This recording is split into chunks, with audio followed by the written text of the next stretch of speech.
I'm going to go call the food. I'm going to call you, finish and I got good news for you. Do you know that Myean in the United States of America she'll be having her hard table Doma Festival in Maryland, USA? And she said everybody that going to that Doma Festival there, they must carry sport mountain for school for children. They go bear, shoes, children clothes, life jacket, and all those kind of things. They must carry there, and she will bring it in Liberia so she can share it with the children in Grand Basso, Little Basso. I answer a question quick. The school then you put life jacket to it. The reason why they put in life jacket inside, you'll be bringing life jacket to share because the children in Little Basso, when they go to school, they got to get on kino to cross the water. You know, that's what she want to get in so they can be safe. I know that I want the children, want that when the children they get crossing the kino to go where the big kino to go.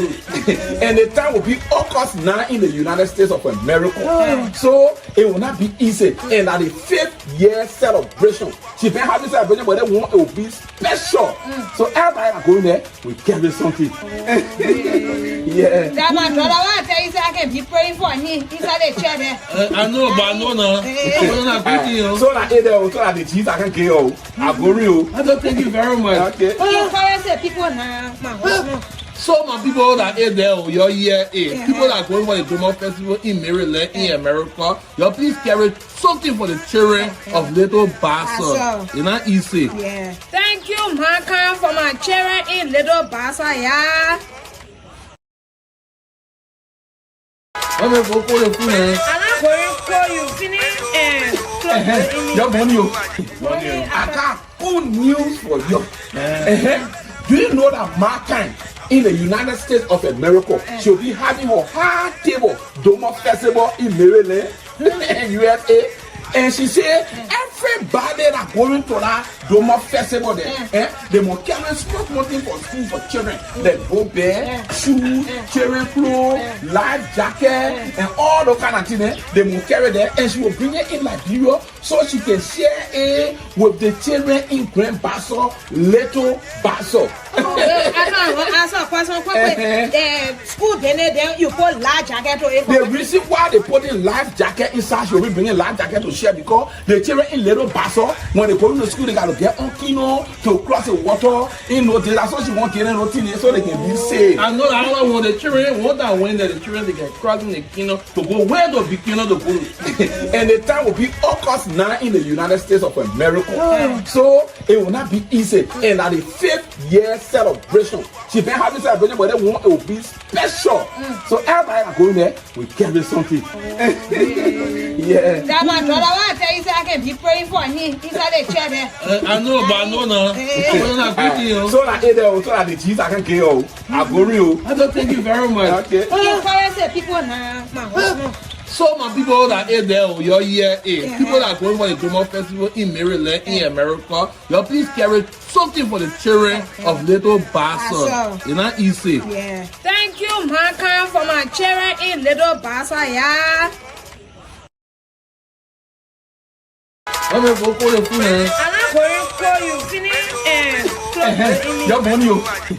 I got good news for you. Do you know that Myean in the United States of America she'll be having her hard table Doma Festival in Maryland, USA? And she said everybody that going to that Doma Festival there, they must carry sport mountain for school for children. They go bear, shoes, children clothes, life jacket, and all those kind of things. They must carry there, and she will bring it in Liberia so she can share it with the children in Grand Basso, Little Basso. I answer a question quick. The school then you put life jacket to it. The reason why they put in life jacket inside, you'll be bringing life jacket to share because the children in Little Basso, when they go to school, they got to get on kino to cross the water. You know, that's what she want to get in so they can be safe. I know that I want the children, want that when the children they get crossing the kino to go where the big kino to go. And the time will be August 9 in the United States of America. So it will not be easy. And at the 5th year celebration. She been having celebration, but they want it will be special. So everybody are going there, we carry something. Yeah. That my brother want to tell you say I can be praying for him inside the chair there. I know, but I know now. So that so that the cheese I can get you. I go real. I don't thank you very much. Okay. Encourage the people now. So my people that are there, your year people that are going for the Doma Festival in Maryland, in America, you please carry something for the children of Little Bassa. It's not easy. Yeah. Thank you, Myean, for my children in Little Bassa, yeah. I'm going to go for the food. I'm not going to call you, finish and close. Your money. I got good news for you. Do you know that Myean in the United States of America she'll be having her hard table Doma Festival in Maryland and USA? And she said everybody that going to that Doma Festival there, they must carry small thing for school for children. Like bow bear, shoes, children clothes, life jacket, and all those kind of things. They must carry there, and she will bring it in Liberia so she can share it with the children in Grand Bassa, Little Bassa. I answer a question quick. School then you put life jacket to it. The reason why they put in life jacket inside, she will be bringing life jacket to share because the children in Little Bassa, when they go to school, they got to get on kino to cross the water. That's what she want to get in so they can be safe. I know that all I want the children, what I want that the children they can cross in the kino to go where the kino to go. And the time will be August 9 in the United States of America. So it will not be easy. And at the 5th year celebration, she been having celebration, but they want it will be special. So everybody are going there, we carry something. Yeah. That my brother want to tell you say I can be praying for him inside the chair there. I know, but I know now. So that the cheese I can get you. I go real. I don't thank you very much. Okay. Encourage the people now. So my people that are there, your year people that are going for the Doma Festival in Maryland, in America, you please carry something for the children of Little Bassa. It's not easy. Yeah. Thank you, Myean, for my children in Little Bassa, yeah. I'm going to go for the food. I'm not going to call you, finish and close. Your money. I got good news for you. Do you know that Myean in the United States of America she'll be having her hard table Doma Festival in Maryland and USA? And she said everybody that going to that Doma Festival there, they must carry small thing for school for children. Like bow bear, shoes, children clothes, life jacket, and all those kind of things. They must carry there, and she will bring it in Liberia so she can share it with the children in Grand Bassa, Little Bassa. I answer a question quick. School then you put life jacket to it. The reason why they put in life jacket inside, she will be bringing life jacket to share because the children in Little Bassa, when they go to school, they got to get on kino to cross the water. That's what she want to get in so they can be safe. I know that all I want the children, what I want that the children they can cross in the kino to go where the kino to go. And the time will be August 9 in the United States of America. So it will not be easy. And at the 5th year celebration, she been having celebration, but they want it will be special. So everybody are going there, we carry something. Yeah. That my brother want to tell you say I can be praying for him inside the chair there. I know, but I know now. So that the cheese I can get you. I go real. I don't thank you very much. Okay. Encourage the people now. So my people that are there, your year people that are going for the Doma Festival in Maryland, in America, you please carry something for the children of Little Bassa. It's not easy. Yeah. Thank you, Myean, for my children in Little Bassa, yeah. I'm going to go for the food. I'm not going to call you, finish and close. Your money. I got good news for you. Do you know that Myean in the United States of America she'll be having her hard table Doma Festival in Maryland and USA? And she said everybody that going to that Doma Festival there, they must carry small thing for school for children. Like bow bear, shoes, children clothes, life jacket, and all those kind of things. They must carry there, and she will bring it in Liberia so she can share it with the children in Grand Bassa, Little Bassa. I saw question the school then you put large jacket to it. The reason why they put in life jacket inside, you'll be bringing life jacket to share because the children in little basso, when they go to school, they got to get on kino to cross the water. In no that's what you want to get in so they can be safe. I know I want the children, want that when the children they get crossing the kino to go where the big kino to go.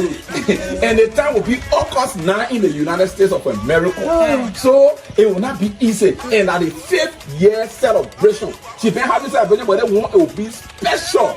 So everybody that going there, we carry something. Yeah. That my brother want to tell you say I can be praying for him inside the chair there. I know, but I know now. So that the cheese I can get you. I go real. I don't thank you very much. Okay. People now. So my people that are there, your year people that are going for the Doma Festival in Maryland, in America, you please carry something for the children of Little Bassa. It's not easy. Yeah. Thank you, Myean, for my children in Little Bassa, yeah. I'm going to go for the food, man. I'm going for you, finish and close. Your money. I got good news for you. Do you know that Myean in the United States of America she'll be having her hard table Doma Festival in Maryland and USA? And she said everybody that going to that Doma Festival there, they must carry small money for school for children. They go bear, shoes, children clothes, life jacket, and all the kind of things they must carry there. And she will bring it in Liberia so she can share it with the children in Grand Basso, Little Basso. I saw question the school then you put large jacket to it. The reason why they put in life jacket inside, you'll be bringing life jacket to share because the children in Little Basso, when they go to school, they got to get on kino to cross the water. In no that's what you want to get in so they can be safe. I know I want the children, want that when the children they get crossing the kino to go where the big kino to go. And the time will be August 9 in the United States of America. So it will not be easy. And at the 5th year celebration, she been having celebration, but they want it will be special. So everybody that going there, we carry something. Yeah. That my brother want to tell you say I can be praying for him inside the chair there. I know, but I know now. So that the cheese I can get you. I go real. I don't thank you very much. Okay. People now. So my people that are there, your year people that are going for the Doma Festival in Maryland, in America, you please carry something for the children of Little Bassa. It's not easy. Yeah. Thank you, Myean, for my children in Little Bassa, yeah.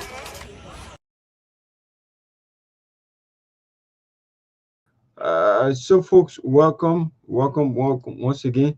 Whether you find us live from, this is the closing argument. We are also live on Truth FM 96.1 in Monrovia and other frequency relaying this broadcast. Whether you find us live from, please share this live broadcast. So I'm seeing my big brother Hamid, who is in the back. So let me try to bring him on. So you can put your camera on. You will surely be on the screen. You're in the back.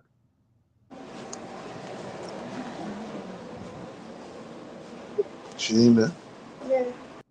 I think he's not paying attention. So, folks, today is Monday, the beginning of the new month. That's the new week here. Today having been the 23rd day of June 2025. And my name is Myean the Torgbean. I'm here with the other guys. They are going to join us. Some is in the back trying to put some things into place for us to start this show. So before we go, let's now bring on so we can start the ball rolling. Welcome. How you doing? I'm good. How yourself? I'm doing great. How's the family? I'll give God the glory. What's going on? How's everything? Everything is not bad. It's just like we've been following some trending national issues as it relates to our country, Mama Liberia, which I'm going to highlight on a few of these issues here tonight as we await our panelists to join us. And we have a series of issues, like we posted the flyer today about some national issues where we are going to discuss on. But I'll just go through it until then maybe you can put your input in it. So the first one, we have the president where he congratulated Sierra president on his election as the chairman of the ECOWAS Authority Head of State today, where he returned from Nigeria. He attended that program. And also we have the same issue about the former speaker and four others at the Moreover City Court that gives the former speaker Fonanti Kofa and four others a 4-hour ultimatum to produce that statement on the bond or the risks to go back to jail, where it give them 24-hour ultimatum to address that issue. So if they cannot defend their bond, they are going to go back to the Moreover Central Prison within 24 hours time or after 24-hour ultimatum that they have given them. So we also have here again the National Identification Registry, where over the past 1 to 2 weeks they released executive order that all banking institutions, social institutions, or mobile like Orange, we have to put stop to using passport or any ID card without the national identification ID card. You cannot do any transaction or to buy a SIM card. So people been trying to reach out to the government, even some representatives, some ministers and other government officials, senior government officials, been trying their best in the back, seeing how best they can put stop or they can address this issue about the national identification registry, because now that you see that so many centers are not in the various counties where people can be able to have full access to getting the ID card, because when they started this process from the beginning, people went to the various places to get an ID card. It was very, very difficult. At times, if you go there in the morning by 6 o'clock, you will be standing online until 3 o'clock, where they are going to knock up. If you're not successful to be on a queue or to be in that line, you will not get identification ID card rather, until you come back the next day again. If you come back the next day, it will be very difficult. So because of that, the government saw it necessary, and today they put stop to it, and they said they are going to come up with specific date where they are going to put some things into place, because with this, Liberian people are crying out, because nowadays people went to do transaction and they have not been able, they have been denied access to getting their money out.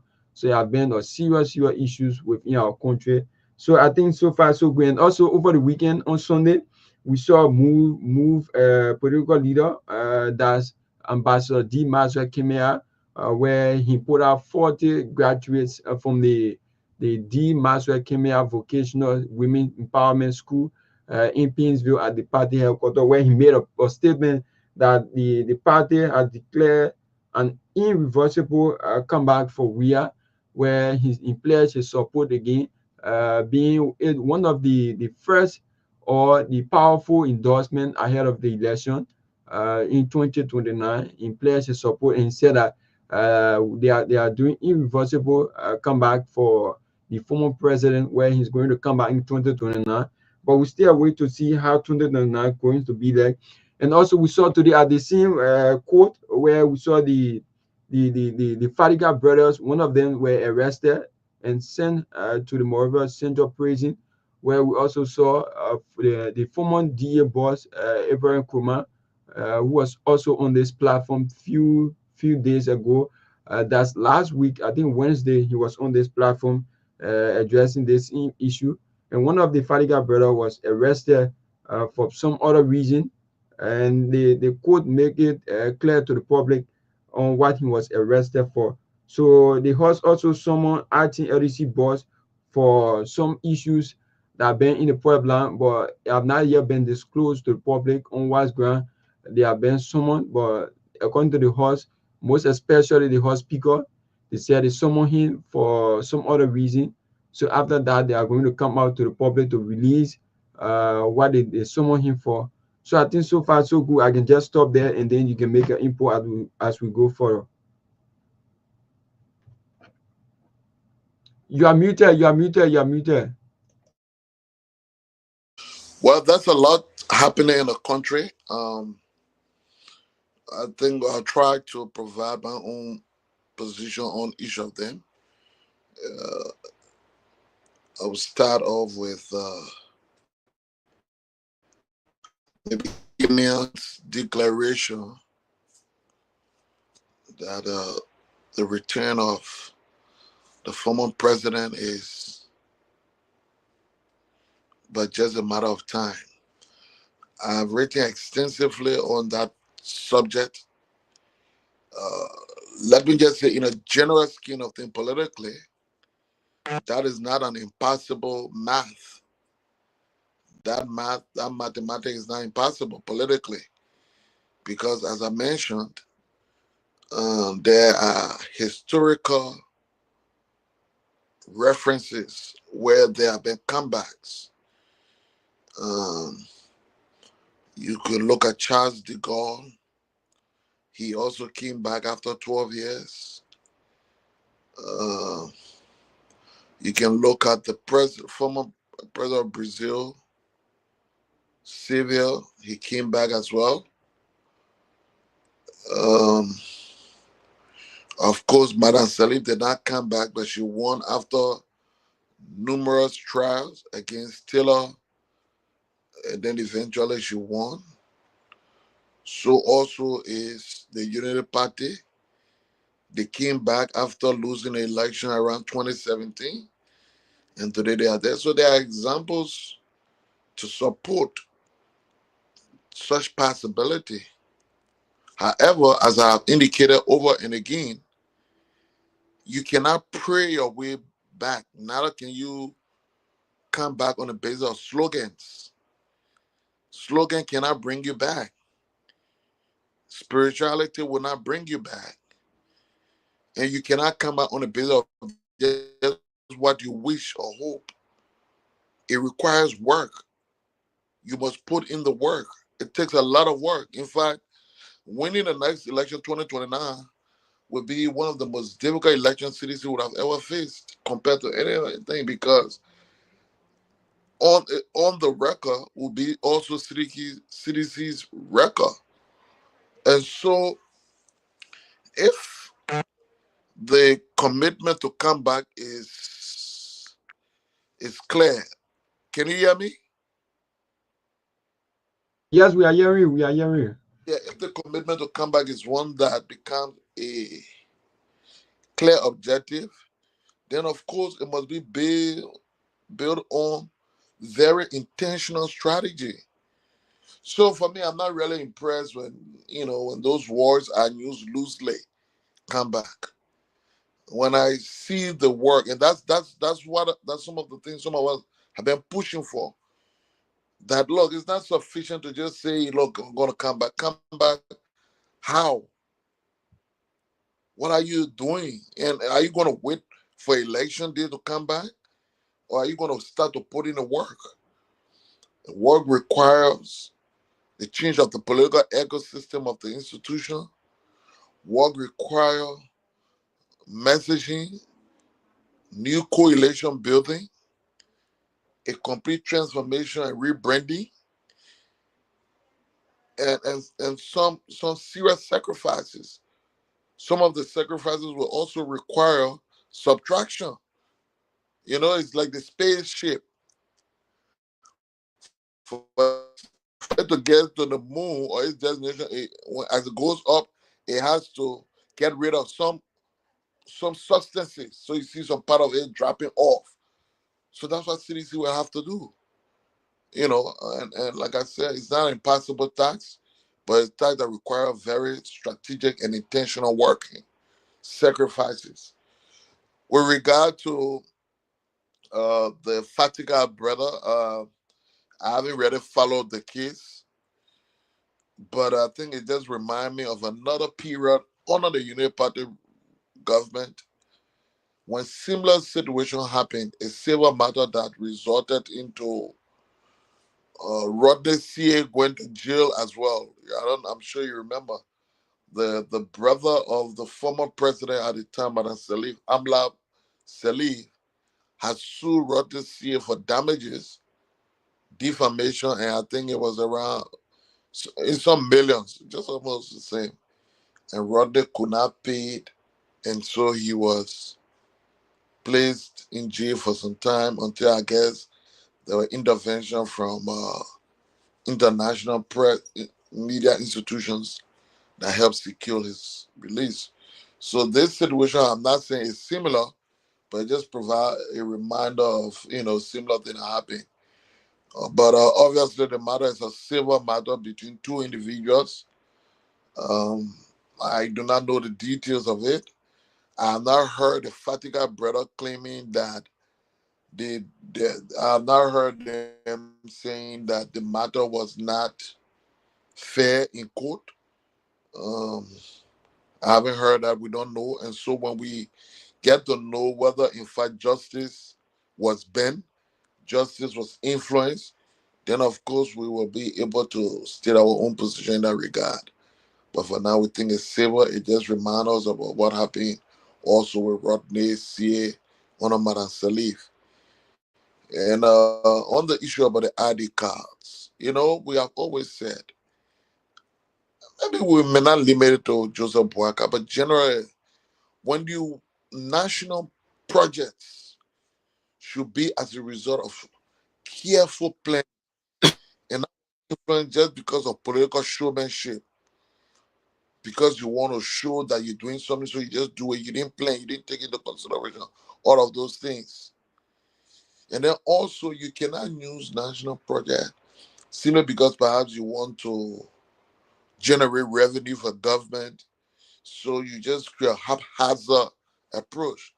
How can you issue an order that restricts all activities except with ID card when you have not even put in mechanism that covers let's just say Morovia effectively? Yes, national ID card or identity is a very good thing. It's good in every country. I cannot challenge such aspiration because where I am currently in the US, for you to effectively do almost anything, particularly once you must have some form of identity, whether a driver license or a regular ID card, you must have it.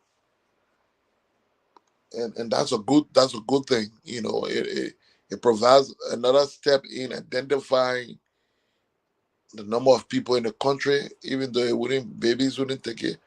But they give you an understanding for planning purpose, security purpose, and all of those things. But to effectively achieve that objective, you must have planned. So what the government is doing right now is what we call putting the cart before the horse.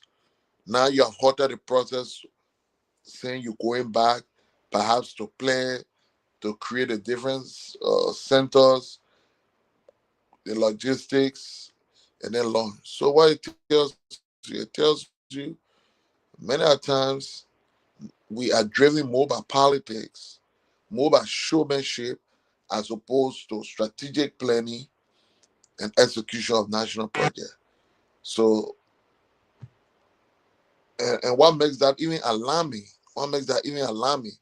for which we will condemn it, is because the Union Party came to power on the backdrop that it was more experienced. It had the competence and qualification. It condemned the government before it on the basis of some of these very trivial things. It was everybody else at the time was incompetent, did not know what they were doing. And so when we see this government that claimed competence as a hallmark, performing and making these kinds of mistakes, it just tells us that, as one of their own partisans said, one Lasana Kroma said, we're all poor in a bigger scale. Competence and qualification and all of those things were used on the basis of scheming. So the Liberian people are scared. That's why it's been demonstrated today. And so we leave that there. But again, we think national identity is a good project. We encourage our citizens to embrace it if it is organized and playing effectively. If not, then let the very competent people rethink whether in fact they are competent in that regard. What else you mentioned? But I think I'll pause here and let Tomalin George, who just came in, contribute towards the other topic that you mentioned. And then as we go along, we will contribute. So, Mr. Tomalin George, welcome. Hey, good to see you again, Ahmed. Good to see you. Everybody that saw you on the weekend say you're looking so good, buddy. They want to know the secret. I say, ask the man. So people say looking healthy and energetic. And people asking, I said, that's good, though. Man, ask the man, you share the secret with you. The pressure for closing argument and the pressure to run truth in ink. You're bombarded. True ink. I saw one of your posts dealing with you as a correct. Got bombarded from so that the pressure making me to look good. But look, it's good to be back on the closing argument. Today is January 23rd, and we are back. It's good, Myean. Good to see you guys. There are lots to talk about today. But let me say this: this weekend was a great weekend. We had a nice weekend. We started with last Friday with at the Olalus in the team in Jersey. Heron Costa, Ben Sanvee, and I had a very great interview. I moderated the interview, and we had a good discussion behind the scene. I would tell you, we know that there's a hope for Liberia, prospect for Liberia. We know that no matter what happens in 2029, it will be a dog fight. I tell everybody now, it will be a dog fight. Like I would tell people, for the next 3 years, a lot gonna happen. I can tell you right now, and when it happens, I will tell you guys. Even the UP, the alliance, that alliance together, so it will crack. If they already not crack, they will fall apart, and you'll notice will be somebody in our group will be on the other side, 2029, attacking them too. So it will be a political fight.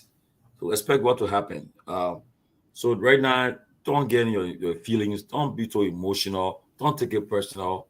Don't see your friend. You can't talk to them because you got a speech from them. You having these family future because of politics. No, it'll come to pass.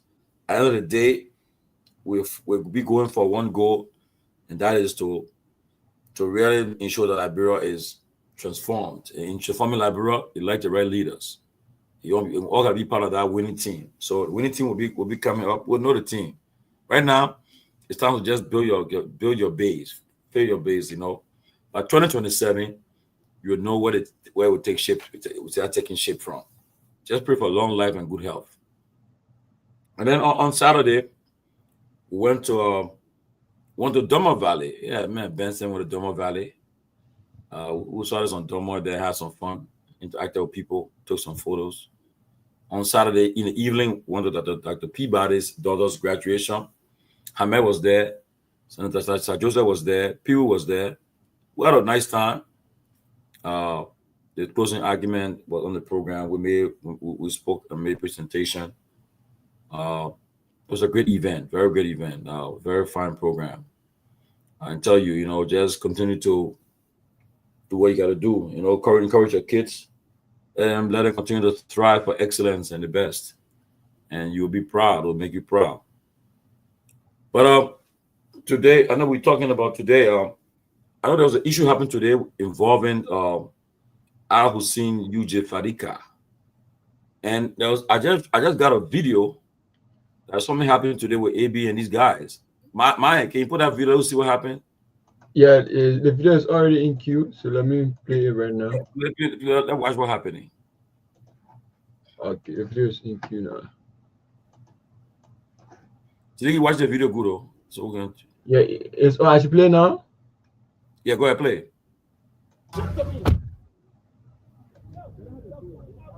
Give volume. That's the loud volume from the video.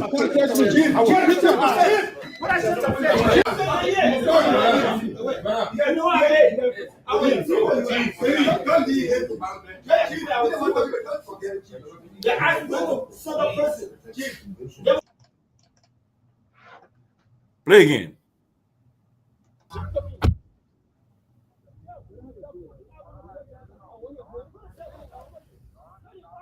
What the fuck is shut up? Contest with you. I will beat your ass. What I shut up?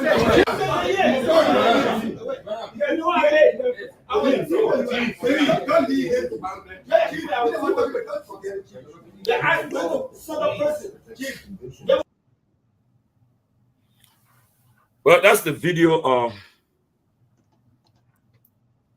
I think involving Al Hussein, UJ Fadiga, and AB, and the guy who works with AB at the LDA, Hussein. I mean, Hassan. Hassan is in the States. Personally, I think he was on the show the other day, last week. But Siddiqui, I mean, Ahmed, look at this video. What do you think? You just talked about it earlier about is I mean, it's a civil case, and I think the main issue was that involved what it was between and Hassan and AB, because he was the one at the LDA. I don't know how come Agustin was ordered to report to prison today. I really don't know why, but I don't know, because they say crime is not transferable, right? So, Mr. Nagwe, good to see you, man. Welcome. Same here, Chief. It's good to be with you guys. So they say crime is not transferable, but what's your take on it? Yeah. Look, Tomalin, let me say something. I don't know why the other brother or the other twin was being arrested instead of the person was actually, or the actual accused. I don't know why that aspect. But what I can tell you from that video and the way this thing went on, somebody could get killed. I'm telling you, the pattern of this aggression, this anger, just after a court decision, now you see that heated aggression, somebody could get really hurt if this continues. So I would think it requires de-escalation. It requires those people who are of the same party to get involved, to see how they can mitigate. Other than that, these are both, all of the people involved in the matter are security people. They play around guns, they play around, they are very sensitive to threats. They are quick to create what you call security measure, buffer zone. They're quick to get what you call eliminating the threat, and all of those kind of a security cautions that they have been built with for years. So if that pattern continues like that, somebody could get hurt. And perhaps it will be one that we'll all sit and regret. But it's serious. I think so far that's can say. As I said, I do not know the legal reason why one person is paying liable for the action of another person. I don't know what that means, but they committed him to jail in his absence. If he's not in Liberia, I don't know, but the aggression being displayed could ultimately lead to somebody being harmed. I think that's why I would say maybe Mr. Nangbe could chime in on that aspect, but that's what I can say for that. Well, Myean, play the video, Mr. Nangbe say. Okay. Let the video here.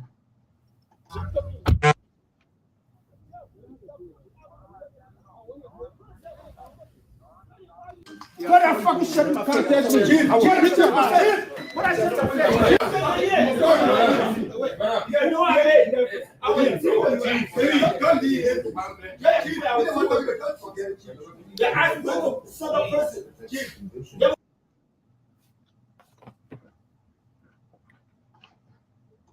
That's it there. Yeah, Mr. Nangwe. Well, it is good to be with you guys, Tomalin, Siddiqui, and Myean. Let me welcome our audience as well. Thanks for joining us. And as I always remind you, don't forget to share the show, invite a friend. But it's good to be back. I was in Minnesota over the weekend.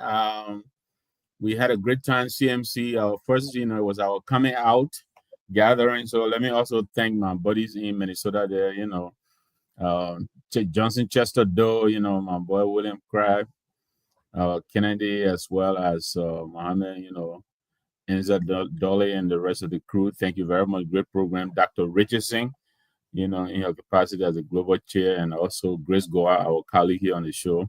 You know, they ran the show. Mr. Gavin and myself, we were there as well. You know, a lot of great time we had. So I want to thank them. And, you know, I agree with you, Chief, as we get closer to 2029. There's going to be a lot of movement. I mean, it is par for the course. It happens all the time. I'm sure we'll talk about Thomas Fowler and his crossing over and all of that. We'll talk about that. You know, so I just wanted to quickly, you know, mention that. But on the video, right? You know, we had the two guys here last week. You know, they're very, you know, they sound very, very, you know, professional, very well balanced. But I agree with Siddiqui. They need to find a way to tune down, you know, the level of animosity that seems to be existing between the two of them. You know, it's at a level where he's right, somebody could get hurt. AB, especially, if I were to advise him, you know, right now, I think the law seems to be, you know, having the upper hand, you know, in the eyes of the law, from what we read today and what we saw. I think one of the brothers was briefly taken in, detained. I think he managed to post bond bail and he's out. So he needs to, you know, temper his behavior. He needs to restrain himself. Yeah, first of all, I don't think it was wise, whether it was accidental or intentional, that the two of them managed to have come so close to each other in the same, you know, establishment. You know, he should do everything possible to avoid both of them to stay away from each other. AB especially, he could jeopardize his case because I think he has a $1.6 million judgment in his favor. But I think if they continue to collide like this, he may threaten, you know, the outcome of that case. So I'll urge his lawyers to really call him in and talk to him. He needs to do the best he can to avoid the Fadiga brothers, you know, because right now where they are, I think they're beyond just the normal kind of friends initially. Yeah, they would have been, you know, they would consider themselves friends. Yeah, they meet everything. But right now, I don't think they can consider themselves friends anymore, you know, in a true sense of the word. So I really agree with Siddiqui. You know, they need to restrain themselves and avoid these kind of public clashes, or, you know, they should stay away from each other as much as possible. I mean, that would be my take on that. Look, you know, Siddiqui says something, and it's true though. Look, I can tell you, Mr. Nangbe, if they assume that there's a crisis that breaks out in Liberia now, let's say there's something what happened with like a civil something, any kind of disturbance where people get arms involved. Right. By the time it's over, the people that will be killed will be basically based on these petty things, these things. There are too much animosity in the country. It's so toxic, the country is divided, and people will just be settling score with each other. And people should take note of this. It's important that if something will happen tomorrow in Liberia, anytime, let's say something breaks up, people will just be trying to go settle score. If Mr. Nangbe calls me to lose my job, I'm going to go after him right now. Go after him. I'm looking for him. If I had this issue before, if I was supporting this person and that person, I'm going to go after that person. That's what's going to happen. It's important. Liberians got to really take heed of what's happening in the country. It's not a good thing. I saw what happened during the war. People got killed because the person did something to this person. They had that grudge. There was another story. Somebody, because the person wanted this woman, they wanted the person, but she wanted the other person. The person who said, well, then that guy made me that woman and go me, so I'm going to kill that guy. That was happening in the country. People are just setting score. Yeah. And that we try to avoid, but it's a serious thing. The country is divided, and people must take heed of that. If they continue, it won't be a good thing for our country. So I don't know, but I hope. I don't know what AB. I reached out to him. Maybe he will respond. Who knows? But I just talked to one of the Fadiga brothers, the ones in the States, and he was telling me that he told me about this attack today, and so forth. I don't know, but Siddiqui said something important. People should take note. Anything happens in Myean, like bro, people will just go after each other. Yes, and also while we're talking today, let me remember today's the heat wave in the USA, guys. If you're out there, you have a friend listening to the show, don't take precaution. The heat advisory is serious. I was just out there. I was driving 104. Had the AC on high, but the car was still hot. I mean, AC was. The heat what power the car, the car heat, the coolness, but temperature in the car. But make sure you're drinking water, and don't wear the thick thing. What you want to prove? Nobody know. Not trying to wear thick stuff. You will drop. You won't believe it. I saw now the ambulance is moving up and down today. Because I wanted people can be having all kind of heat stroke and all kind of stuff. Dress comfortably. Put your AC on. Do something. Don't challenge the heat. In Africa, we go on heat. And you break it up. Than that, brother, and we're thick things. So nobody he did not joke. So I don't want to caution people. You got heat wherever you are. Be careful. That's all. It's breaking up. You're right. I mean, I'm in Jersey. You get outside, it's like you're in a furnace, like in an oven. And I think the meteorologists, I think the heat waves, I think 3 days in a row of 90 degrees and above is considered, a heat wave. We had 97 yesterday. Today we have another 90. Today was at 97 as well. Tomorrow will be 98. Wednesday will be 95. So officially we're in a heat wave. You're very right. I'm sitting down here in my living room with my wife. She did a little bit of cooking, in the kitchen. So even in the house here, as the AC is on, it's hot. And then when you step outside and they continue to caution us, it's not something, to say, I can take it, because sometimes you may not be aware that a heat stroke is coming on, but they tell the sign, dehydration, disorientation, you start feeling lightheaded and those kind of things. When you start feeling those, make sure you get some kind of fluid and you got to hydrate. Otherwise, you will suffer a heat stroke. It doesn't go by strength, Your body can't take the heat; it can't take it. So yeah, we're under that. I think I was listening to NPR. I think some 160 million people across the U.S. Are on some kind of heat advisory. So it's pretty serious. Very, very serious. So, I stay confused. Were you able to get? I mean, that point you mentioned that another person is being accused for. I mean, is that what it is? About which one? The Fatiga brother, that the guy with whom Hassan is in the States, and the issue today was done to Hussein UJ. Hussein, and Hassan is the one in the States. He was at LDA. Well, is he an innocent party, and he was just randomly? I try to find out what happened, but find out what happened. Let's understand what really happened. But he was released today. I think there was some order that came and that they asked him to be released. And he's the one that works with the embassy in France. No, the one today. He's the one. Yeah, the one today. He was the one who was supposed to go to Paris. Yeah. But the other brother is the one we had on last week. Yeah, and he's the one that in the States right now. He's the one in the States, yes. I think that issue a statement. Let me see. I think issue a statement just now. Okay. Let me see. Yeah. Let me see. Well, look, the Chiliki, I'll tell you right now. Okay, the statements.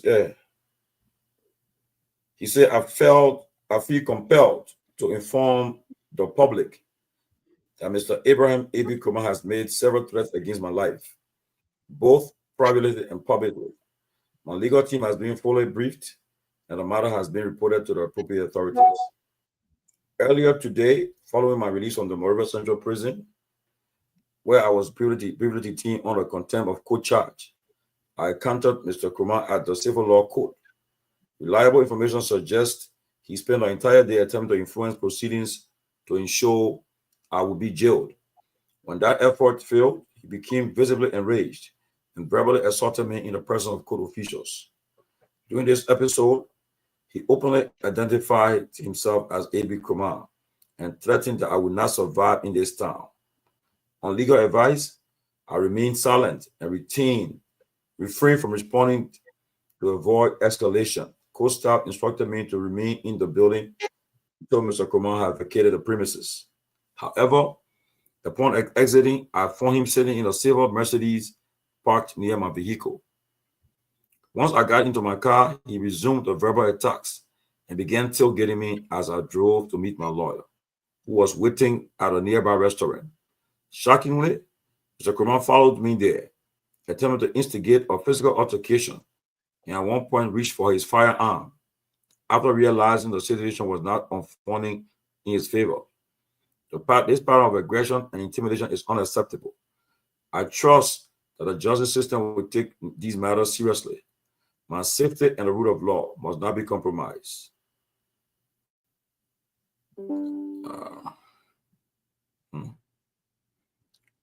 I wish that statement had come from his lawyer, because at the stage at which this matter is, even both he and AB, they shouldn't be talking about this case. Their lawyers are the ones who should be talking. But the way he's also framing it, I think that's very smart. He is framing the matter as him being the victim of what happened today. So we're looking to see whether AB will also issue his own statement to clarify what happened. But clearly in the video, you can the way the one you played, AB seemed to be the aggressor. I think Fadiga is sitting down, and AB is telling he would beat his ASS or something like that, if I heard right. Pointing his finger at him, and those kind of gesticulation, those are aggressive, gestures that he seems to be displaying in the recording, and he has to be very careful because the law is very funny. If he's not careful, this thing could tilt against him very quickly. AB, I mean, he needs to really stay away from the Fadiga brothers and let the law take its course. Yes, I agree with you, Mr. Nangbe.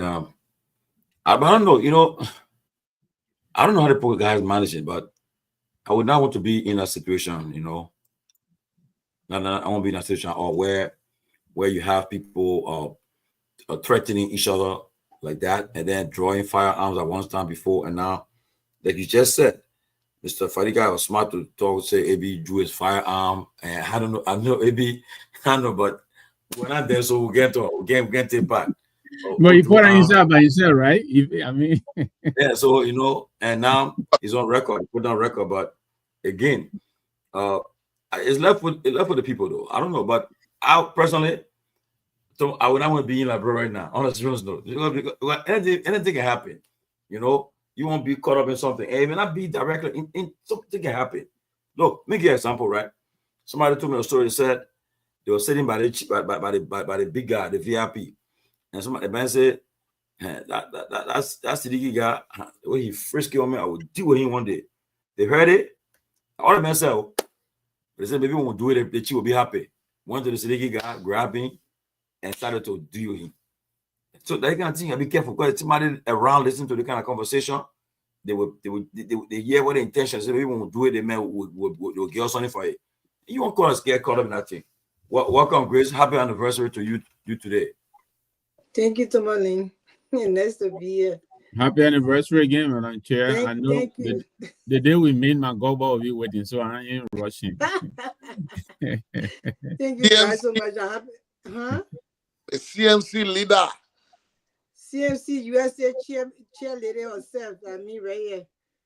But you know, at least our Minnesota program over because that's what we're playing in the band, so I couldn't count TC. I miss you We guys had so good much. fun. Absolutely, we did. Yeah, so I'm here now. I'm gonna try to be regular. The program over, although we got other things planning. But yeah, it's good to be here. Thank you for the anniversary.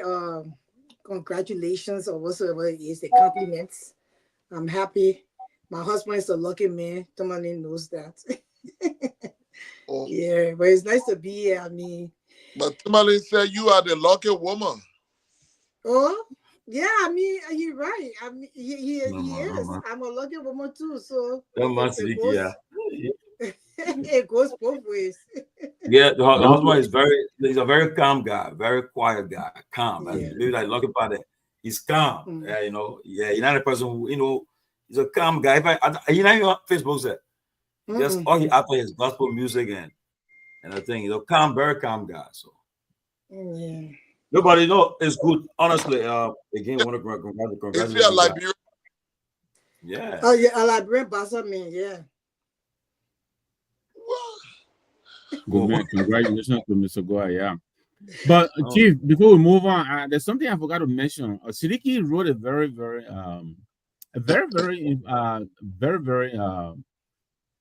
balanced, and I would say a very, very good piece. I read this, you know, I think it's my cheerleader here who shared it, and he was talking about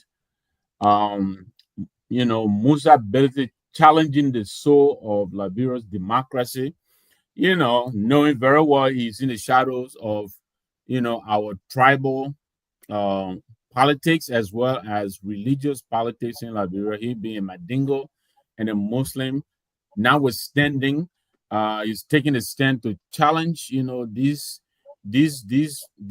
cliques, these, you know, beliefs that we hold in Liberia. And he's putting himself forth as a sacrificial lamb to challenge, you know, these misguided beliefs that we hold in Liberia. And I read it. I had to read it twice. My wife said, you know, what do you, and I share with her. So, Siddiqui, thank you very much. I know you are a sedition, but you know, I've always respected your balanced analysis. But this particular one, I think you passed my way, how people say.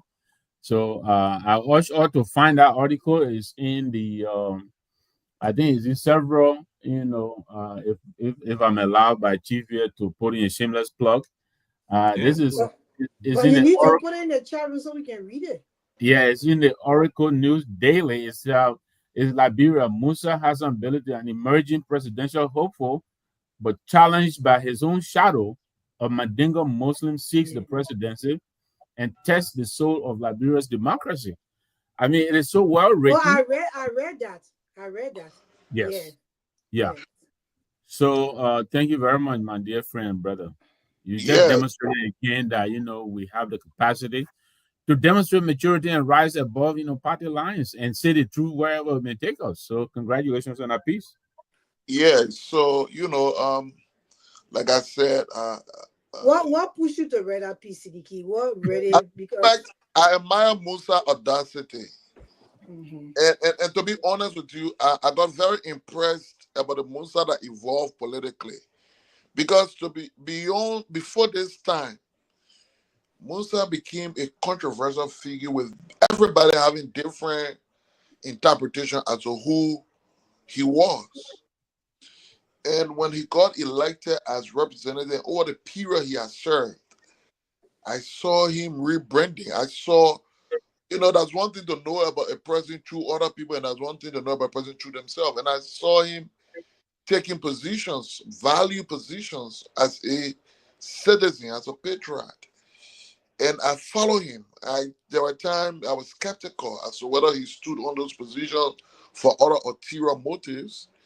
And I saw he meant well. I mean, you know, you wouldn't go in a hat, but what was being displayed, I was impressed by that. I saw his new approach to Liberian politics, and I thought that is something that has been missing and is good.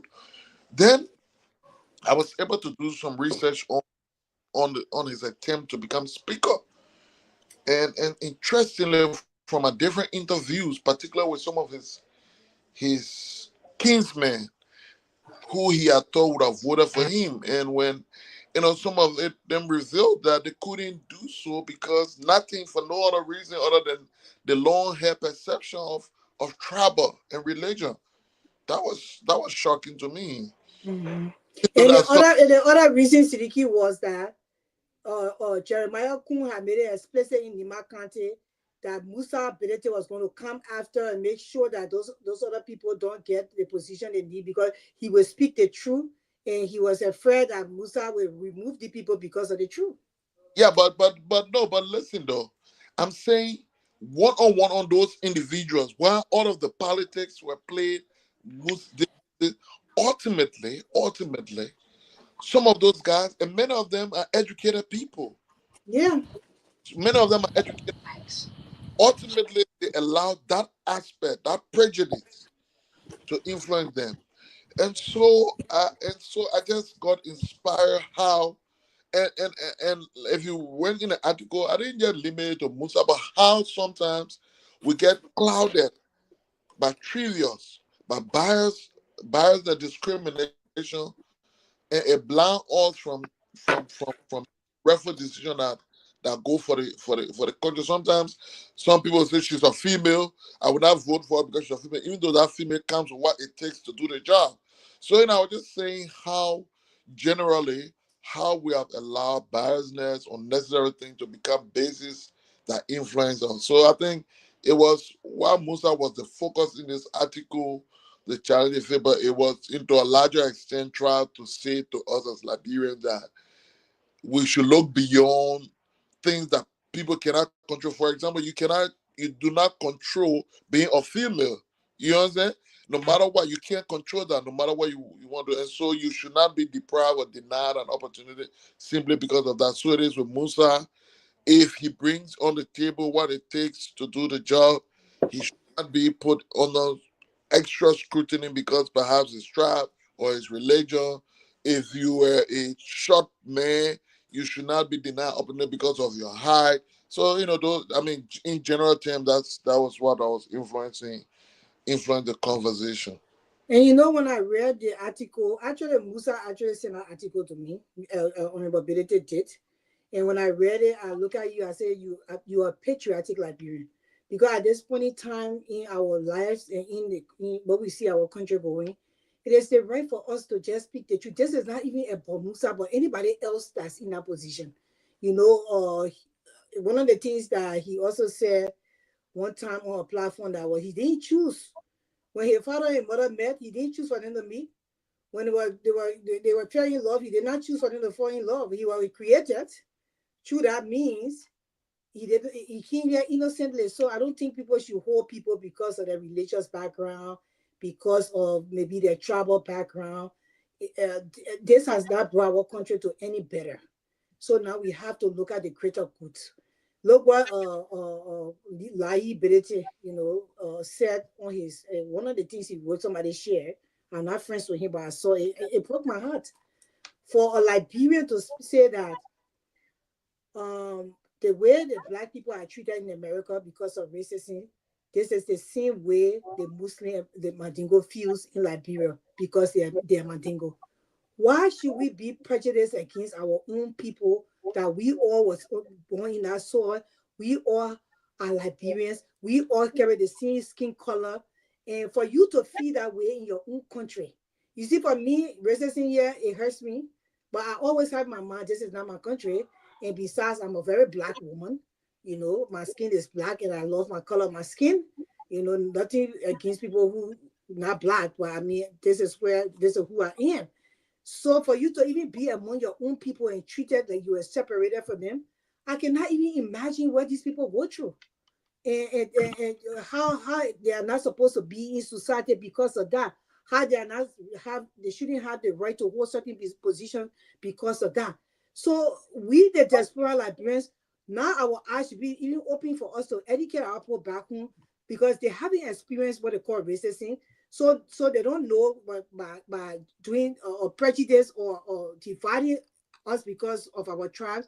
They might probably not know it's right. It's wrong, but it's wrong. So, but the part that puzzles me is even the people in the diaspora I mean, speaking to somebody who even I spoke with somebody who has, I mean, high education and told me that they were taught not to love people's ability. How can they identify with a man who is Muslim and then he Mandingo like it's a crime? And I was disappointed when I heard that coming from somebody here who has gone to a highest level.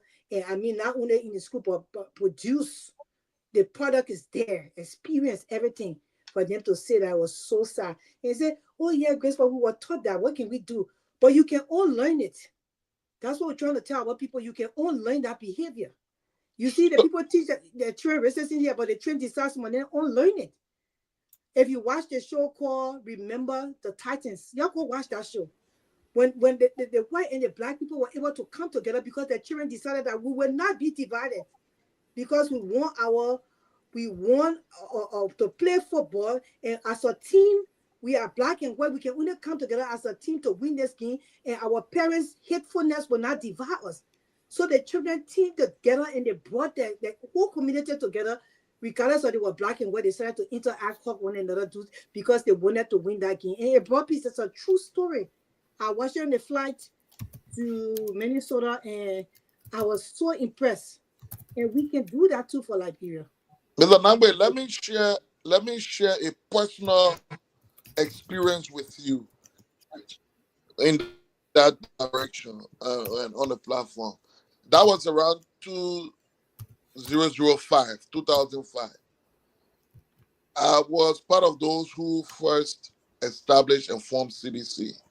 I was very young. I come from Egypt around 2004 to get involved with the process. We established CDC. I worked extremely hard along the way until the party got certificated and was going to its convention.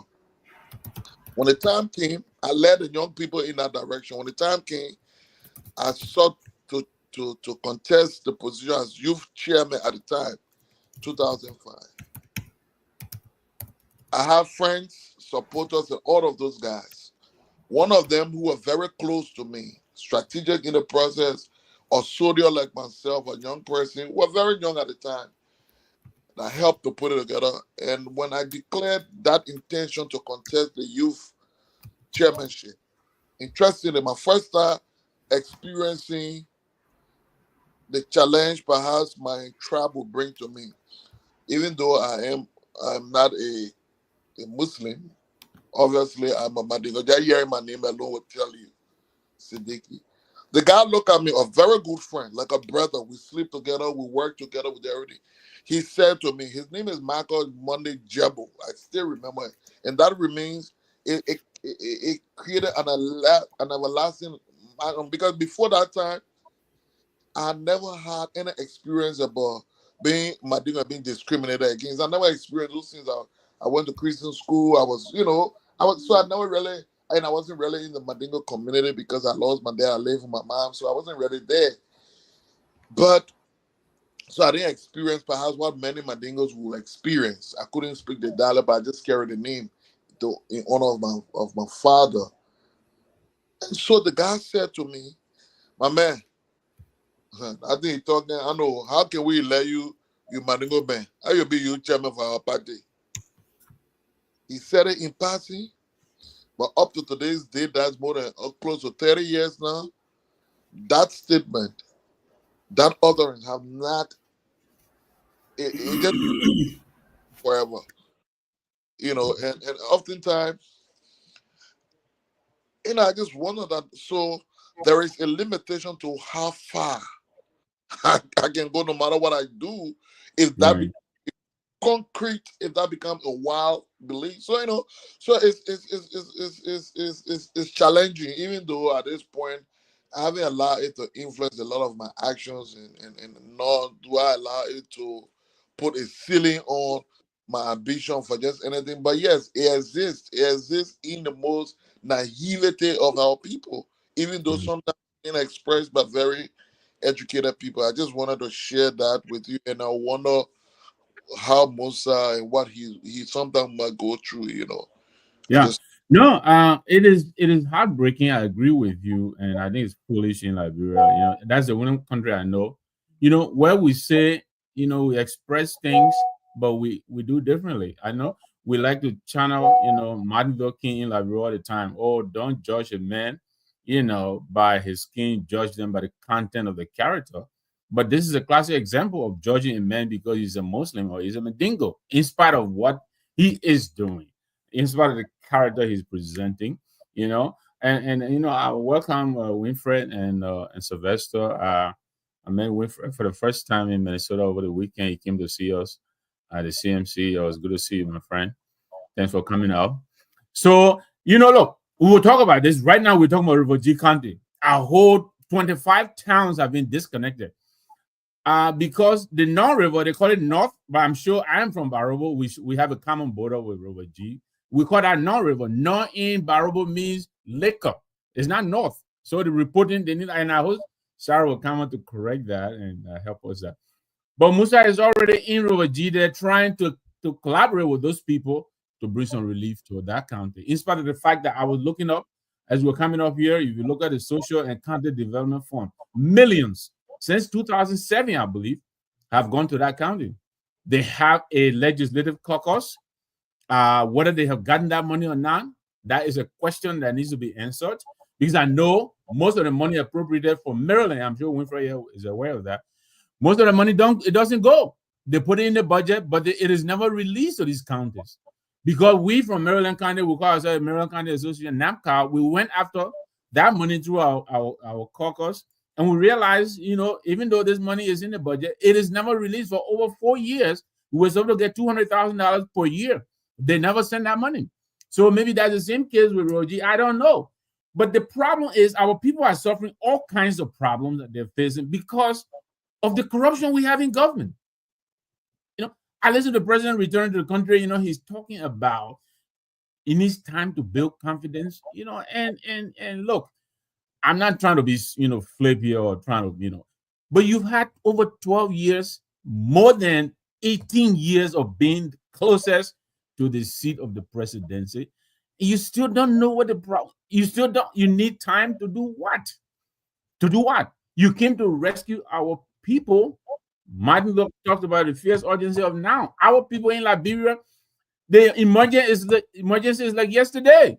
They don't have that luxury to wait 12 months for you to find your bearing. I'll be on record. I want to know who said, let's give them time, let them plant their feet in the space. They need time. But hey, 12 months in, people are suffering. This is real life and death situation people are faced with. Now, Roji is in the news. Over 20 towns have been disconnected. The bridge is broken. People cannot get across these places. Some of these people, they need salt. They need chicken soup. We call that maggie cube. They gotta cross these places and make life. So if Musa is helping to bring relief to these people, what is it that we expect from government other than that? That is why we elect leaders in government, so that they can help us address those problems that we cannot address individually. So I'm sorry about your situation, Siddiqui, but it is real in Liberia, and we have to face up to it. We got to challenge ourselves, and I'm committed. I will challenge that anywhere I find it. I want a person in the political space in Liberia to be accepted based on what they bring into the space. Don't tell me about Crown or Gribble or Crew or Mandingo. Nonsense. I don't want to hear that. I want you to tell me why you think I can do this job or I can do it based on my performance. Demonstrate competence. So, I thought I get windy, I will pass it by, but it's good to be here again. Yes. Thank you. Before we go further, let me just announce this is we all been monitoring what happening in Iraq and with Iran and Israel. Trump just announced a ceasefire, so we shouldn't worry now. Let us pray that the ceasefire should hold so that our gas price shouldn't go up, especially the heat that on right now. You need AC, you need gas, so and you keep your car beating throughout. Even when you stop somewhere, you keep your car beating. So I'm happy that there's a ceasefire in place. So we pray that it holds. I don't know what happened over the weekend, but that's what they call the Great America. So welcome news, but whether it's going to hold is a question. Well, it's in 24 hours. So those people in the Middle East, that Tomalin, they hate hot. Opposite, they hate it's going to hold. Because first of all, I'm sorry, people. Just quickly, it's so happy today. Iran just went and just one of the proof that is responding. They went just say that and dragging away and I paid my dad. But so John says it obviously going to hold. and it was predicted they were going to do. They wanted to prove that they could do something, right? The whole thing, the bombing they did was telegraph, to do a telegraph process and inform. There was a diplomatic note that we're going to do this and do that. So it was not a serious thing. They wanted to prove to just do this, and they know now that Trump is not someone to play with, if you will. In diplomacy, international politics, you see the mob to everything. So they would definitely bring peace, Mr. Nambe. It's going to definitely hold. The fact that they could just telegraph their attack, 10 missiles, they told the Poker will send a missile. They knew it was coming. Yeah. So there was a communication, there was a telegraph issue. So meaning there's going to be peace. They've been heavily weakened by Israel. So and again, it's just about international politics. If you don't have the means to fight back, trust me, there's nothing you're going to do. If they try, it will decimate them. So nothing they're going to do. They're going to find peace. And the next thing we're going to be shocked to hear. Fingers crossed. Yeah, cross it up. The next thing, maybe this current U.S. president going to be the one to make a big history. Because a lot of presidents are being afraid to do this with the thing they're going to do. So we're going to have peace, basically. But Mr. Nambe, let me say something quick about this issue about, the stereotyping process in the country or the tribal issue. I think we shouldn't be too high on Liberians. I don't think the stereotype is ability that much in that line. Few reasons here we want to say, and put politics, we don't go by the sentiment, we go by the numbers. The fact that he was elected in a predominantly a non-Mandingo area, that would prove to anybody to counter the argument that they tried to submit. He was elected as a lawmaker. They prove something. Now, this issue about the concept is an isolated thing in Liberia.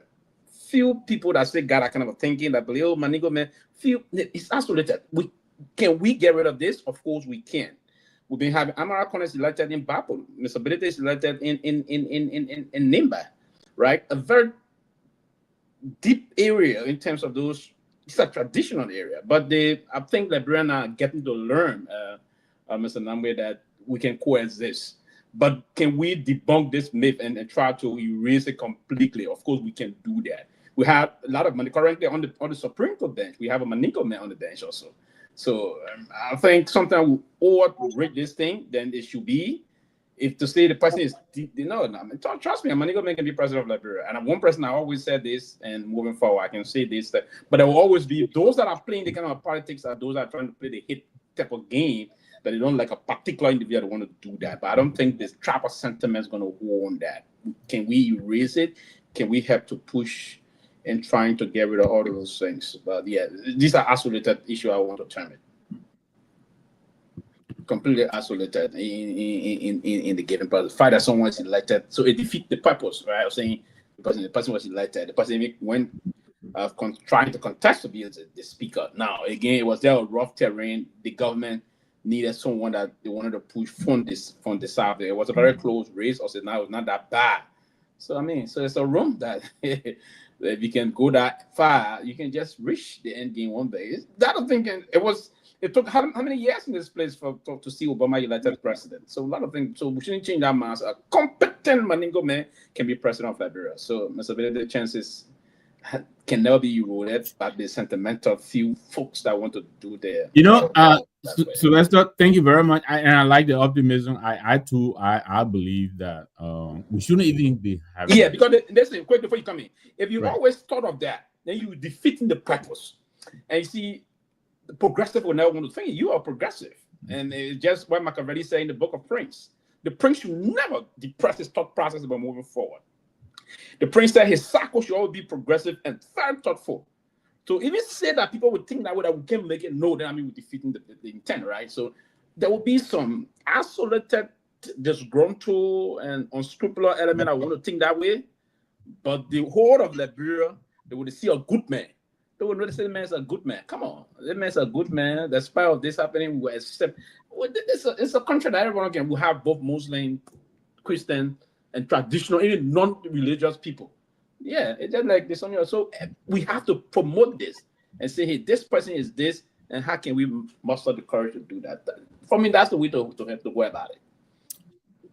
With that last comment, I'm not going to say what I was going to say, so I'll just leave it. I agree with you. Why you don't want to say what you got to say? Well, I was going to say, right? And he said, when we keep talking about it, then we're giving it life, and I think I agree with him. But if you read a piece that our colleague here wrote, I mean, he talks about allergy. Nkrumah was in the presidency, and those were the reasons people had against him. G.V. Nkrumah, we know a very brilliant guy. I mean, G.V. Nkrumah was always, we knew he's taught at university. I think he was Minister of Information, all of that. But he couldn't get past a certain percentage because he's a Mandingo man. Siddiqui started that in the piece that he wrote, you know, and there are lots of instances like that people are using this, so that invisible fence is still erected in the political space. And I agree with you. I think if we're talking about it, then we're giving it validity, but it does exist. And I think just ignoring it and hoping it will go away, I'm not sure if that is also a good play. I think we need to address it head on. If it comes up every time it comes up, I think we should punch it down. But I will leave it there. Yeah, we can come, but I don't think we should. I understand both sides. I don't think we should be in denial when something is happening. We have to say it. And I believe that it's not that when we say it, it means that we're giving light to it that is right, but we're saying it because it's wrong. And it's all over the place, even within the diaspora. People will make that statement every now and then. Even on Facebook, people will make that statement, on social media and stuff like that. So we got to address it because those are the things that divide us. And we don't want this to be divided because the country is behind because of these kind of things. So, I just feel addressing it especially when it's being mentioned, like the way Siddiqui spoke about it, we can talk about it. We're not giving it relevance, but we're also saying that this thing is here. We have to tell our people that this is not the way to go. That's how I think.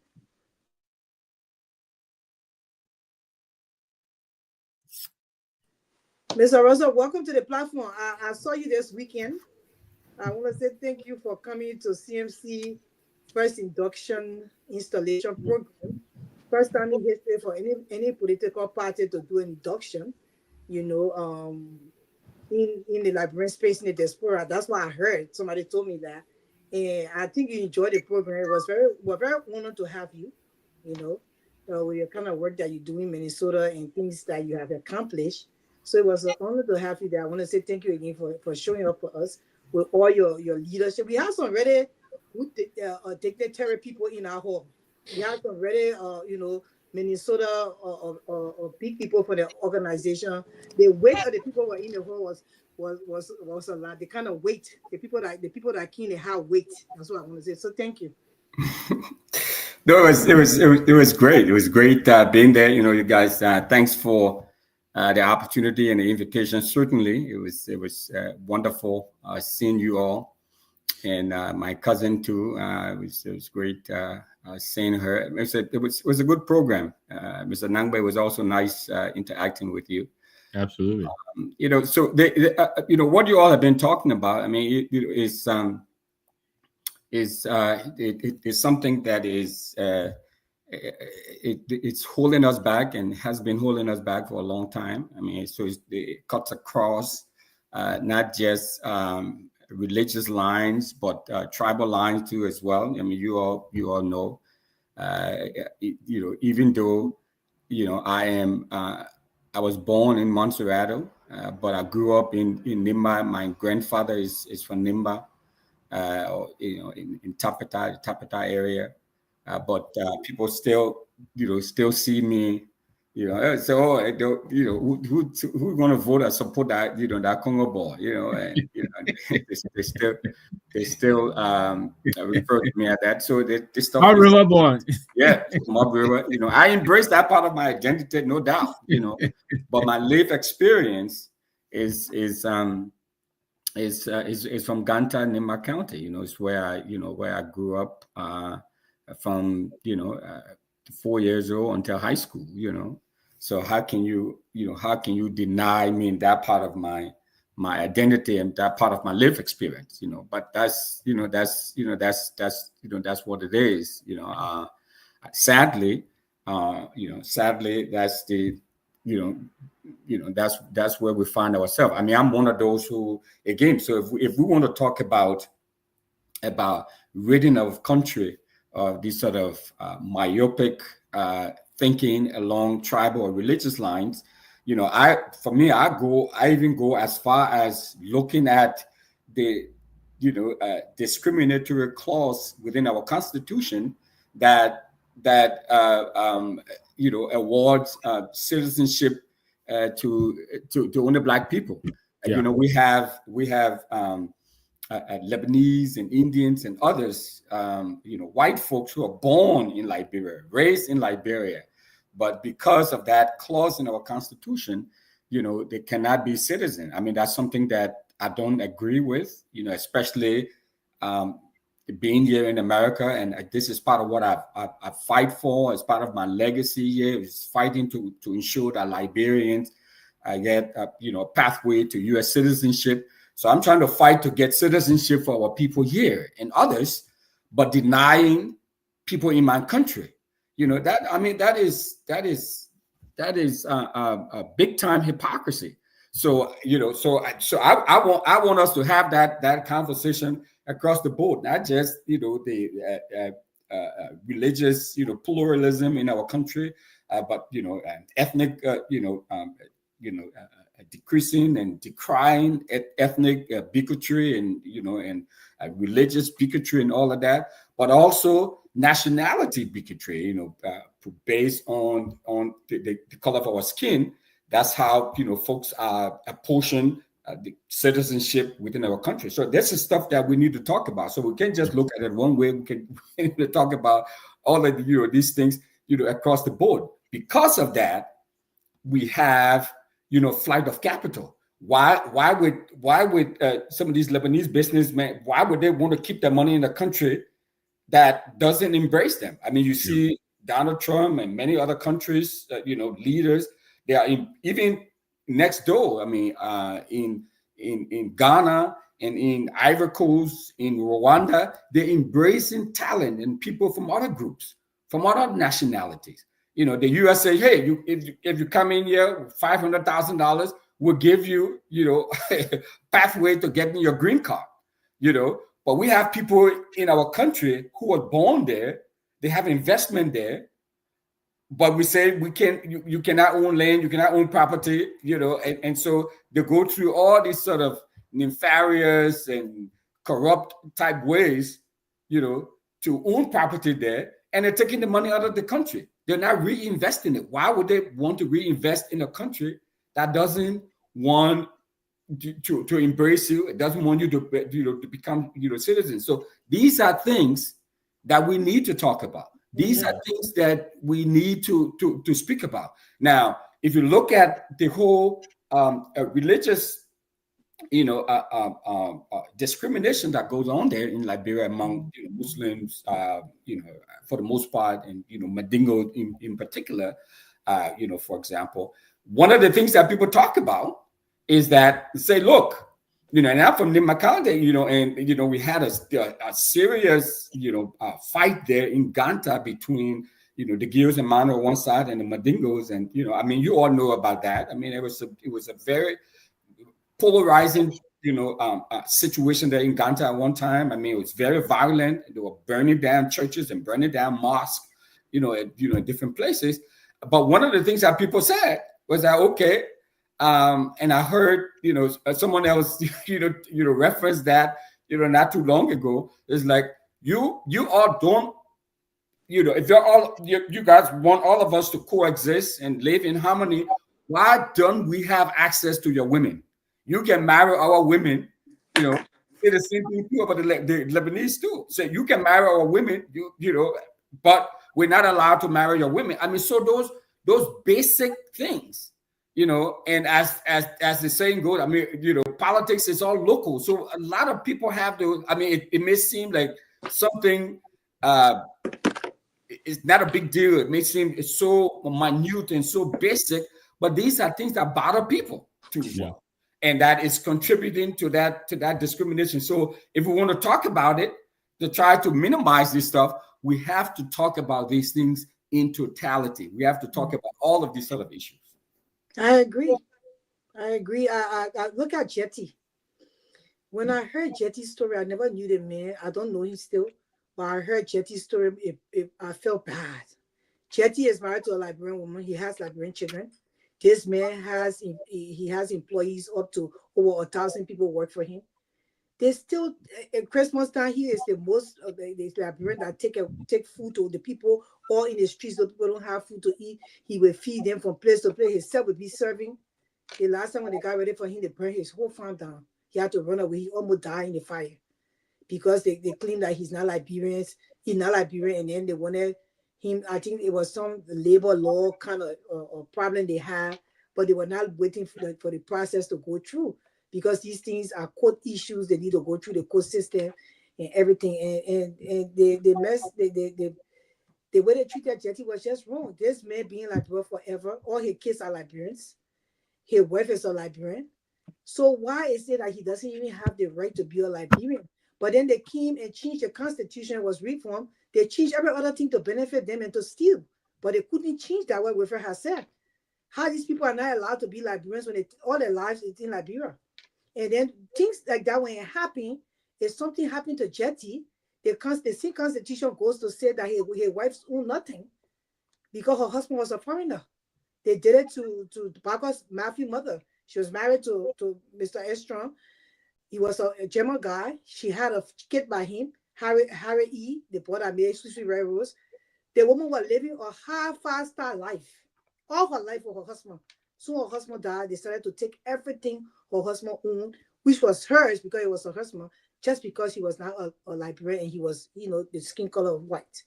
So the country itself, we need a leadership that will look at that constitution and reform that constitution, change stuff in it, because the people who can't change it, they were also greedy hunters. They changed it for their own benefit and for their tribal listing thing to continue to go on. And it has destroyed Liberia to the core.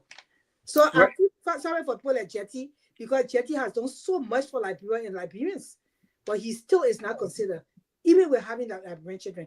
There was a panelist on this very platform on closing argument. Was sad. That young man claimed to be so highly this and highly that. He still ran the closing argument and told me, "Hey, Grace, you're part of Ghanaian." I was like, wow. You see the discrimination. It was so sad. So I said, yeah, so I claimed that. Yes, my father is. Well, you know what? My father paid taxes in your country all his life when he was there. And my mother is a typical Liberian woman. Both way, pa and ma. So how am I different again? No, I just wanted to bring that up. Yeah. It was sad. I lost respect for that boy that day on this platform. Yes. Let me just reference a quick story. Maybe you all know this. Have you all heard about an organization called Last Mile Health? I think I have. Okay, so Last Mile Health is a major international organization. Okay, is one of, this is a little tidbit, right, of information.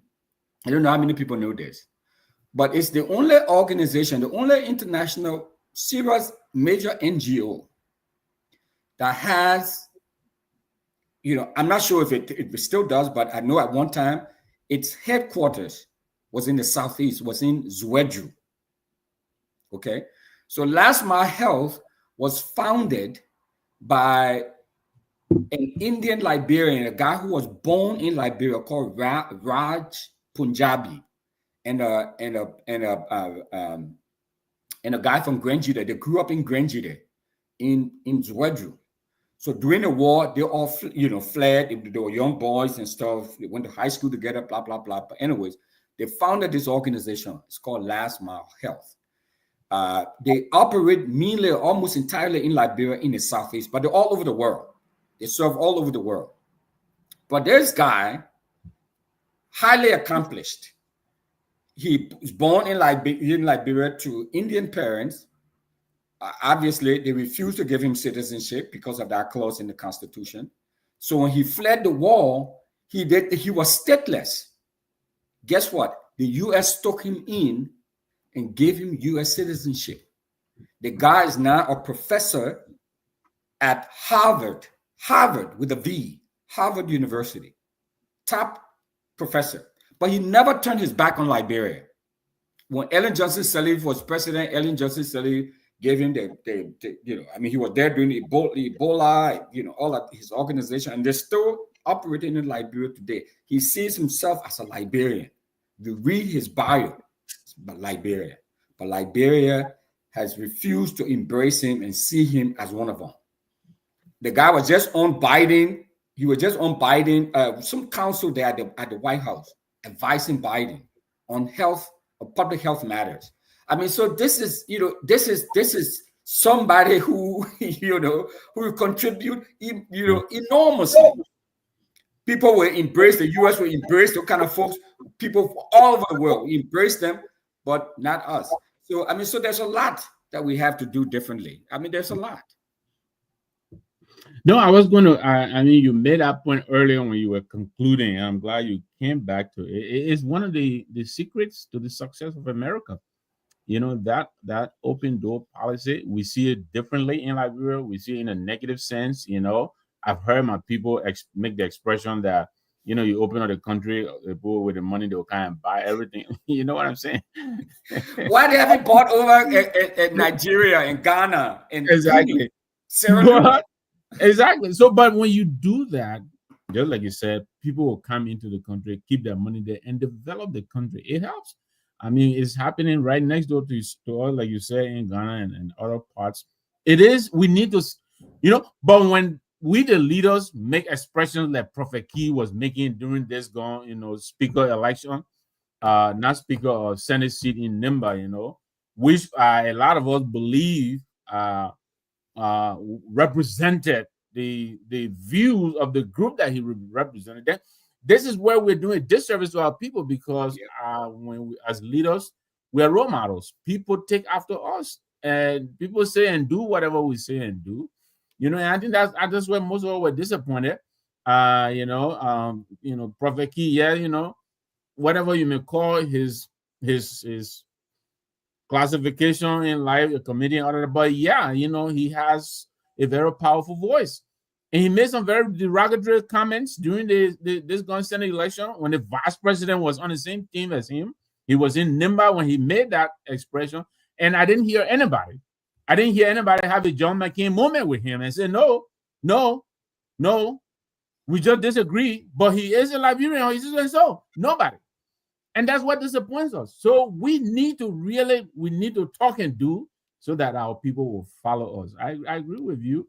It's Liberia's loss. A gentleman at half, I think when they made the announcement, I looked at him. He's a very young fellow, if I'm not mistaken. I believe. But yeah, it's a loss. That's someone who could come in and help us do a lot. There are a lot of other people around us like that. We need to open up the country. How can we call ourselves, in Liberia, we're in the forefront, championing the freedom of Africa, Mandela, all these people, everybody came to Liberia for help. Sudan, South Sudan, all these people. How can we be doing that? And we still have a clause that says, you got to be of such descent to be a Liberian. I think it's backward. I think it's racist. And I think it's discriminatory. And now we're doing it even to people of the same color by tribe and religion.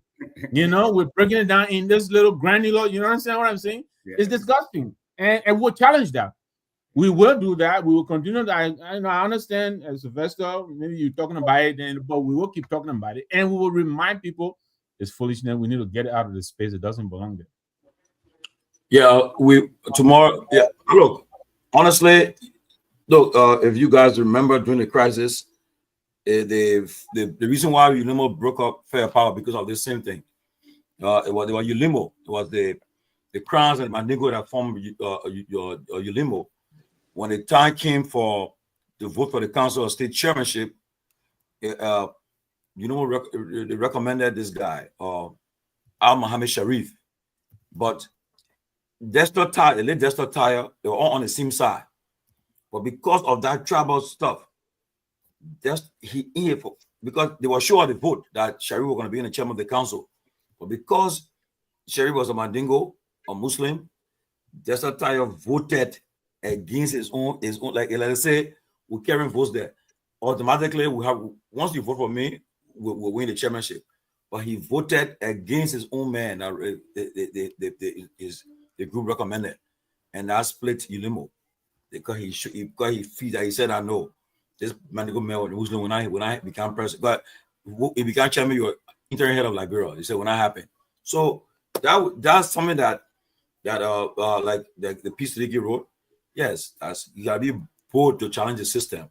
But we'll see it as time goes forward. Hey, Chief, let me quickly add. That's what I made up. I agree. He was my neighbor, and but when people like that do that, they're not doing it singular. They're not doing it as individual. You represented a group of people. You just made that vote, but he was expressing the aspiration and representation of a certain group of people. And we all have to call those kind of things out. Yeah, I mean, that's what he came from Grand Judah, and that vote I remember. You really do remember your history, but I remember that vote very well. But that was the thing that brought war in the country, right? For the whole tribal thing, and they said that the Congo people separated them, but then they come and do worse. They come and do worse. What Prophet Key did, Jeremiah Kuhn approved that stuff before it happened. They stood up right behind him, the Jeremiah Kuhn and the how they call himself, the guy who won the Nima senator election, Koga. Yeah. These people stood up right there and they cheered this man on. I mean, they didn't have to clap, but you could see the smirk on their faces. And these are the people that are in leadership in our country. Liberians should be very afraid. And they encourage them. They use the scapegoat, because Prophet Key was used as a scapegoat, to say the things that they did not want to say out of their mouths. So that's what they say in the corner. Just we think that the white people treat their children to be racist. Oh, don't play with that. But that's how they say in the corner. And they wanted somebody who would just say anything because they won't get rid of it. So maybe they're looking for money. And they say, okay, we're using as a scapegoat. He will say, but this is what we want to say. So they even after coming back and said they were going to distance, and said it looks so fake. Because with even the distance, they said they were still trying to protect themselves that, well, this, that, the other. But these are the people that are in leadership in the country. We have no respect whatsoever for them.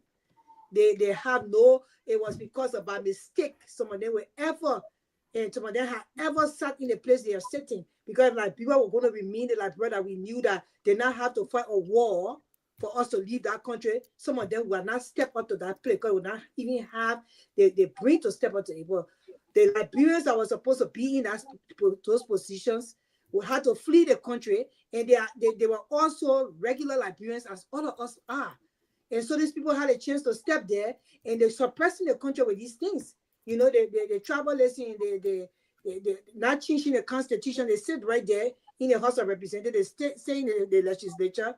For 9 years as a senator, they sit there and don't do anything to change the laws that will allow other people to be part of Liberia.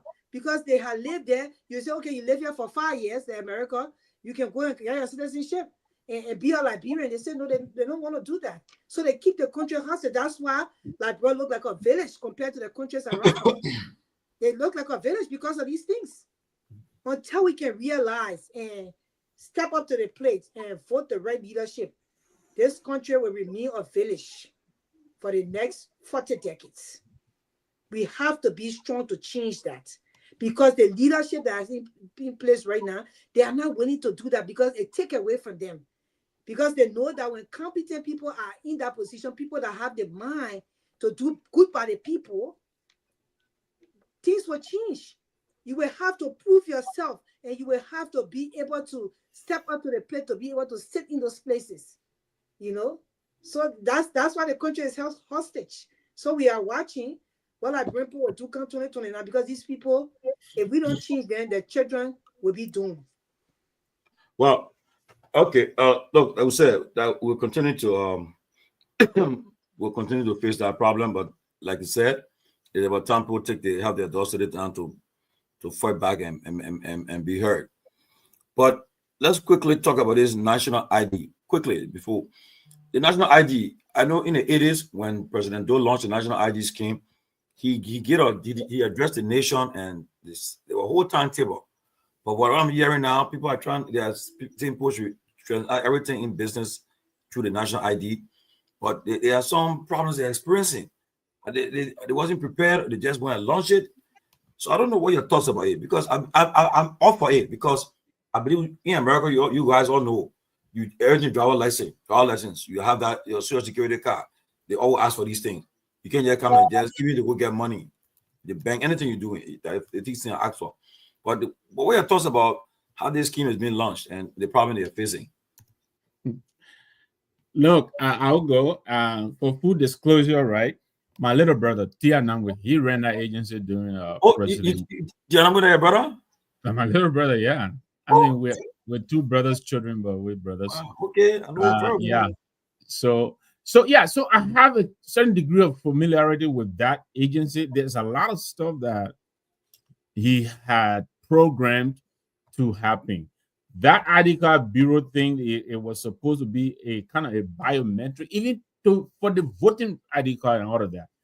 So they wanted to integrate a lot of biometric information in that. So it's a good thing, and I agree with you, Tomalin. I think we should have it. But it's just that the way it's been rolled out, I don't know, you really wonder how much thought these people put in these things sometimes, What is, the way it was being rolled out, it was like an afterthought or something. Somebody just woke up and said, okay, we got to do this. And then we set a hard deadline that we all knew we would not be able to meet. I read up on it. I think they had a capacity to do somewhere around, 85, per day or something like that, And someone did a calculation. If they were to do that, it would take almost 4 or 5 years to ever cover the entire population.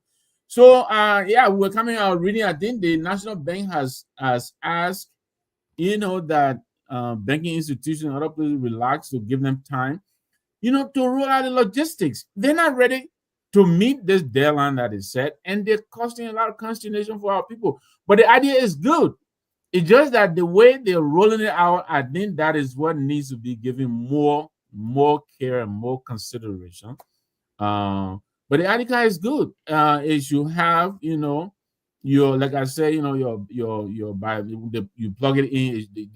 You have, I don't know how they're gonna, but your address, all kinds of little information, all in one spot. It's a good thing. But people got addresses, Mr. I don't get it. And that's the thing. They always do come up with these things. They don't have no feasibility studies behind them. They don't go and do actual research and try to train people and make sure. Because these things, you have to have the process almost in a year or 2 years to really make sure you put all the logistics in place to be able to do it. So when you bring it on, it doesn't fail. You can't come and be doing trial. You got address. Have they built the address system in Liberia? Where play? Because the last time I was taking from address to my house. And talking about that again, I have a little idea because my fellows, Blama Nelson, my UPB fellow, they would say it was a UPB, but from the South guys, special emergency life food.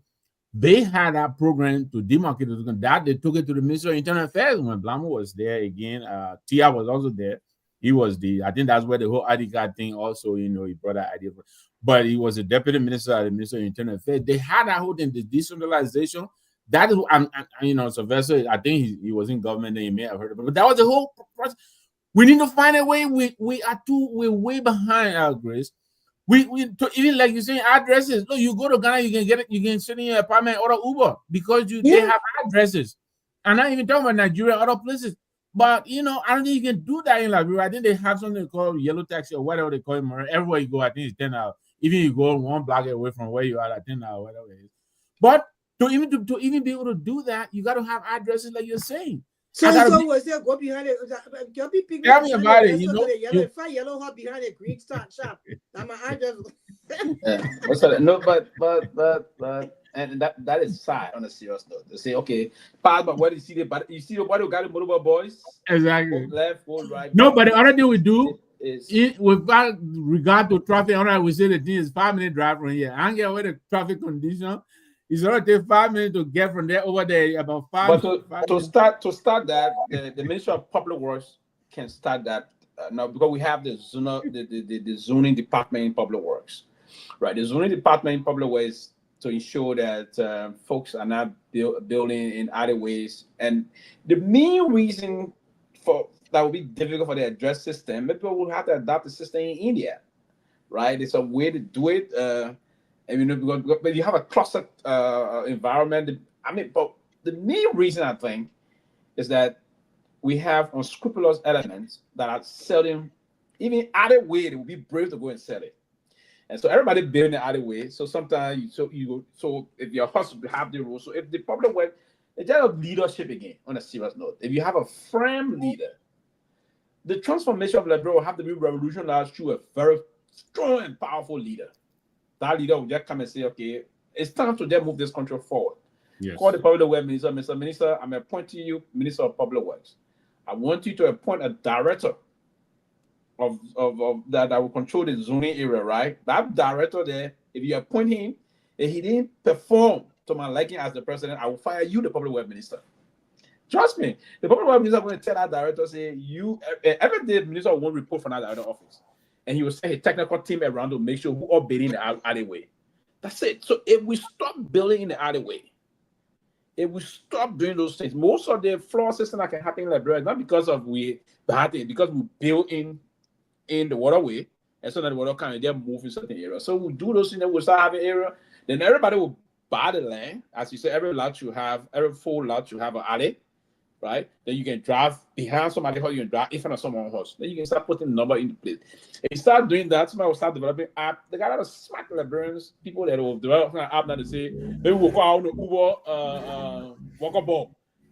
Someone can build an app called Walkable, right? You know, the rental Walkable, you go on Walkable, you say you want to go to somewhere in Balance. How do you find, okay, that is, okay. Classic example quickly, Mr. Nambe. Look, that's the system to Este, Banana Este, Cabra Este, and the rest of that. See the layout there.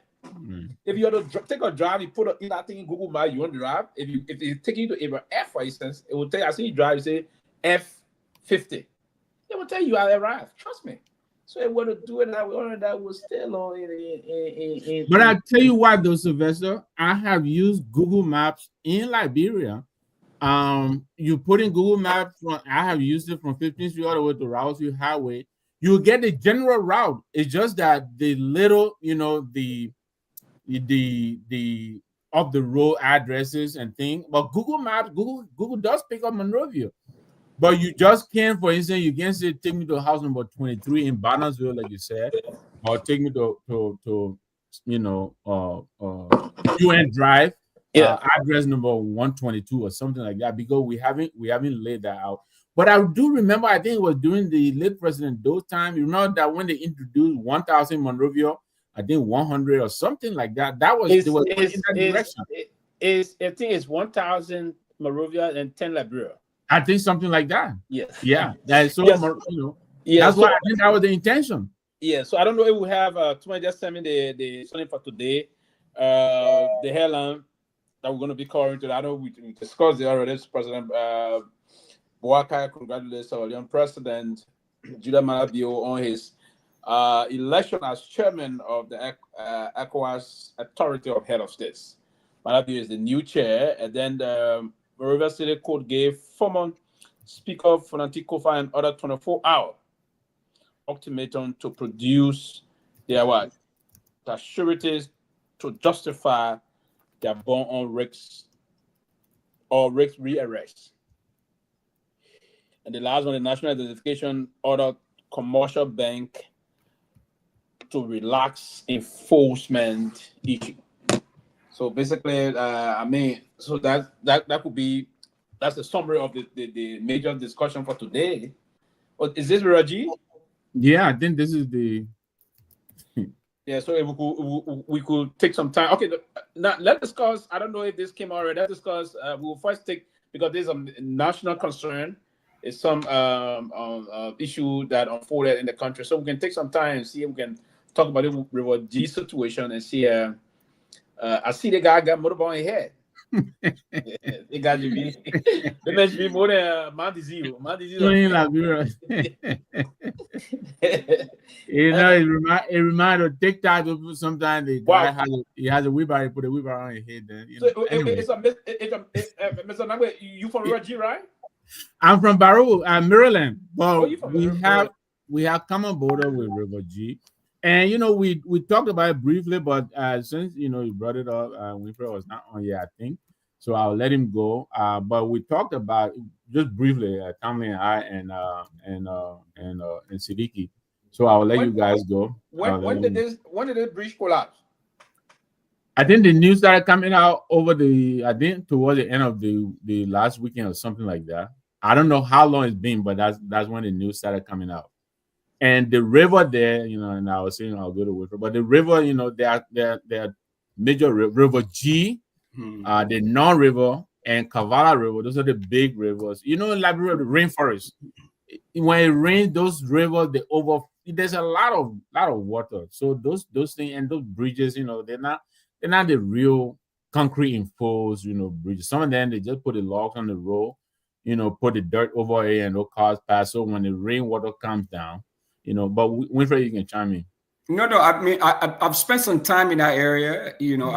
I lived there for about almost 3 years. I mean, in Fishtown, and so I traveled that route. Bearable, very well. I mean, I know that whole area. Okay. Oh, so you live in the Fishtown for 3 years? Yeah. Traveling back and forth. Oh man, I'm a my neighbor street may be upriver, and I also from the hinterland. You're also downriver. Yeah, I also downriver too. We get all those. So that whole area of Kawakan, that whole Zwedru corridor, all the way to Kehleboe and Harper, that whole area. But in any case, yes, and let me tell you something, man. I think you just referenced it. The rainforest, my man, it can rain over there, bro. Dry season, rainy season, it rains. Because that forest system there, the largest tract of the Upper Guinean forest system is in that area. That whole, Sino, Reku, Grand G there, River G, that whole area, my man. Yeah. To be frank, we are endowed with extraordinary. Yes, isn't that a paradox, Sylvester? And still we're still struggling. Then look at the region that reached that all those things then to propose struggling for the motorbike. Yeah. Imagine. So, but let me ask you guys though. But I thought, because I haven't been back there recently. But I thought that they have paved the road between Fishtown and Kehleboe. Is that number? No, Winfred, I haven't been there lately too. I've gotten reports. You're right. I think they did. I'm not sure which of the roads is this. I don't because if you pave the roads, then of course you have to strengthen the bridges. To Kehleboe, but that side is not. Okay. So where was it? Where's the bridge? Okay, so I thought that was the Kehleboe. No, I think this bridge should be. I don't know this is we are between Zwedru and Fishtown, or between Zwedru and Kawakan, I think so. Yeah, one of the two you just called. Yeah. Okay. But the Fishtown coming towards Kehleboe, that's how it's Kehleboe. That's how I paved. Okay. Yeah, it's paved, and then from Kehleboe coming into Harper is also paved. Yes. People going to Harper is also that side is also good. And the African Development Bank started those projects since 2009 or 10. Okay, so you still have portions of the road. Yes, the African Development Bank is the one that is responsible for. But you're right, especially that piece between Kawakan to Kalokan, that particular piece. Yeah. There is the piece also, from Zwedru to Kawakan, but the piece from Kawakan to Kalokan. Those are the difficult pieces, and again, because of what Winfred is referencing, those are the places that are already covered by the rainforest, and those places are always wet. So the sun, because of the forest canopy, the sun doesn't hit the ground or doesn't hit the road. Yeah, my man, it got rain over there like crazy. It is beautiful. You go in a place, you get lost in the bush. The lush. You lost. Oh my God! The person down from that side. But how was that? You see the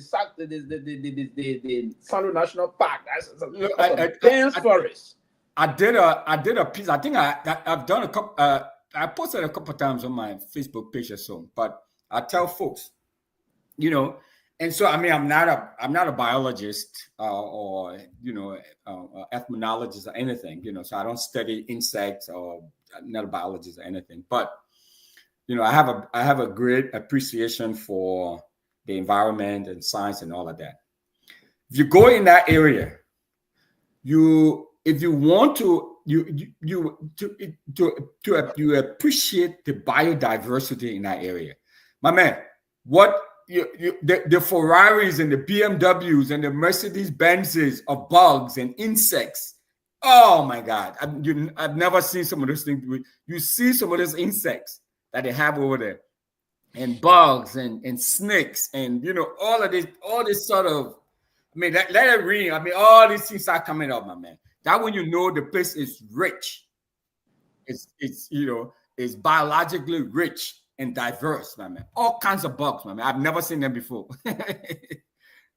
Yeah. Yeah. So that when you talk about the richness of that place, I mean, it is. It is. If you left on that side, you come towards the Bapo forest. Yeah. The Lofa forest. Back in Nimba. There's some part of Nimba we try one other time. I confused. I got scared. Yeah. I'm not really scared, but I was because that even we're traveling and then the weather just changed, right? So you saw the cloud called dark in the dense forest. It's You get that dark, right? I say yes. That's the country. And in fact, Jesus. Sorry, so there is a place in River G. I'm not sure when there in River Bear. You know, you go. That's another area. In fact, that's where the biggest logging company was. There's River Bear in the back of River Bear. You know, that's the Glaro area there where you have what they call I think that area. Maybe that's where this road. I haven't been. I'm texting my friend Philly, who was the former superintendent. I hope Sarah will come on to the. I think she will, but I think that's where because the main road we're talking about, it may have. You don't think Sarah that up river G too? I'm still trying to hear you talking at home. My hand.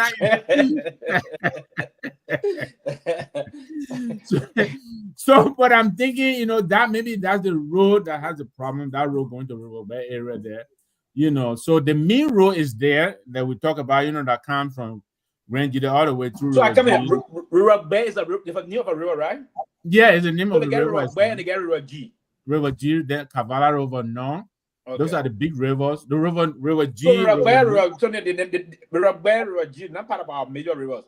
No, well, the non-river is a big. I'm not sure what the River Bay. No, I don't think I know because our 6. What it taught us in civics and history, right? I think it. If I'm going to be correct, let me try.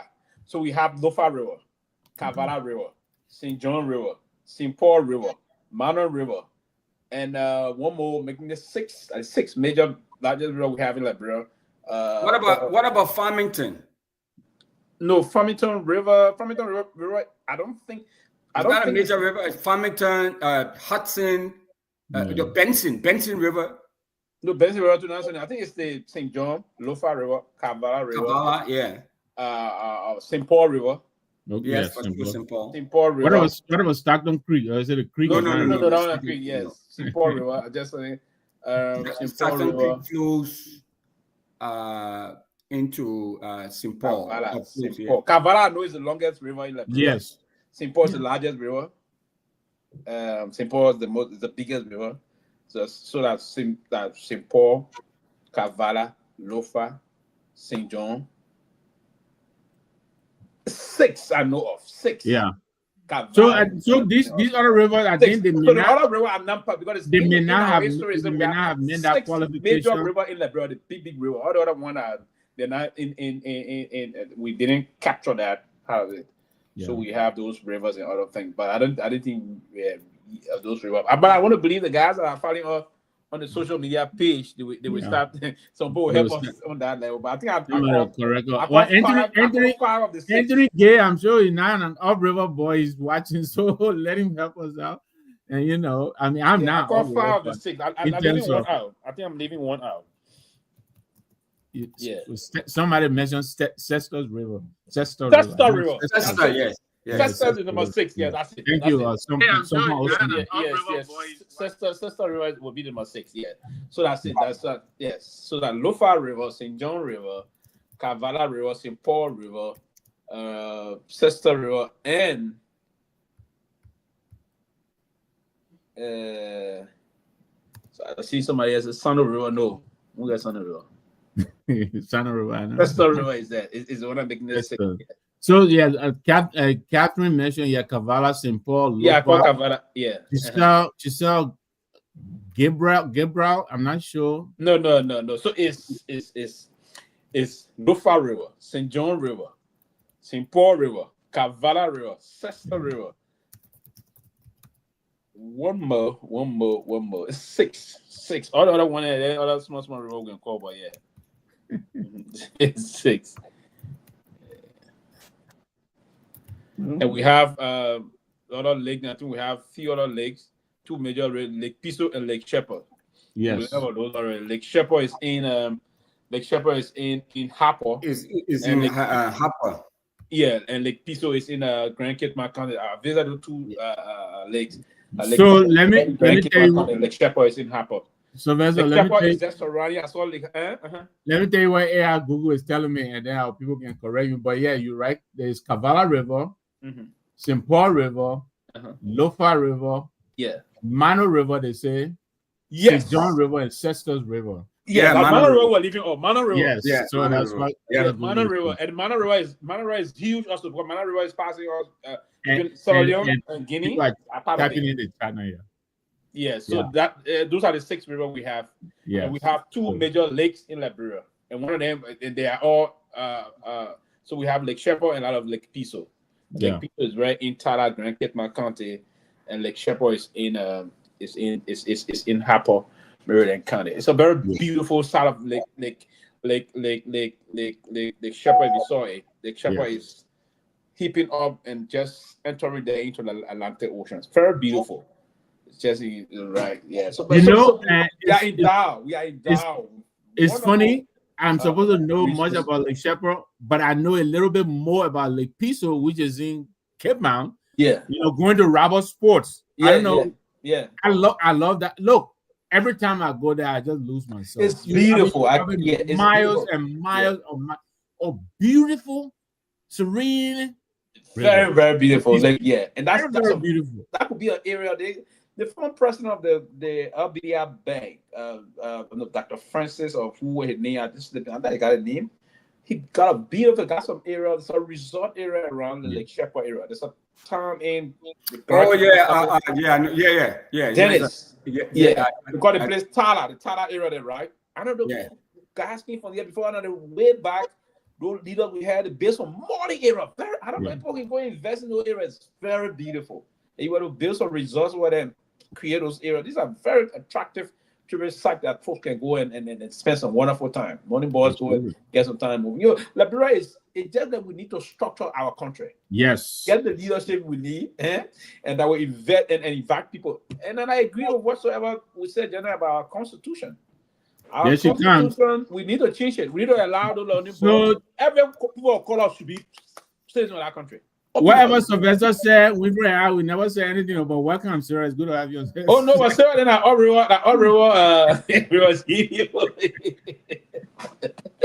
Thank you so much. How was the program yesterday? It was great. We had a lot of fun. The cookout was hosted at my house. We didn't get invitation, so we couldn't come. Oh my God! You guys said you were going to be at Dr. Peabody's place, daughter's occasion. That on Saturday.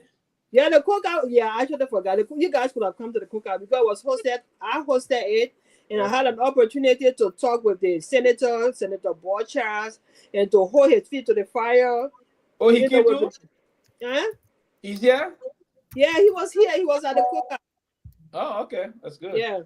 So we had a little good discussion on some of the dreams and aspirations of, we from there. And, You're talking about the bridge Akola?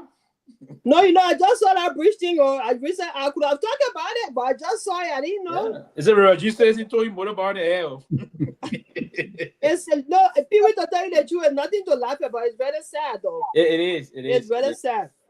Honestly speaking, all of the bridges that we got with say playing in other things, what major river. It's about time that the government and the public works ministry put some real money. We don't have. I mean, yeah, they are there. Some of the bridges around $200,000. Bridges that will go for 50 something, 80 years.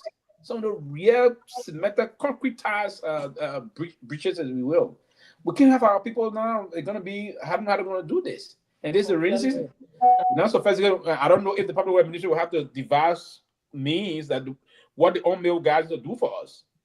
They will bring iron bridges. I know even ever had talked to their mom. During emergency, you can get mom and something, they will break something and just put news on them. Maybe will build. I don't know. They will do some of those things.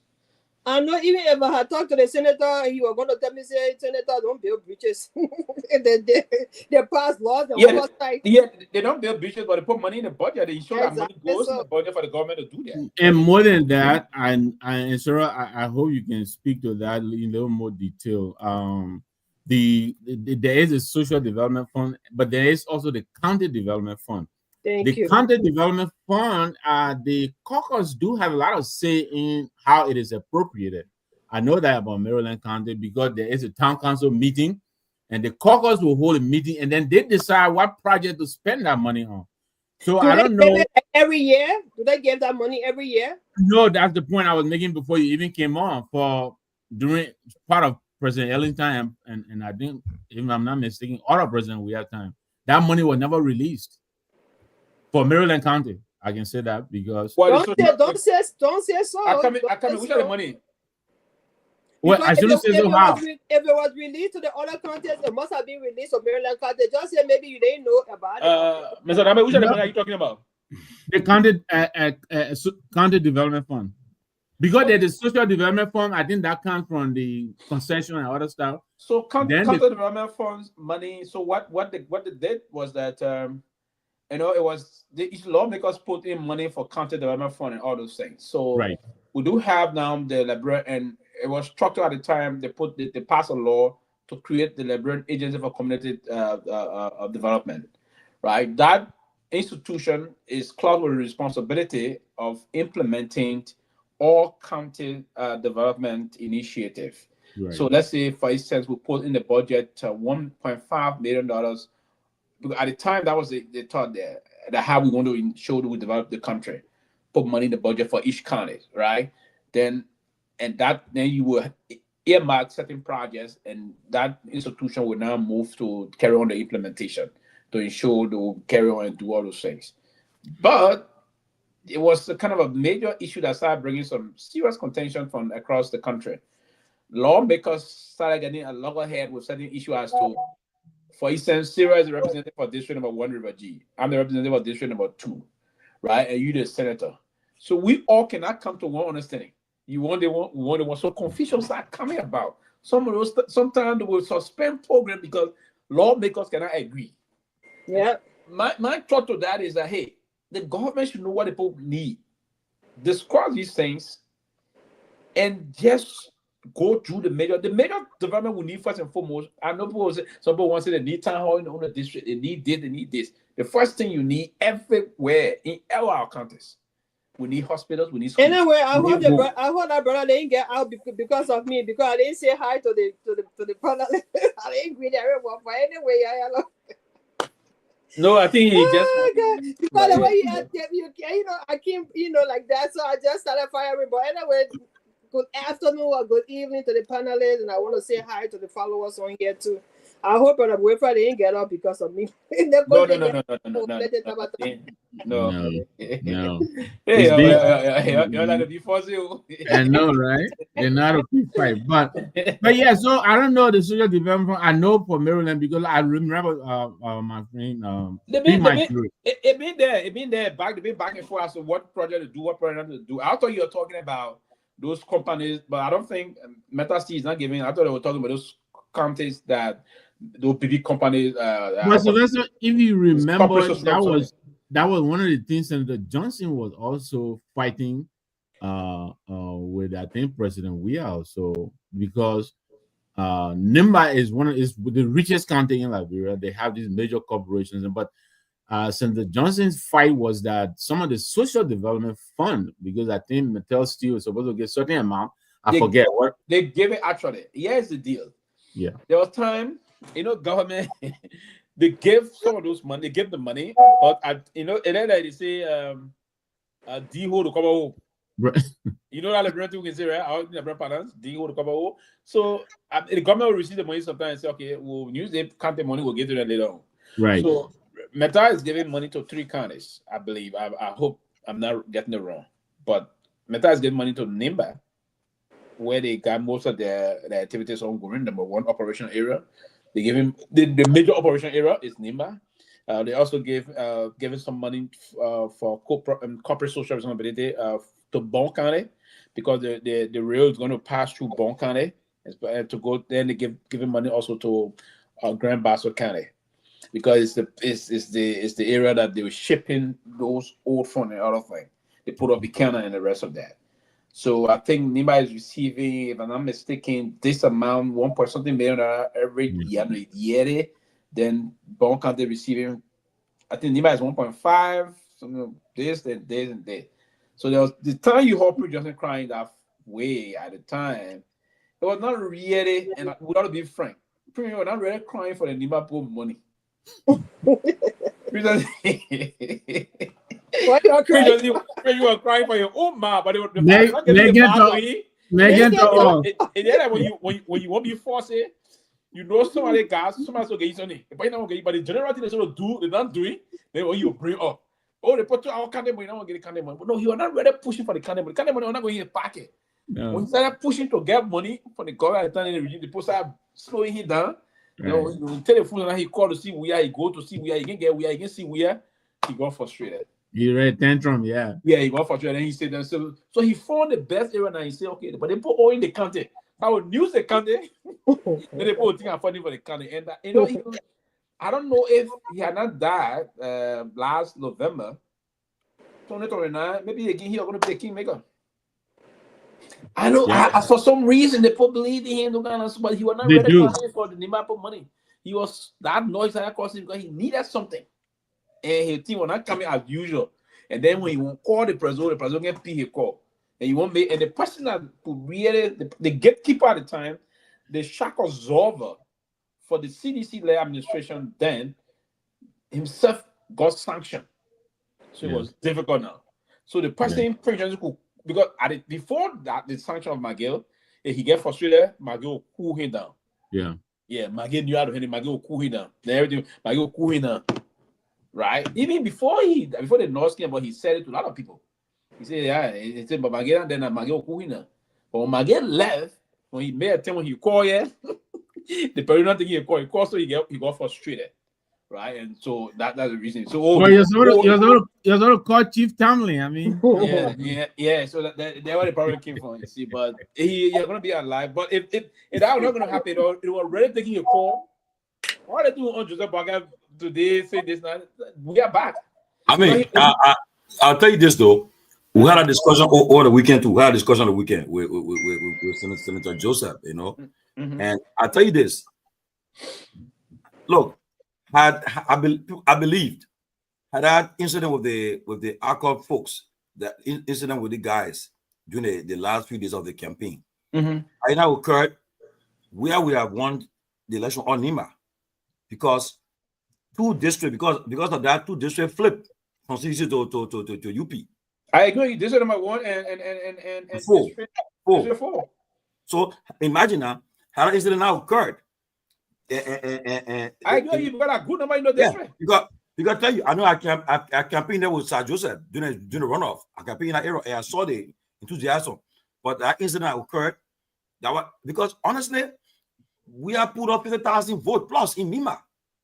And that vote was enough to make them win if the district had not flipped. He beat Boaga in Boaga hometown or where he from.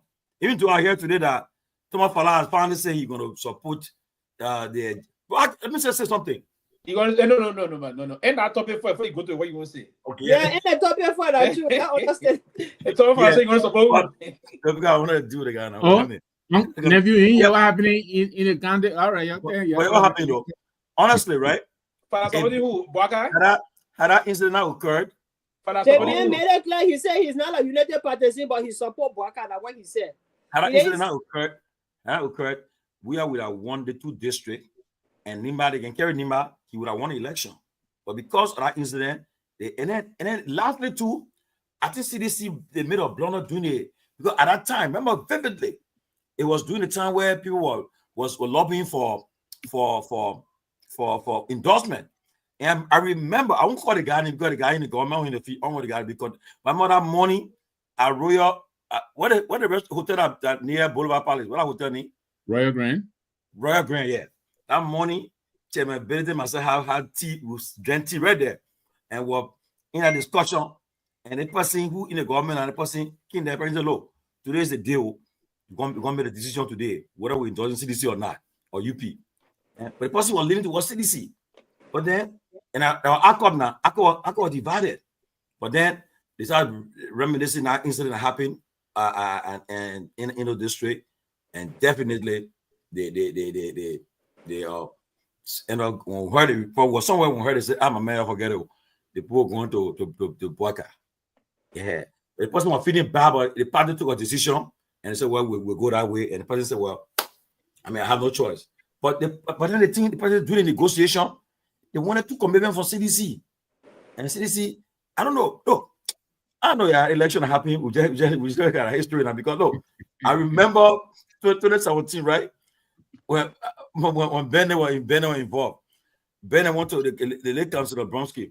Yeah, Ellen Choice. But then after the meeting ended very short. When that meeting ended, they knew that Ellen was going to switch to Myean now because her fortune was Bronsky. But after that meeting ended with Bronsky, apparently they said no, let go to George. And then we are just say anything, I agree. Anything, yeah, go. Anything, we'll go that way. So it must say, but another guy, we're going to take this guy, work with this guy. But then, found out to 2023, Prince Johnson told me, he said, my son, I want to go talk to my gay not there, right? But they saying, Koji, usually go talk to me. I want to talk to, no. I want to talk to them.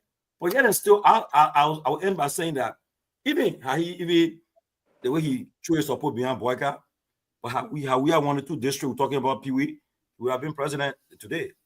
Yeah, that going to be in the line of saying maybe the second round. There was still going to be a runoff, but my point here is, that's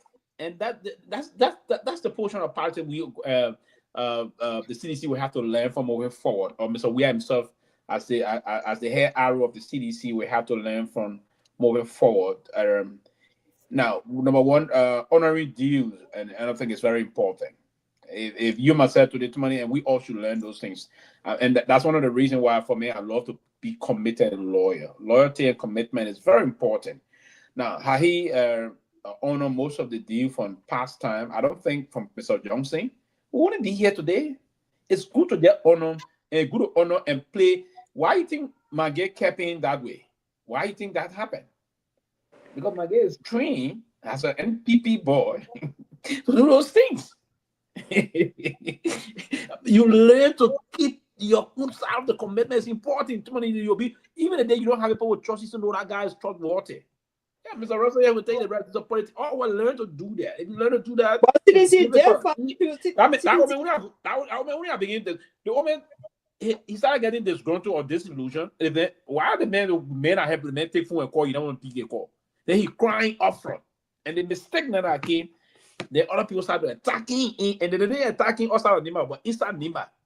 So for me, that was a mistake that we always learn from. But Pewee, right? Even when Senator Johnson endorsed Unity Party and they won, what did they do? If Senator Johnson has stuck with CDC by now, he'll still be alive. But because he voted, he endorsed. No, I'm not going to tell me that one. Yeah, because they frustrated him to his death. Okay. Anyway, you're right because you said pressure, right? Him to his death. The frustration United Party gave Johnson, CDC could not have. CDC has never done that to him. But the point quickly to my struggle about the 2 districts, I agree with him. District number 2 and district number 4, I agree somehow with that. Now, because, but yeah, is what that shocked other people also. Senator Sir Joseph got more vote in Monserrato, and that's it. So I just got more vote in Monserrato. Why do you think the senator got more vote in Monserrato? And this is what the party should learn from his strategy, because he was a person I don't want to agree with. When he went to do his thing, apart from when the Ebola crisis came, he didn't have boundary, right? He was the as they say, medicine sans frontier. There was no frontier for him, so he went beyond border in all of the counties. So he got a lot of vote, shocking in the county than the party. The same happened to Nathaniel Miguel. Miguel got more vote in Magibbi County as individual that got elected as senator than the party in the county. So I mean, I have to be some area that I have to be work on. If the CDC were to ever attempt coming back to power, you have to screw those points to ensure that. But yes, meeting your side of the bargain is very important in politics. Yeah, I think Sylvester, that I think that's when the business, the political capital, you have to know, how to bank it and when and how to use it. Tomalin, Ruth made myself answer her question. God, the death of some woman. Did somebody die today in Liberia? A lady? Well, the death of a Liberian in her country after working over God knows how long. Only to be quiet today. Quiet today. Have the government, most especially the TikTok director, spoken? Who the TikTok director? Rue, you gotta help us out here. So yeah, so help you. I know what's going on. No, but on a serious note, right? IG is what she's referring to as TikTok director, I think. Chief, I was just gonna say the Thomas Fowler thing, and now I'll pass it. Yeah, they mentioned something about Thomas Fowler, but he said in a half big way. Thomas Fowler issue, right? Yeah. I'll tell you this though. I know CDC expelled him, but Thomas Fowler, one thing is that you know is that look, before 2025 to 2005, all they knew to be the plane seller, the guy the plane fee, sending plane, all they knew to be. But what that moment that when CDC the wave came in, they raised his hands and he won, and since then he been in the legislature. Okay, he been in the legislature today. One of the most wealthy Liberian, in the country, and all because of the position he held in the like on the Various Ways and Means Committee. That's why I was told that. That's why when Kofa decided to go after that, thank God Mr. Nangwe is here. By the way, let me just diverse little. Tomorrow we'll be having a show on the auditing of the legislature. We'll have someone who is involved with the whole auditing process and honestly the legislative budget. They will be on the show tomorrow. And I think Representative Ability said he just recently submitted a bill, something like of the audit of the legislature. So we'll be talking about it tomorrow. Who submitted the bill? I think it's Musa Ability, right? Oh, okay. Yeah. And so, but tomorrow we'll be having that show, and Mr. Nambu will be moderating that show because the audit legislature, people have been asking questions about it. Yeah. And I believe the problem that came from the COPA removal came from all because of that when he announced about the audit of the legislature. And if they should ever audit the legislature, I can tell you most of the major players that should be on the ballot for 2029, they will be affected. So I can tell you, I know Musa will feel resistant with that bill. That bill, I believe, won't go nowhere because you will be holding everybody inside, and they were going to push that bill out of that place. They're going to put that bill will die before it reaches committee room. The committee room, and it's going to die a natural death in committee room. So I wish him well. But tomorrow, let's talk about it. What the bill for? Huh? Corruption. The audit of the legislature.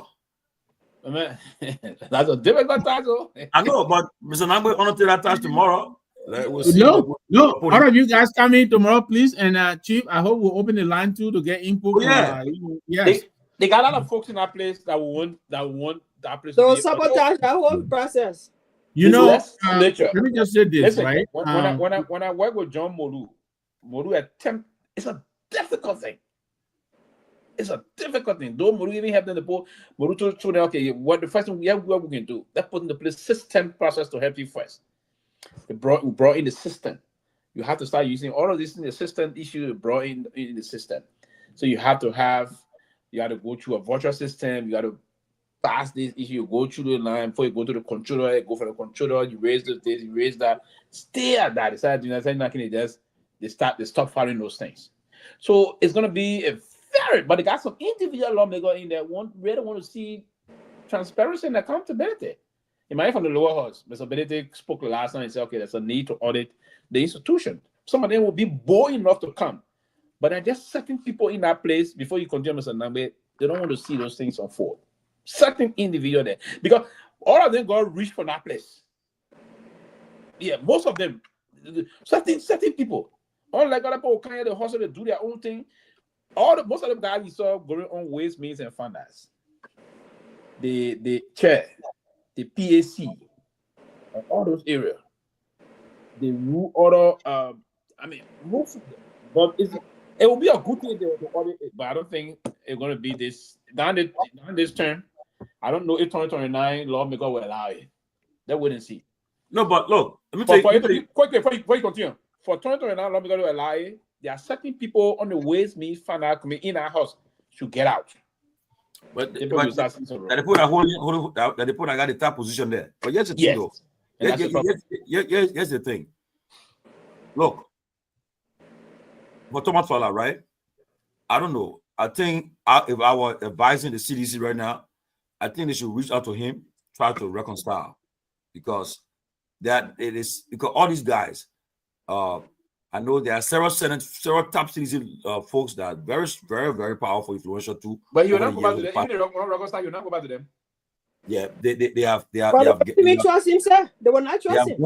No, but you see, but they have gone away from the CDC, and this I don't know though. But honestly, and I know the CDC, I'm not president. We have been making a lot of outreach to people, to for CDC and so forth. My prayer for the CDC now for them to pray. That's how Joseph stay with them. If Joseph to leave, then there's a problem. Yeah, I mean, I'm also I'm concerned about that too. Yeah, as a political person for me, Joseph is extremely popular. But Joseph been gone for CDC long time. It's just that he has not voiced it out, but he's been no, he said CDC. He didn't announce that he left. He said that's why I said he did not voice it out, but he's been gone. His mind is not there anymore. You think so? From the body language, yes. No, he had the man. I'm not saying anything. The man said CDC. That's what I'm saying. He has not said it, but his action proves it. What action? The man has not said nothing critical. No, start acting like you know how political minds and no. Listen. You know, for me, I would say what two ways always right. So I just have never attacked the party. So I just have never attacked the political leader. So He did. He attacked the political leader. Yes. What he said? Remember when I story came on Spoon? What story? The story that was leaked from the CDC chat room to Spoon. What did the story say? Where the confrontation was between Sir Joseph and Myean. On what? On something about the government. I mean something about the handshake when Prince Johnson died.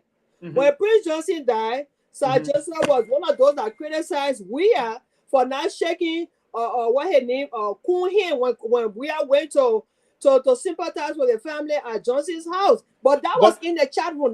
That information was leaked out. Let me finish. Go ahead, Mama. Go ahead. At the end of the day, and then somebody said, but Joseph, is that now you're talking? You're in the Senate, and President Myean has been disrespected at the airport, and even back and forth when they go there, they say you shouldn't use that, you shouldn't use that, and you have not uttered one word. So why now you come to talk about just a handshake? That's why the back and forth went. And that story was leaked out on Spoon. Yeah. Okay. But you agree with me that the last time I said criticized the former president on the handshake thing, right? So I don't think it's that Joseph did. I don't think he did. But that was a bad fit, I believe. I don't think he did any bad fit. So Joseph, listen, Joseph's point is you want to be a political person. You have to be people-centered. You have to be people-oriented.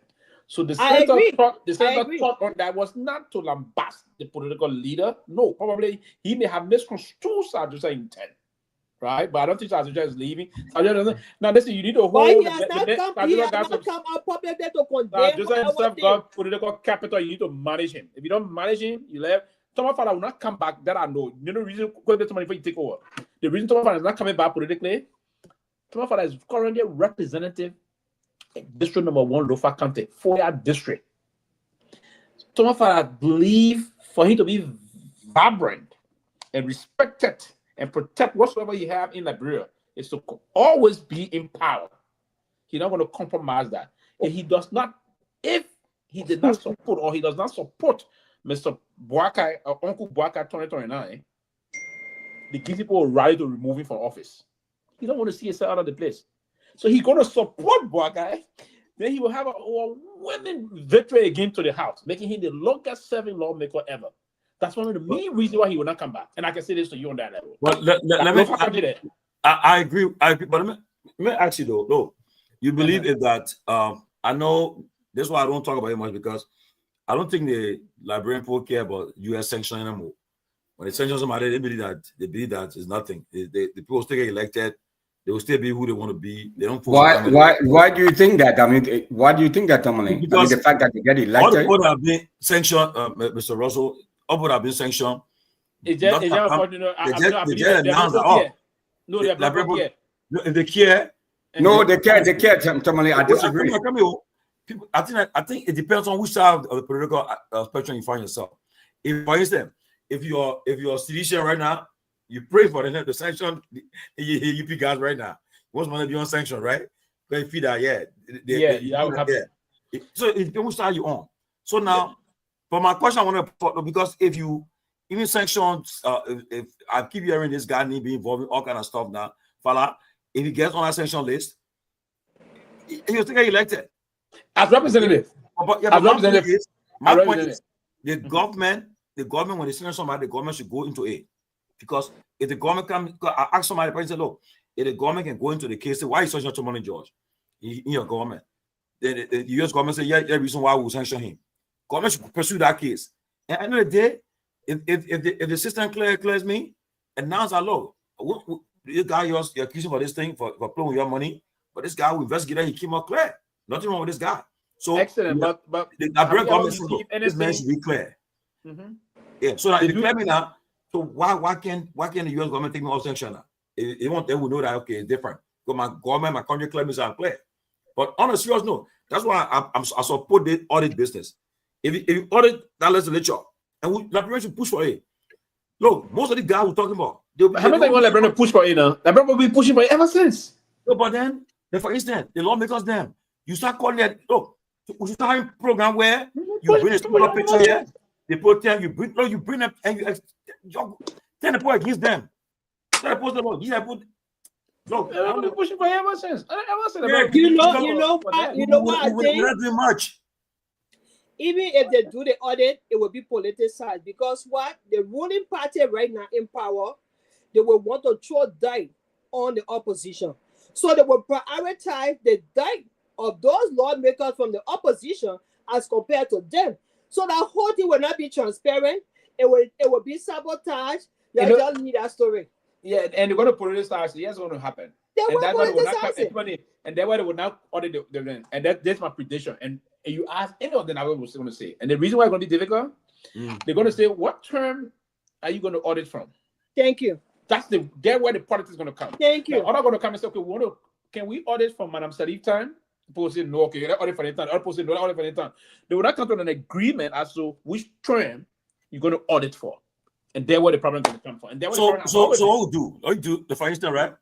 Some who start pushing the bill, you gain support. You say, look, when they put a bill, you call on, we do our program, call the people, the various constituents, say, look, this bill must push into the bill. Tell do you know what happened in America today? When the Republican lawmakers go for town meeting, they're running out of the town meeting because they put and say, you're voted for the big beautiful bill. You're voted for the big beautiful bill from Trump. You're voted for it, and they cutting our entitlement, cutting some things for us. We can't elect you again, but our Liberian people, that problem we gotta help them because I think maybe they're lazy because if the lawmakers will have town meeting, but they can't have town meeting with 20 people. You know, you hire Russell, help hire you, get some, you go help organize how to do town meetings. The district. Yes. The difficult thing about reporting, you get why I put responsible. Yes, quickly, yes, why? You are representative for your district about 2 or 4 in Mangibi County. You move in and take during election time, you go back in your area, you live in places in local area. For instance, if you take people from Red Light, Panasville, Painesville, you truck them to go and register to vote.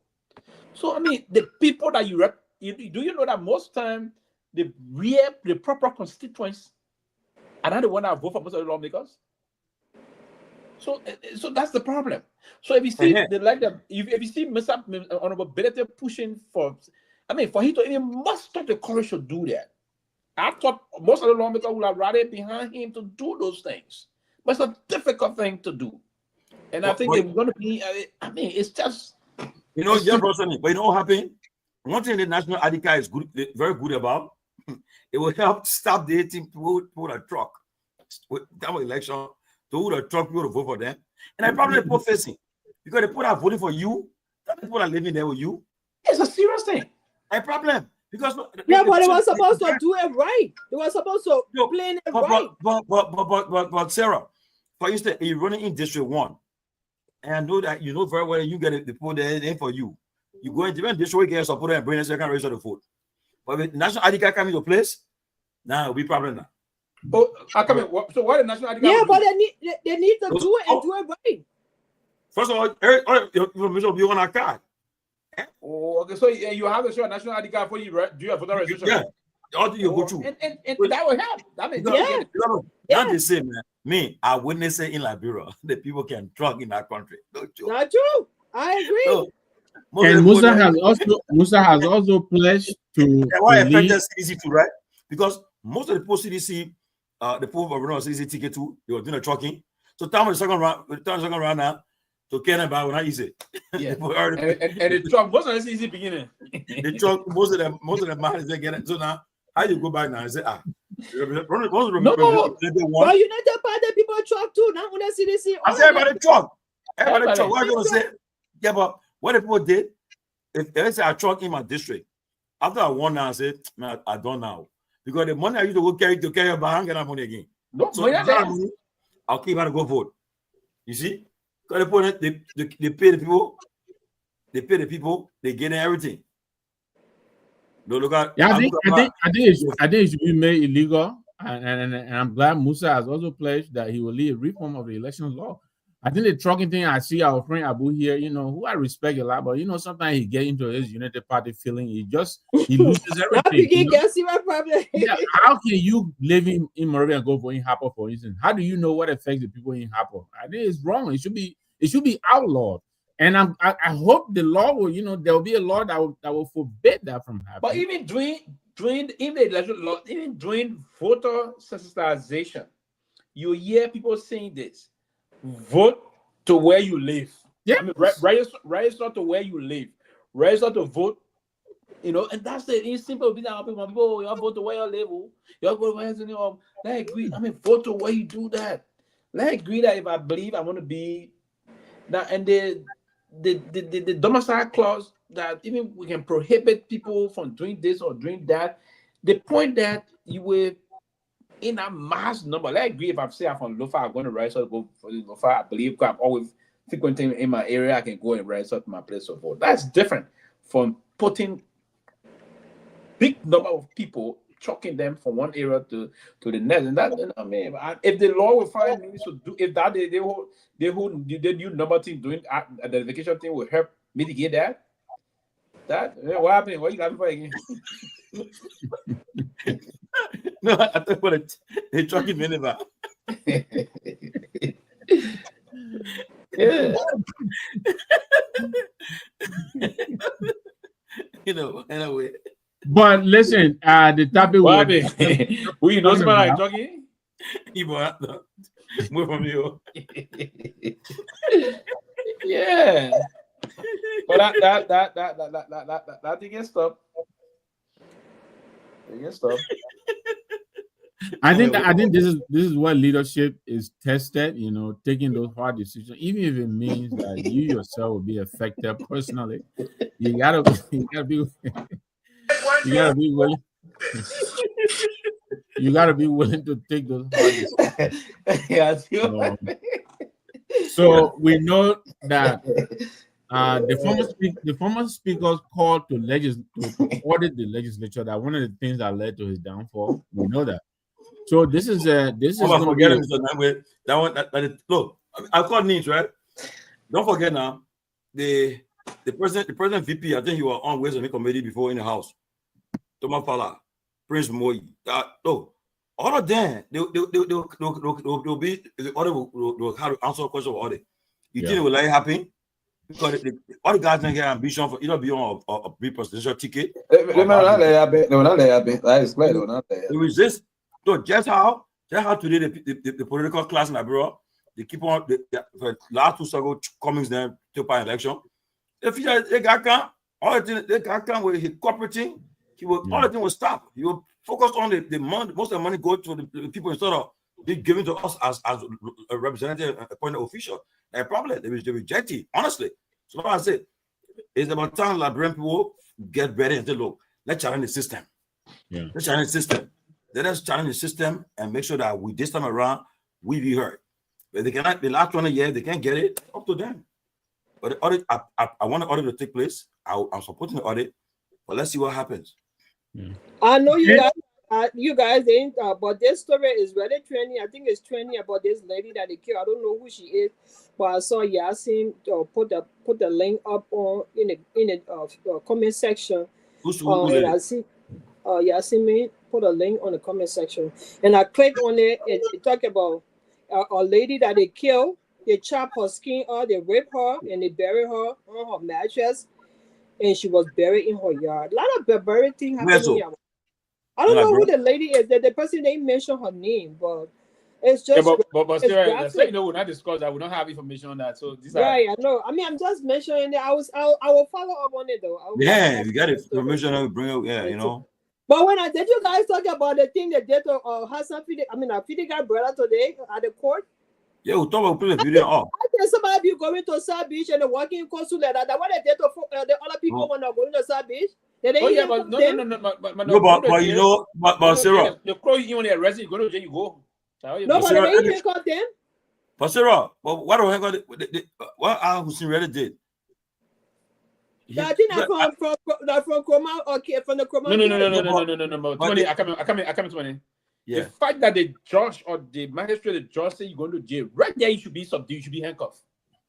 So why everybody, you know, yeah, everybody. So no, they put out all of you that you're going to jail. You should rather your right and liberty have been seized immediately. That's my point. So why did they do to other people? There should be no sweetheart deal during those times. Government is a mockery of justice. So it's unfair. It's unfair. The government is a mockery of justice. If the judge say you're going to jail, any other party the judge say you're going to jail, they will call for you. Straight they will call for you. Yes.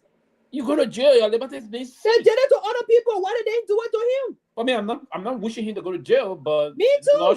The law should so let me ask you now. Let me ask you a question now. So the people are saying when the judge sentence goes out of jail, why they hang up them too? Did they handcuff them? They didn't handcuff them? No. They didn't handcuff them? No, they did. No, they weren't handcuffed.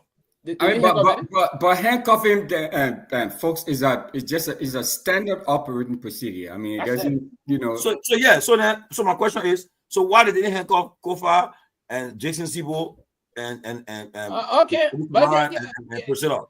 Anyway, and as Mr. Rosa said, and I agree with that, it's a standard operating procedure. But the reason why you handcuff, are they all going to do that because you're liberty there immediately when the judge is going. The liberty is not as the fundamental right you have. That's why when they put the guy to jail, I need Charles to leave. He got handcuffed, right? Of course, Charles said he got handcuffed. The former central bank governor and got Weeks, right? Yeah. Weeks. I heard Fadiga brother was released later on. They released it later, so he didn't sleep in South Beach. I don't think he. Yeah, but my concern is, I would see. If he said that the person that said it lied about him was Hassan, right? Hassan is in the States right now, but I would say both of them. Both of them was sued. Both of them standing on that $1 million or something. Oh, really? But yes, what I would say that, right? I would surmise that if you don't want the money for them, if you just want to put if intent is to and that's what's going to happen in this case. If the intent here is to tell them that you can't just move around and loosely talk about other people as they've been doing before, very loosely do things on people, and there's nothing done to them. One thing I know they're going to conclude is they're going to write some letter of apology to him, and maybe, if I were AB, I would say you'll publish it in maybe all of the dailies, newspaper in the country, and do a public service announcement apologizing to me and all that thing that he'll drop, because they don't have that money. Even if you are putting that case to maybe 100,000 or 200,000, people are going to have them, but 1 million, I know I will have them raise that, right? They don't have the money. But again, we need to respect other people's character. But Sylvester, though, I mean, I know that at least the one who was on Spoon, he's publicly acknowledged he was making over $20,000 a month. I mean, that's significant earnings. And I think AB is he knows they can go after their property and stuff like that. But to answer your question, Chief, the one here with us in the States, that's the one who was at the LDEA.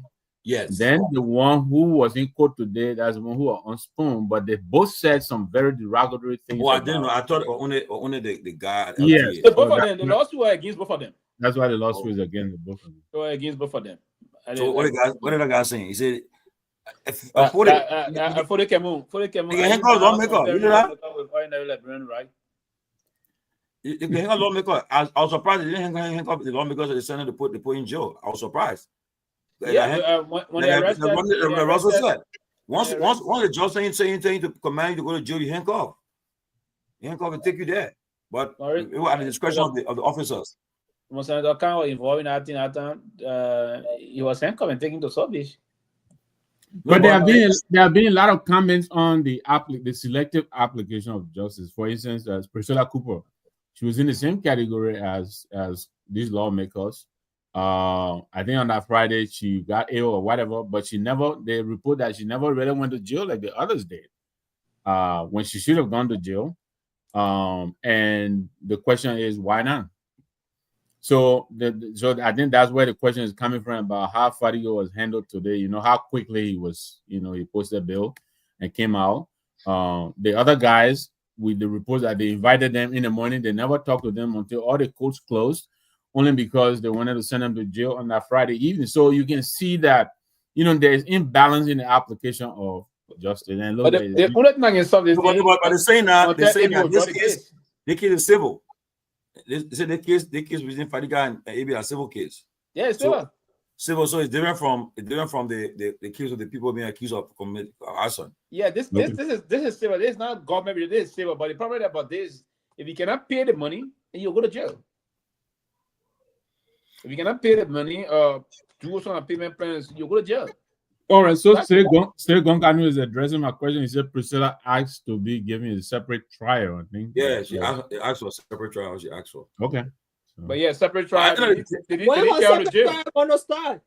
Separate trial, she didn't go to jail. She didn't go to jail, exactly. So all I'm doing there ain't going nowhere. When is her separate trial going to start? That's marker of justice. You can remember Crystal versus Rodney C. The same thing. That sent Rodney C to jail. Manasali got to push to get Rodney C out of jail, and they did it somehow illegally. That even caused the former justice minister to resign. Right? Yes. Right, so many things going on in the country. Madam said it was embarrassing to her regime, and so she did need Rodney out. But Rodney went to jail it was on civil issue also. So this thing are nothing to play fun with. Yeah. They gotta give the man his money, $1.1 million. They gotta give it. But they don't have the money to give eventually. So what they're gonna do, I think. You know what happened?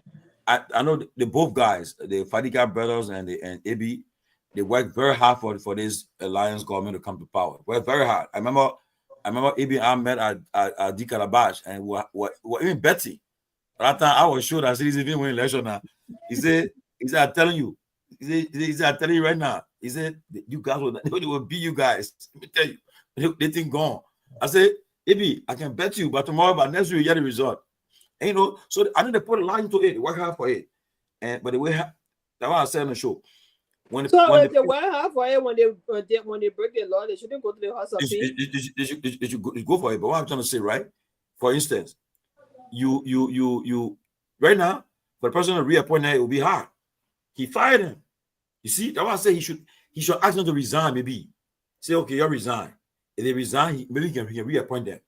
But they say he fired them. I mean, the president, I'm saying that he stood like Ben posted, look, I lost confidence in Ibi Koma and Hassan Fadiga.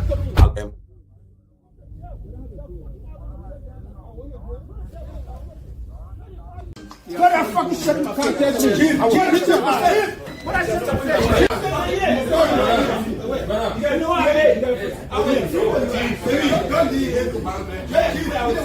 we can't hear anything.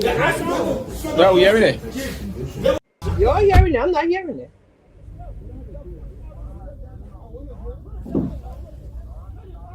Put that fucking shit in my contest. I will hit your ass. What I said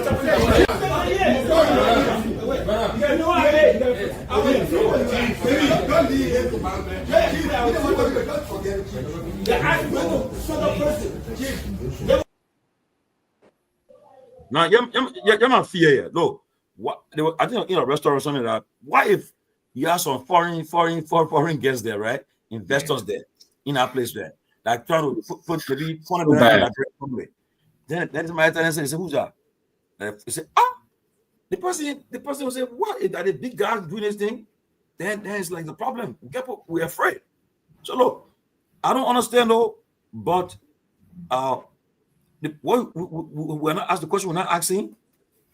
Since the government came to power, we have not yet seen any new investment in the country. It's very key. And I told the VP, I said, look, you can bring electricity and roll in the country. You can take care of it, which is I wanted to happen. But if the Liberian people, their lives are not impacted, look, Mr. Russell and Sarah, if Mom Mary is saying that, since she went to sell her kobo today, nobody have bought her kobo. That number one there. If the person John Brown saying, my children want to go to school, I can't put my children can go to school now because I don't get money to pay for the fees. Look, if the thing cannot be happening, you can't win election like bro.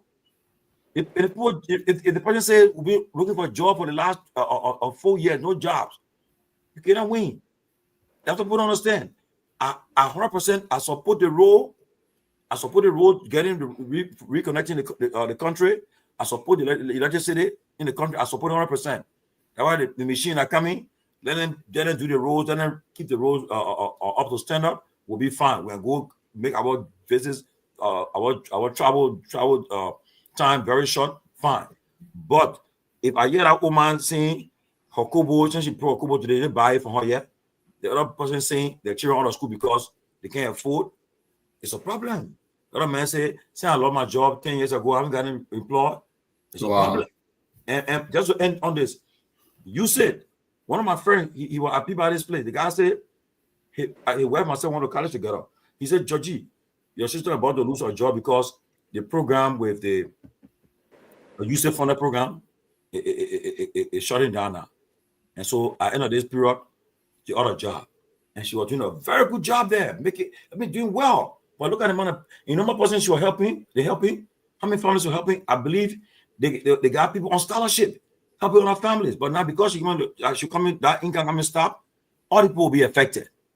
And that's why it's important that each trip the president and the vice president, all them making when we go on these trips. The MOU is fine. MOU is fine, but the tangible should be by next year, 2026. The tangible we should see the tangible. 1 year, the president dedicated the billing, dedicating the thing. It's fine. But if we don't see that, it's a personal cutting ribbon for the factory to open or for the people to come and start operation like bro, what like bro are going to get jobs, they should be thinking twice because there will be no excuse.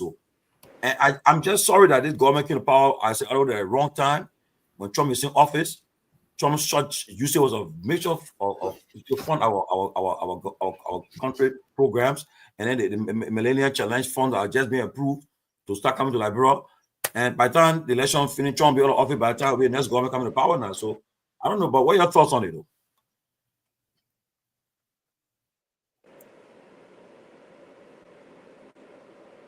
Also, no, I mean, this, can you guys hear me?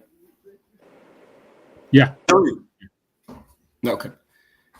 No, for sure. I mean, it gives us a really bad image. I mean, it gives the country a very, very bad look. I mean, that video right there, just playing that video and seeing those guys behaving that way. So,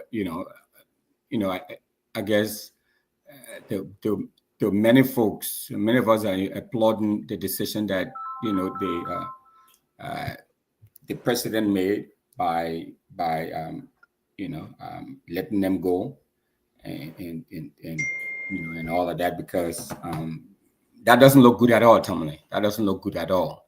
I mean, like you correctly said, had it happened like in a space where you had folks there, from outside the country there, for some business or so. I mean, that sort of image when you have some of your senior law enforcement folks behaving that way, I mean, it's bad. So, and I know those guys, very well. I mean, I know Mr. Kurman very well, and when we are from Ganta, he's from Ganta too as well.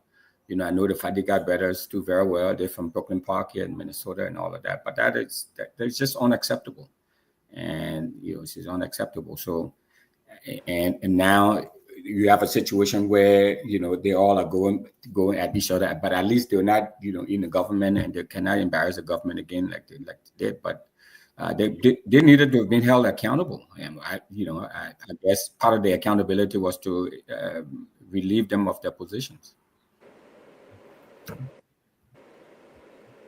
Well, so we first spoke to that. I'll go back again to Chivo you were talking about. I think over here they call that the perception survey, country going right direction or wrong direction. How do you feel? I know not too long ago our friends were celebrating the Afro Barometer, a survey, but even that survey indicated the country is split down the middle.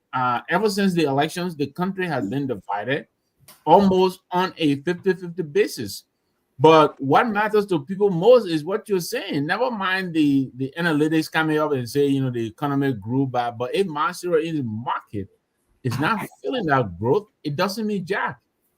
And I think that is what is happening. In order for those statistics to mean anything, they have to track with the perception of the people. How are they feeling? I think it was your former network that took the microphone and went to the markets and spoke to the market You're women. breaking, Mr. Nangba, you're breaking. Yes, Oh, am I? And he acknowledged it. Yeah. Okay, I'll go and come back. Yeah, I'll get it. Maybe my internet, yeah. All right, awesome. I just want to ask you about that. The guy, he did it. Yeah, he did, and he acknowledged it. He sent me a message saying thanks. Okay. Yeah, his internet is bad. I knew that from the get-go.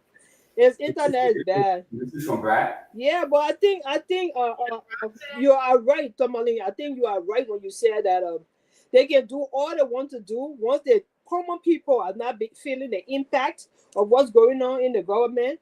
Everything over there is just a waste of time because it's possible that some of these people that go about to do surveys, knowing our country what it is, some of them can be bribed, some of them, a lot of things can happen. But at the end of the day, if your government is doing something for the people, let it be felt by the people. Then you're going somewhere.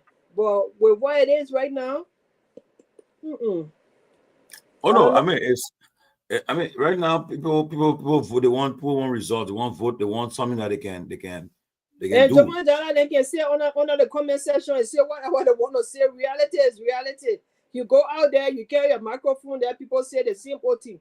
Months in, months out. So you can say whatever you want to say. At the end of the day, reality is reality. But let me just not look. Right now, election is election. Look, somebody told me over the weekend, right now, the next, 2025, 26, it's time for you to build your base, get your base set up. So all the problem you got, you get party, you got any kind of problem, you'll face the problem for the next 2 years. Because 2027, that when you start to know, you got to know now what's happening, what will happen in 2029. Because 2027, at the end of 2027, people will start making a decision now. They will know exactly what's going to happen. So by this time, the UP is on, and that thing I see they do, they call class or reloaded, it's like a family affair. Family affair. So when they get in trouble, they run there. I saw the other day, I saw the MD for the MPA there. It's a guy who they hiring problem on the Chinese man now, in court now. They go there to fix themselves, to make themselves look good. They run to class reloaded there, and they're all having a family talk. So tell me now, you think anybody serious who want to listen to change? Thinking that the Liberian people are so stupid. So you can't say, for instance, you can't confront Mo Ali and say, Mo Ali, the way you being Bonkante, when what happened? The poor blast and all say they know what coming from the hand pump. What's that? You can't tell him that. All the game trying to do to tell them, say, look, to just pacify each other there. You know, like, yeah, what happened and all that. So nobody takes it serious, on a serious note. People that watch it, and mostly people who suppose them. But the issue is that right now people should be focusing on fixing the base, making sure it's strong. 2027, we start talking. Party A, want to the party B. When you go there and you say, yeah, how you came, you know, are you strong? Yes.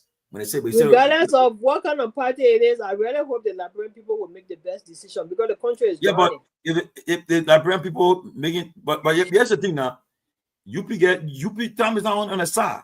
But if the UP government if they can restore the electricity, they can connect the country to more roads network, and then if they can if investors can come here or they create opportunities for people to get jobs. They say they can create about 5,000 to 10,000 jobs in the next 3.5 years. Then they go into Liberian people with something to run on. But if the people don't see, they don't know jobs, they assume that people have gotten more poorer in Liberia. Say, during the last 6 years, I was working. But the last 6 years, I can't work. I'm out of job. More people losing job. Then it's a problem. You must. Unfortunately, Tomalin, to tell you the truth, I hate to disappoint you. This current leadership is visionless. They don't have vision. They don't have the vision of doing bold things and big things. From the day the people then told us that they were going to use $22 million to fix a modern road, I gave up on them.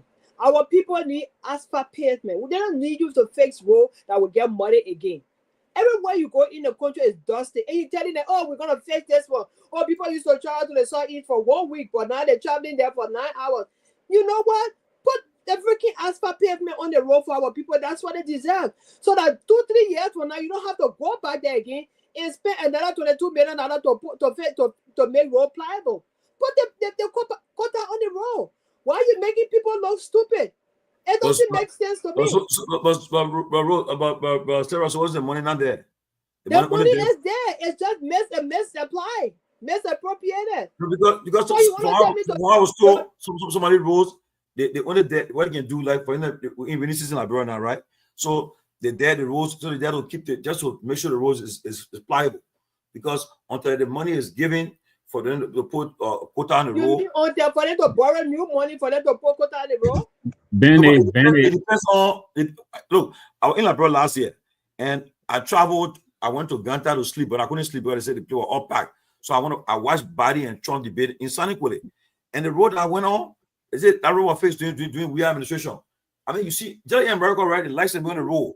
I mean, the road was smooth drive. I said, wow, smooth ride, right? But I think they said they stopped it setting play because they were out of funds. They found the road because the program when negotiating with these, where you so we'll give you the amount of kilometers of road, and then from there you can negotiate on another point. So we'll finish it for you. So I think they put out the negotiator to fix that road, to expand that road. They started setting area. From there now, if they are going to continue the government, so they have to go and secure another funding. But that road, I was there in April. I think it's the completed. I know what you're talking about. You go outside of Ganta, you reach a certain place, and then you start. You know all the. But I think they completed it because I went all the way to. Yeah, no, I mean, the people need to do big and bold things. Yeah, if you're gonna fix the road, fix it and get it done. Don't do don't put Band-Aid on it. It's gonna take you back to the CEO place, and then you have to spend another money to come back and fix it. It doesn't make sense to me. It's a waste. Exactly. That's the point I was coming to. You know, they get a road ready for the season. Yeah. For the season, fix the road if you decide to fix it. Yeah. Don't put Band-Aid on it, and then next couple of months, a couple of years again, you go back to the CEO team, then you got to borrow. It's a waste of money. Y'all can say anything you want to say in the comment section, but that's a waste of money. Seriously. And that's why some of us were frustrated. Y'all the bold people, y'all UP people, y'all the one got all the vision. Y'all do big and bold things for the Liberian people. Y'all don't come here and get all bandages on roads and spend BB money on it, and then, we fix the road. And $22 million change, then I change. That's a good amount. And y'all told all that what you were using to fix the road. And right now, as we speak, they say it's raining heavily in Liberia. And you know how rain can fall in our country. Not fun. The road's going to go back to where it was. So I mean, like I said again, I want roads. I want it a little bit lighter, but it should be concomitant. Do along together. They let jobs come. But how jobs will come when the people continue to be having all these small things happening? I don't care about what Thomas Father said. Thomas Father is entitled to his own opinion. I don't care what he said. I'm entitled to mine. He's entitled to his. He can say what he wants. That's up to him. I want to see this strong man going there. What? What I gotta do with what Thomas Father said? When we're talking about the Honorable Thomas Father, I didn't have a chance. Look, you live here. You know you are a junkie. You follow politics, right? Look here, for instance, during the Democratic election primary, sometimes they don't even come to New Jersey because it is a safe blue state. Yes. Right? Yeah. What is it they're going to get from Lofa? They already got Lofa, right? What value is it really going to add? If that's how they see it, that's fine. It's okay with them. Mr. Nangwe, I'm not cutting you off, Mr. Nangwe. It's coming to a point where some of these counties are bringing nothing but tribalism into our politics. They hold on, and they're teaching other counties the same thing. But soon, people will start saying, "Oh, we'll vote for crew men." Lofa man say, "Oh, I will vote for Lofa man." Nima man say, "Oh, that kind of divisive politics, That's the kind of thing that's creeping in our society right now with the kind of things Thomas Fala and others are doing. It's creeping little by little. No, but I will tell you this, though. I'll tell you this. The person that citizen shouldn't allowed to leave, if that's Sir Joseph, I know you can say what they want to say, but Sir Joseph not doing nothing to Sir Joseph. What I'm going to say, if Sir decided to leave CDC, it will be a big deal to me. I can tell you he has decided already. No, but let me say this now, because I remember in Liberia 2023. I was talking to my sister then. I said, you better vote for our CDC group. They said, we'll beg you, we'll vote for Sir Joseph Monsuaro. We're not voting for John Weah. I said, oh, they said, we're telling you clear. We'll go vote Sir Joseph Monsuaro ban. But for party, UP and Boga, I said, wow. So you see, but Myean, he crossed party line. Okay, but Myean, when they bring in that tribal line, and some of them going to be affected by the votes. Take it or leave it. Some of them going to be affected by the votes. But Myean, and also too, Sir humanitarian work he been doing all the years. He don't want to be restricted to one county. He goes. I agree. To various counties, and as a result, that county, I say he's very important because he can go to a county and maybe rally support. I really got a problem with Sir Joseph. I really, I don't have a problem with it. Whenever he comes to Delaware, I will go to see him. I'm just seeing some of the politics. So arrange now. In the state yet. He's on the East Coast. Yeah, in Delaware. So no, I saw that you guys took a picture with him. I went out there for that man. But I know back in the day. But I Tomalin man. Yeah, I saw they take a picture. So but back in the day, you are Tomalin friends with Pewee. If Pewee attacks, I just out there. When people attacks, I just said he's full of my spirit. Oh, he coming back. No, it's Liberia politics. Let me tell you about politics. I said people are take it be personal. Yeah, don't even let him ball. I didn't attack him. No, I didn't attack him.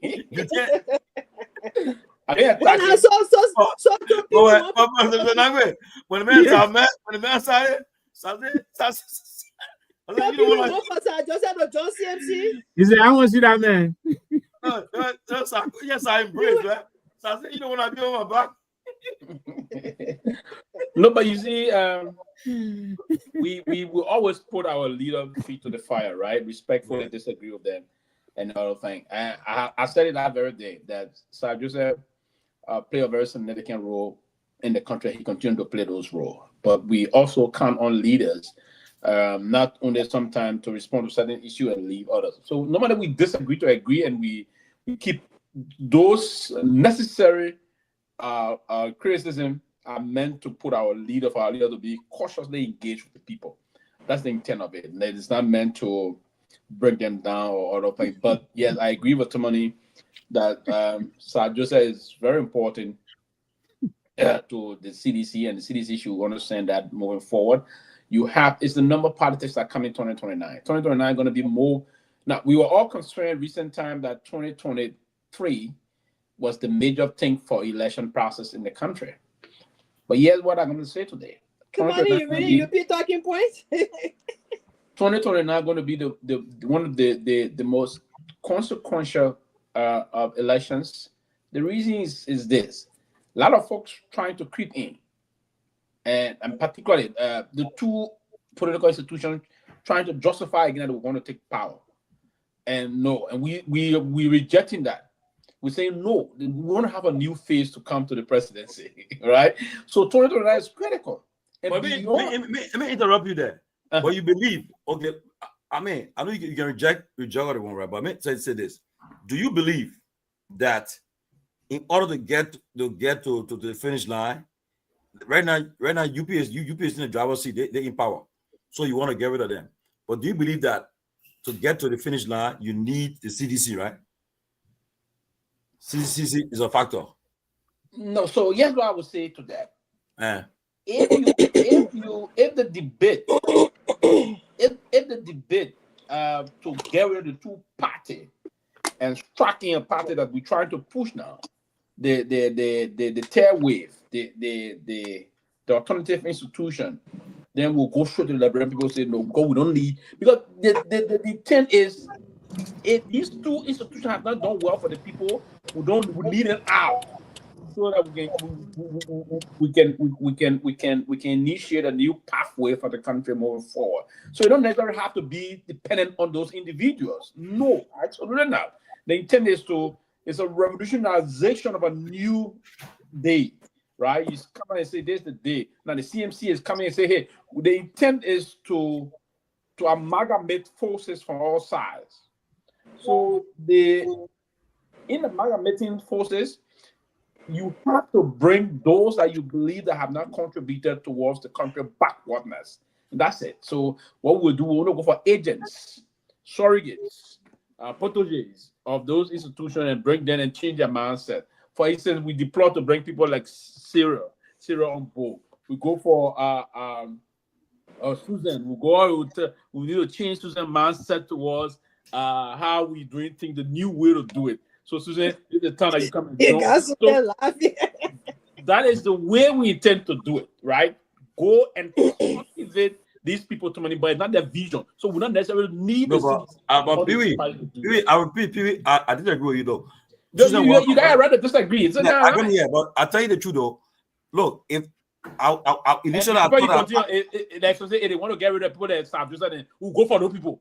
The poor important. So individuals that are far powerful, not the ideological basis of that institution. But what I'm saying is this though. I'm saying that do you believe that you cannot get to where you want to arrive with all the CDC, because you know why? And take it or leave it, my man. And you say you want Jeff, I mean, you want your way to be in the number. It's up to you have to work with him. Because you cannot bypass him and go to the executive mansion. There's no way. He has to be involved. So if you say we're gonna make sure that I just said not necessarily. I swear, I'm very clear. I said not necessarily. There's no party that other than the CDC right now that can beat the UP or CDC involvement. No, I think honest with you, Chief. That assertion is true if elections were to be held today. I agree. Even 2029, Mr. But Chief, we're going to chip away. I can tell you that. We got time. So we got time. I know, Sarah. When I give me a chance while I will talk. No, go ahead. We got time. We got time. Sir. You're protected. We will show to our people that politics can be done differently. We will show to our people. So when you say we, I'm talking about CMC. The CMC. Third option. We will show our people that they deserve better. Look, we're not going to stop. We're going to go back to Jamaica. No, they were there 6 years. They did nothing. You think we're going to back to your Jamaica? No. What if you want, you leave Jamaica and come on the main street. No, let me finish, Sarah. Let me finish. We will show our people that they deserve better. what they got for the past 6 years and what they're getting now, they're being shortchanged. So let me ask you. That's why let me ask you, right? So tomorrow, if Musa say, man, we gotta support CDC, then what you say? Then we'll clean it up. We'll clean it up, and we'll bring it on Main Street. We're not saying they are all deplorable baskets, but we're not going to join them in Jamaica. We'll take them out of Jamaica. So if they're ready to do that, yes, come on the Main Street. Let's put the numbers. Look, let me tell you something. You were saying something, and then I'll pass it on. During my day, the way you guys are doing politics, and it's very exciting what you do here. Politics during our day, it was either you are my enemy, we don't even talk. You know, you're on the other side, I'm on the other side. But today, you know, we come on the platform here, you people come here, they make the point, CDC people come here, and that's good. It's good for the country. So it doesn't mean because we disagree, we're enemies. If we agree to collaborate on an idea and we think it is good for all of us, we'll collaborate and move forward.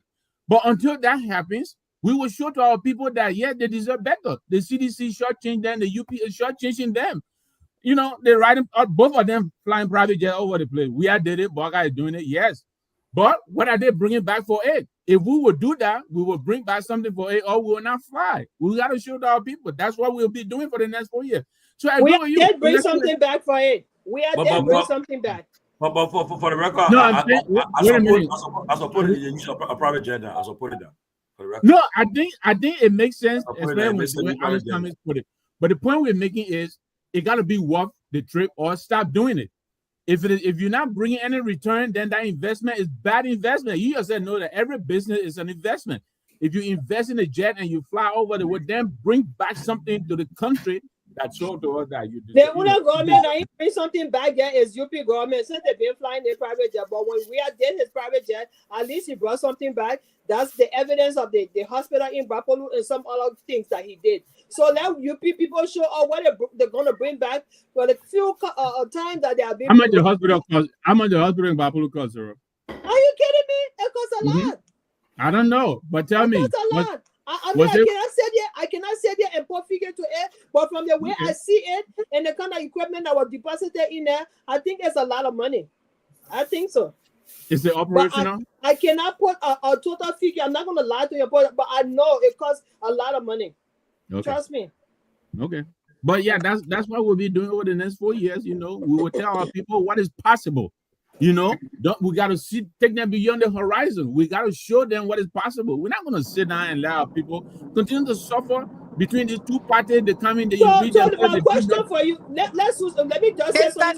Can I come in? Since Akim has just been quiet. Go ahead, Mom. Go ahead. Let me get you to go ahead. I must give but you guys saying the thing you're going to say that. Why will you get you? But go ahead. Yeah, Mr. Nangbe and my big brother Sylvester, I must give you guys the credit for how CMC is structured at the moment. I like the fact that you guys have your professional Facebook page. You guys leave a statement whenever there is a need to. However, from what I saw this weekend, I think y'all need to push a little more. From what I saw this weekend, y'all need to push a little more. What you saw where the weekend? Where? Exactly. Y'all were less than 25 in our hall. If y'all want to win so and y'all giving the option to like bring people that CDC George we have failed us and Joseph Walker failed us.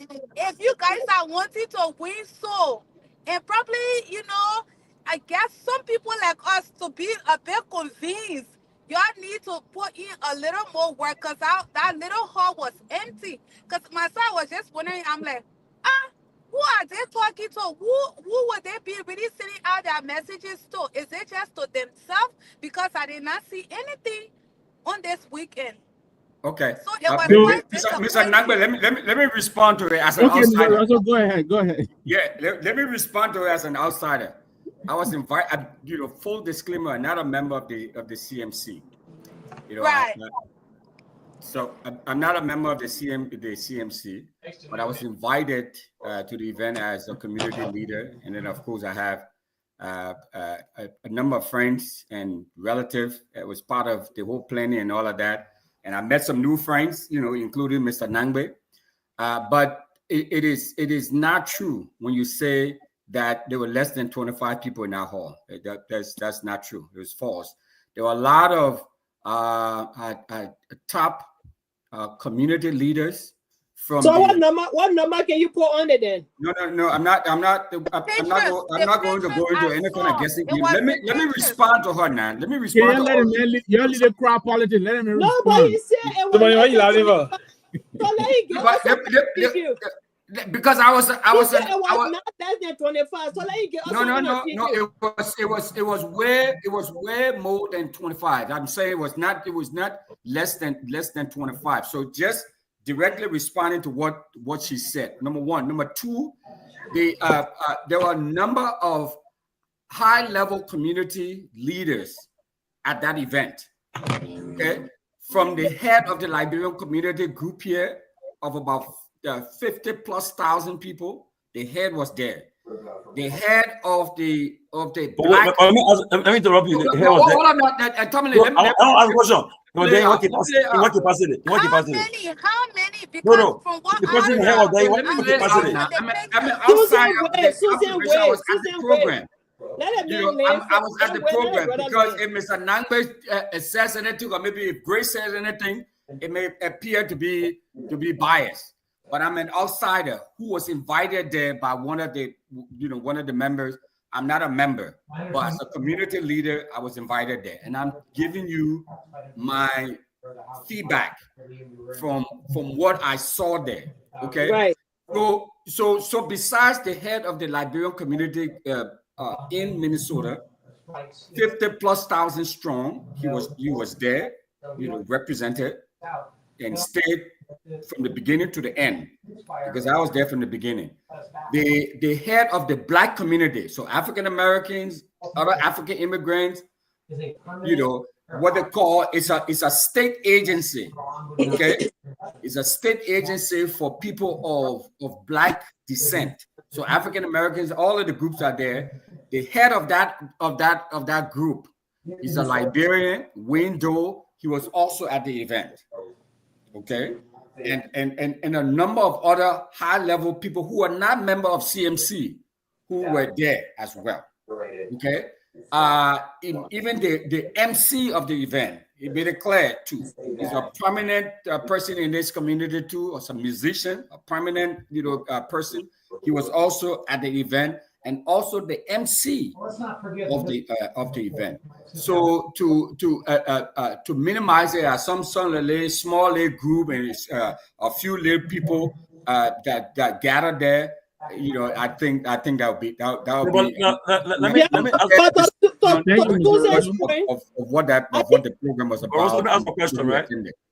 Also, the people need you call. They were there in what capacity? They were there as member of CMC or what? No, I mean, I was there as a they reach out to everybody in the community. Now you got to put this stuff into context, Tomalin. You're talking about Minnesota, right? So many of you all don't know this, but on that very day, on every given weekend in Minnesota, you got about 10 different events happening simultaneously.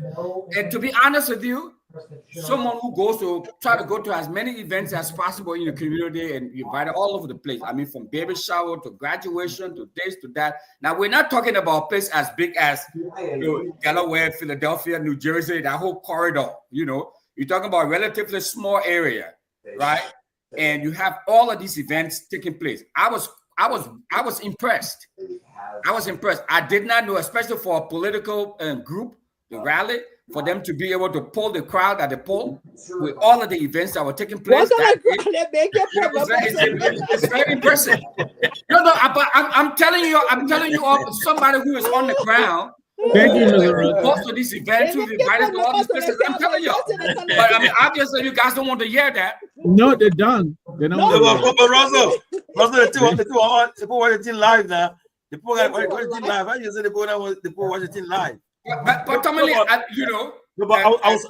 I'll say this, right? People can take different angles. They can take different video angles. I was there in the flesh. I'll say this, right? Before you come out, let me just tag on. Right? Yes, it was. And what it was it was not a political rally. It was we were introducing ourselves to the community. Exactly. We brought in the community leaders. Exactly. And that's what the whole thing was about. It was not a political in rally. Minnesota, the Liberia community has a weekend off. If you don't program your stuff, if your stuff happens to fall on the weekend that Liberians are working, guess what? You will have you have marginal attendance to whatever event you're having. But I can tell you, for someone who knows this community, have been in this community and attend events, 3-4 events every weekend, they did exceptionally well. They pulled the crowd. And the people who were there. So it was not just any old people, it was the people who were there too. Russell, but keep talking. Let me say this, right? For me, I've been involved in politics for the same thing you're doing. I've been from the day one. And I can tell you, I will continue to say this. The record citizen set, nobody would have said it yet nobody has said it yet. Our first meeting, forget it. Our first event was in New York. It was a crowd, no way for people to sit. But Tomalin, you compare apples to oranges now. Apples to oranges. No, but no, you say George Weah is a celebrity. Of course, that would be a factor right there. But also too, that would be a draw. I saw ANC one of the first event there too. I saw it. Okay, they shut down our place too. The crowd. So I'm telling you, why don't I say look? We gotta be honest, because guess what? First of all, what the factors giving? First of all, the person who was playing that program in Minnesota. Is Kumi a celebrity too, Wilfred? I don't think that person did the CMC fair, because first of all, you can't play. You should look. I did do it somewhere after July 4th, when all the summer thing are over. But you play it when they having cookouts, everything go on there. You undermine the very program. The first thing. But Russell, you can't say they pull the crowd. Russell, then you are. No. What I'm saying, the pull the crowd based on all of what how you say they pull the crowd? No, for an event like that, I'm saying they pull the crowd considering all of what was going on. Now, what you just mentioned, I mean, there are a lot of things that they could have done differently. We haven't talked about that. There are a lot of things they could have done differently. But I mean, I would not say what Susan is saying, trying to portray as a failure. There were just a few little people there. That's not true. Yes, what I'm going to say. For me, I will not portray as a failure. I will not do that. I'm not going to drive into the I'm numbers. not portraying. Yeah. I'm not going to drive into the numbers game and there was all those things. Well, yeah, I will say that was not a rally. That was a political consultation. Move in, so it was not like it's a rally you're expecting to. Well, Mr. Nangma, you got video to the event. Can we see it? No, video. Only pictures. That's why they met on trial here or what? Can we see the video? We just want to see the video to the event. I mean, it's not anything. But you just heard Tony say you're watching it live. Well, I will drop some of the videos. Exactly. Yes, we do. So you see, it's a number. I understand these things will come out when you have these kind of things, but it was not a rally. It was a political consultation, moving up to confer with people and all of things. So as Mr. Russell said, those kind of a number very impressive. If you having those kind of and again, bear in mind of the terrain, you have Liberian weekend to work and all these things. You have the number coming up, so it's reasonably very good number. And as per his analysis, but yeah, if you still insist that you want photo or video, there will be some audio given to you so that we try to politicize everything, Sylvester. I mean, just try to politicize everything. I mean, granted, it was a political event, but the people can say pictures don't lie. Now, when we see the picture, we see the video. They say picture and number don't lie. Yeah, so basically that's it. But I think I think it's a good thing, Pewee. I think you guys are having a good start. Actually, I think you guys are having a good start. And particularly having this outside of the country, having it in the West and in a terrain that other people, this is a society that everyone is busy, everyone is engaged. To see the number that will come out, so you should know that it takes some interest in this and other things. So, I mean, it's a good start. It's the beginning. It was a nice event. I mean, I I had 3, even the folks on my table, I had like 3 other events to go to. I sat there and listened to them for most of the time because it was very engaging. It was very engaging. I mean, it's not like the place where they had dancing, a lot of food and all that stuff. It was about the substance of what the people were sharing with the audience. I mean, and that was captivating and kept people there. It kept me there. I mean, I had a wedding to go to next door in Brooklyn Center. It appears Russell on with the CMC. Look out! Let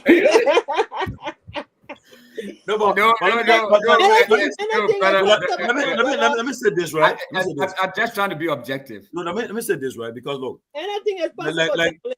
Like I said, right? And I believe that, I mean, to be frank, okay, the CMC, after the timing, because all that was going on, your first outing, you want to make a statement. Say, look, okay, this is what's happening. All the people you call is a normal thing. When you having program, you invite the leaders of the community, various people, they come there. And so, from what Russell said, it appears not all of them. No, I beg you. It appears that they invite the invitees that made up this. They were from the black community. They made up the numbers there. But the black community can pour votes. I'm afraid. By the way, Mr. Gimaje arrived in Florida. Save arrival. Thank God. That's good. I told my boy Gimaje we're here. In 3 piece. That's what water better give me. No, but honestly, I know, right? Look, because the next program, CMC, honestly, people for the first one, people give you guys. But Mr. Nangba got a video. Let you just play it for a little bit. So you can see. Yeah. People give the CMC the slap. I just dropped one clip in the chat room, Tomalin and playing. But my man Jerome was looking suave. So let me just say, I know. I saw him. You know, the basso man you're wearing is bow tie. Tomalin, if you can play that little thing for Sarah and Susan, because I know they're dying to see what we did, and it's like. No, I saw. And we were right. We had good representation. It was impressive. I mean, be frank with you. It was impressive. It was, but Susan won. Abu been going with the crowd size and all of that, and that's what I can get quite a vote now. It was not a political rally. It was just an introduction. We wanted to let the community leaders know, and the community that look, we'll be here. We're trying to set up shop here. This is what we'll be doing. All joke aside, I think it was a good. Thank you very much, Susan. I hope you're hearing what we're talking about because you brought it. I think no, Mr. Nangbe, and the rest. Honestly speaking, I commend you guys for the great job at first. You're not saying a good part of that just less than 50. You guys are 25. You guys are focusing on, but. If you to be honest, we need other option, and it's good. And I think we need CMC in Australia as well. So we will see if you guys have members here as well, so Australia can be a part. But to be honest with you, I'm happy. We need other option. If CDC is not the option, if UP is not the option, maybe CMC can come and deliver the Liberian people. That's right. So let me just say this. To you guys. Let me just say this, Sarah. Honestly, I mean, at the beginning of everything, there is a struggle. So I understand what you guys are going through. And honestly, you guys are doing great. Let's put all jokes aside. You guys are doing great. And one thing, I was able to speak to, I stole your idea and I went to my CDC people. I said, but the CNC people just came, they just started their political party, but the people look very structured.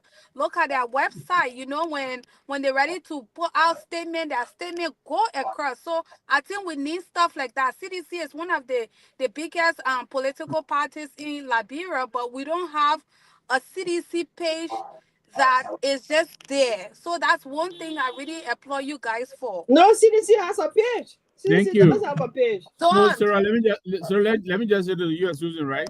And there's a guy here. He runs a car dealership. This is the little jingle.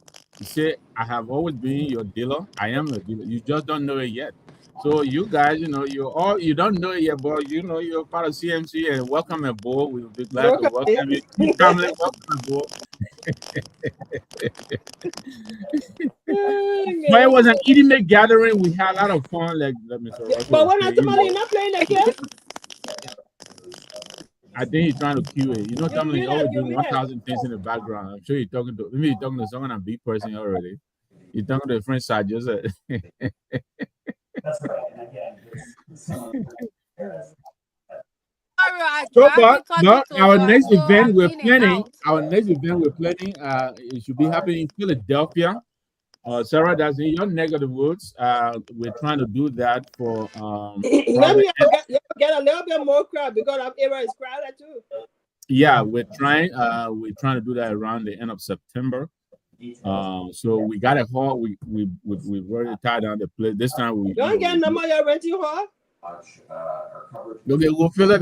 Hey, just you will be part of it. But here's the thing, though. Here's the thing. You see, the second program you guys are having now, people will give you guys slack for this one, though. They give you guys slack. They'll tell you, say, yeah, you guys were impressive. Now you got a big momentum now. But because Philadelphia now is Pennsylvania, they play Europe. First, let me give you this first. It's a CDC stronghold. CDC dominated area, like they play dominated by CDC. It's strong. It's a stronghold of CDC here. Number two, if you guys cannot maybe step up more than what happened in Minnesota, then you should start looking at some questions, because Philadelphia, like somebody said just now, the Liberian concentration is very heavy here. So Minnesota is the largest, but because of all the factors, people having events going all over that weekend, that particular day, people having cookout, weddings, and all kind of stuff, and funeral, what you think, it would definitely affect the program. So the numbers you guys put up, yeah, we say because of all the events that took place. So now, a planning now, September now will be Labor Day, end of the summer now. So now, students coming out going back to school. So now, right, the number is not impressive yet. Because these are big cities you go going to, then you start asking questions, because and no matter how what fun you got to even fund the program, this place here, you're having activities going on, whatever happening. If you didn't get our numbers you're getting now, it's that the decrease. It's a problem. So I mean, like Suzanne said, it should be open for other people, other parties to join board to come with numbers too and come together. But in order to get our structure on the ground, I would say, look, and I always like to talk because I was part of that movement from the day one, 2004. There was no state we went to. We go to a state. People were coming. That movement continue. That movement started with that idea. We started with here. I would carry to Liberia. We would have taken our whole place by now, but we would be a 2-term government and move from there. Because we had a strong movement. But when it got on the ground, people switch. People left us going to UP. They left completely. They switch. When the people saw UP government, most of us easy. But they switch. We know what happened. But that's how politics is. So you guys prepare for this. You're playing well for the second one. If you cannot pick up the numbers here, then maybe the next one, maybe I say I'm gonna bring in Musa now. That Musa can bring numbers. So if Musa comes to your event, he'll bring the numbers. Well, Musa will deny visa again. Let me. Okay, sure. I'm not even gonna go there. So, but one thing I want to bring it all every day is it been debunked. If you want to work for ICE, we pre-bunk and debunk this thing. So the next occasion he will be there. Which occasion? The one in Philadelphia that's coming up. No, so here's what I would say to you. If the next occasion require his presence, you have to understand that if it requires his presence, he will be there. But let's speak me know. But let me say this. Let me say this, right? If it requires his presence, he will be there.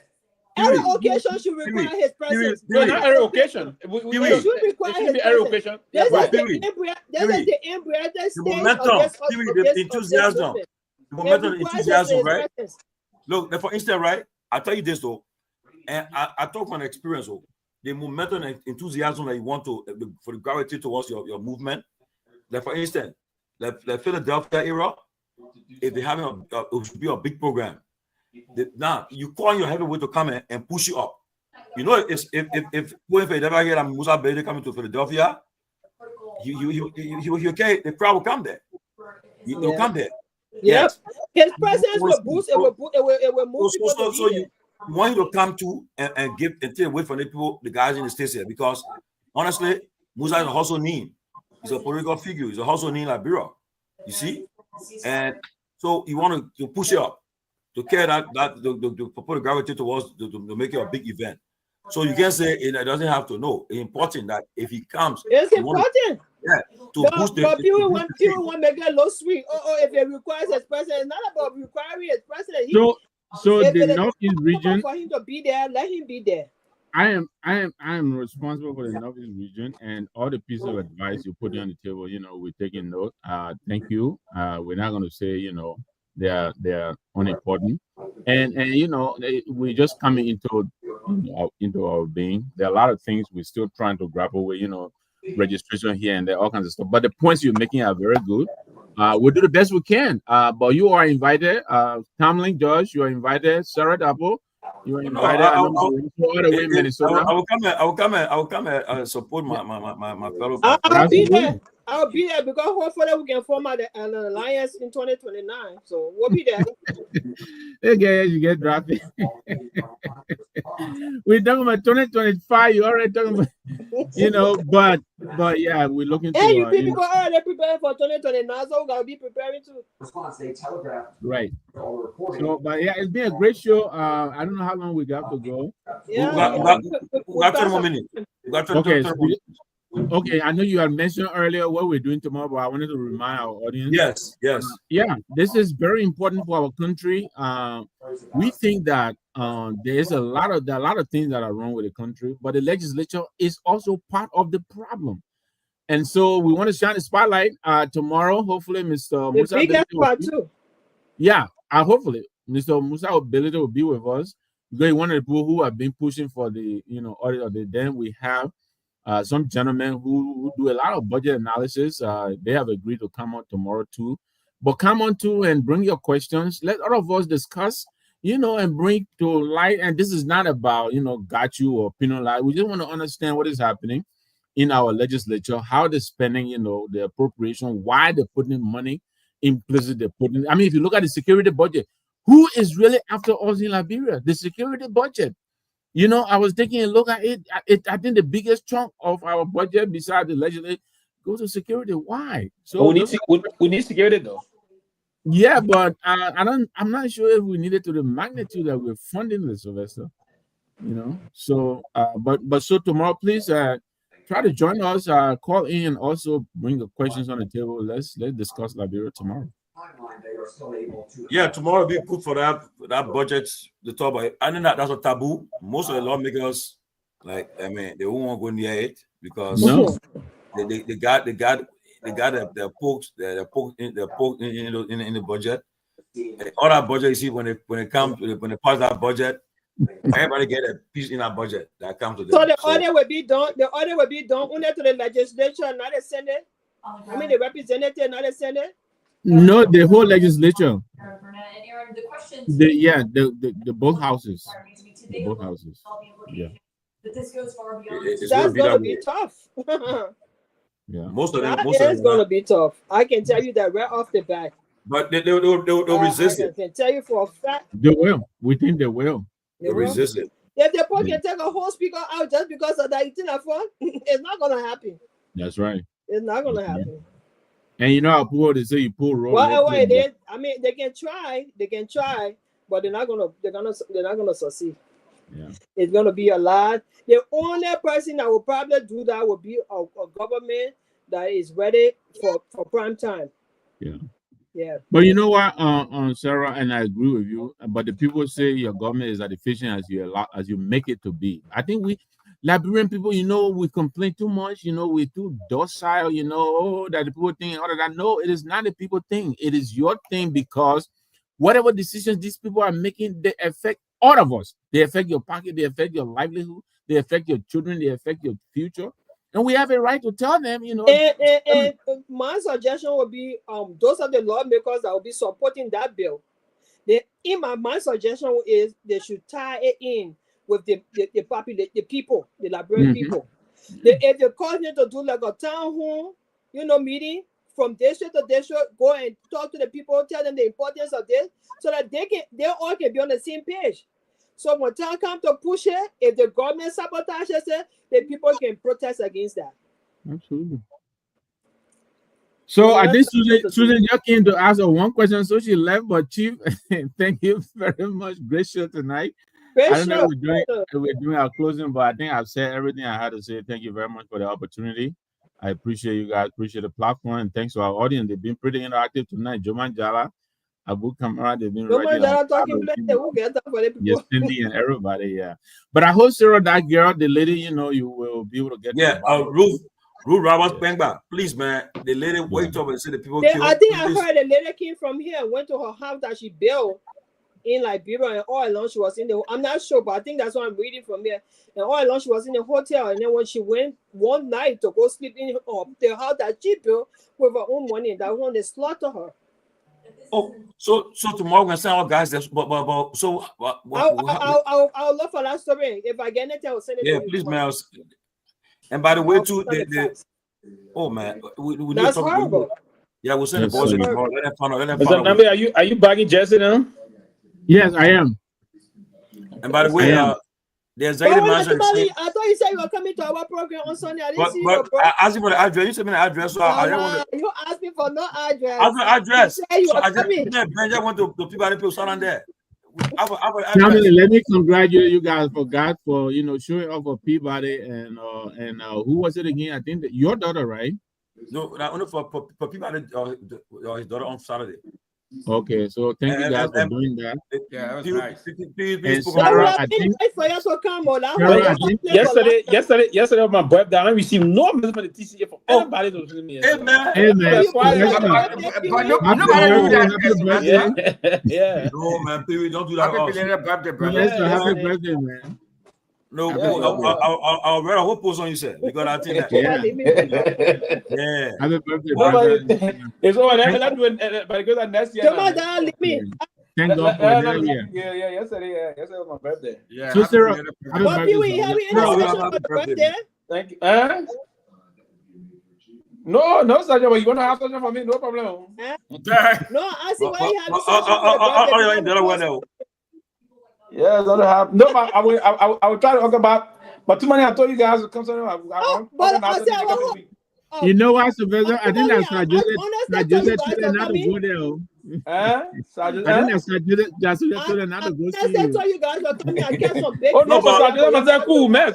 As a matter of fact, I will be seeing Sergeant maybe tomorrow or the day after. Because without you, I will pay visit to him.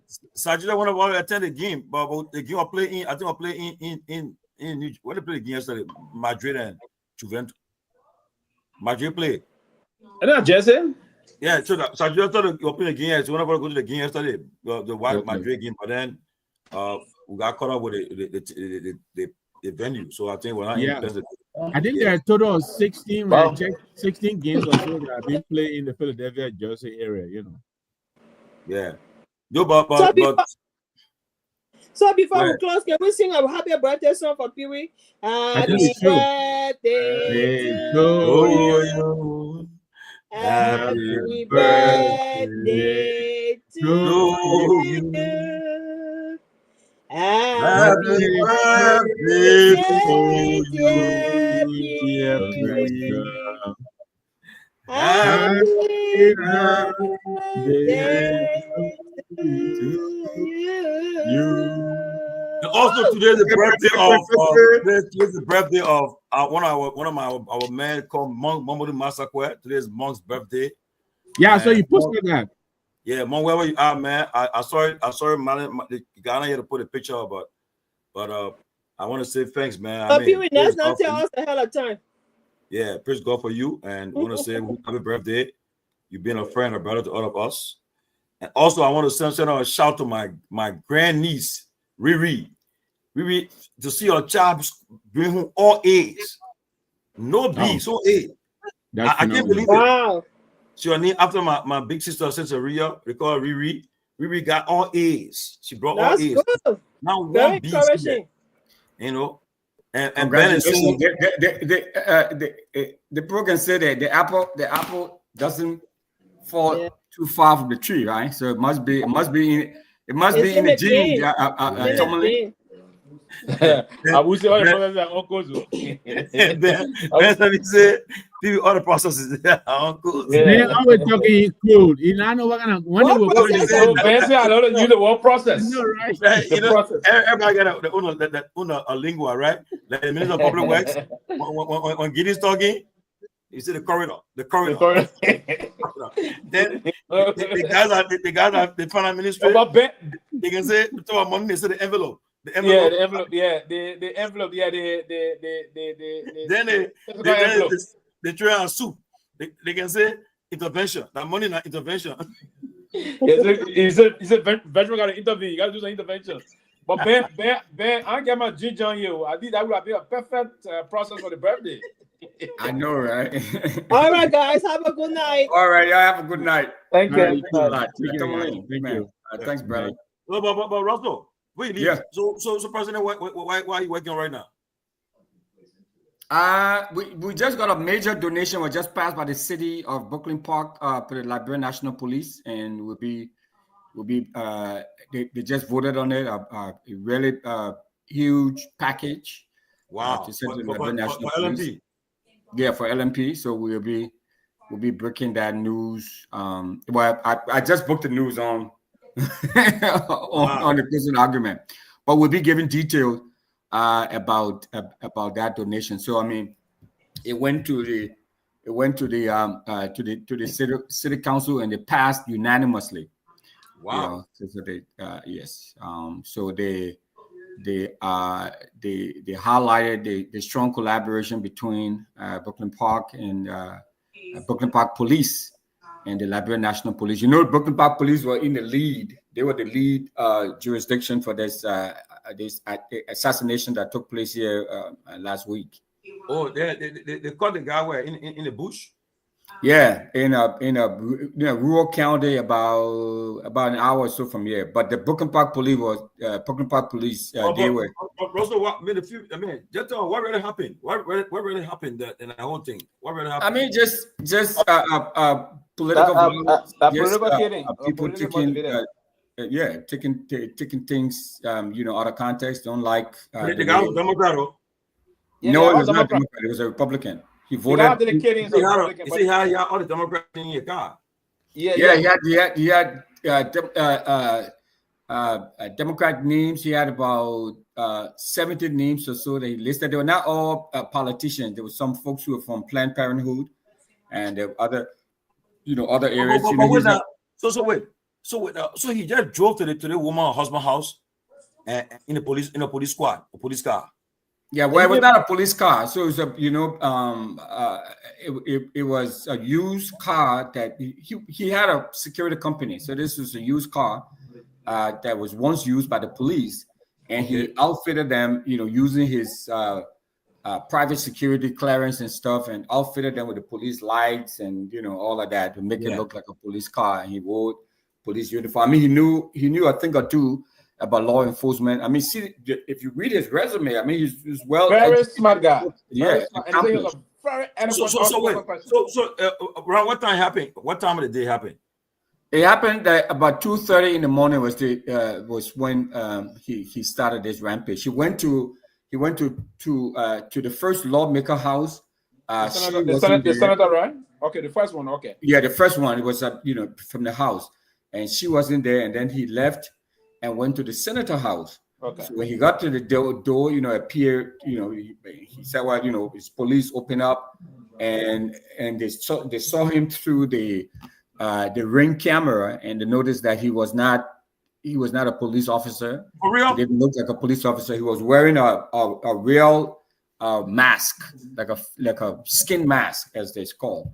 And so they refused to open the door, and they started questioning him. He pushed the door open, and the three of them were there, the senator, his wife, and the daughter, and he shot them, in the abdomen. He shot the senator 9 times, his wife 8 times in the house, and then he got in his car and drove away and went to the next lawmaker house. Wait. So the first people that he shot, other time the other people that died, you haven't killed them yet?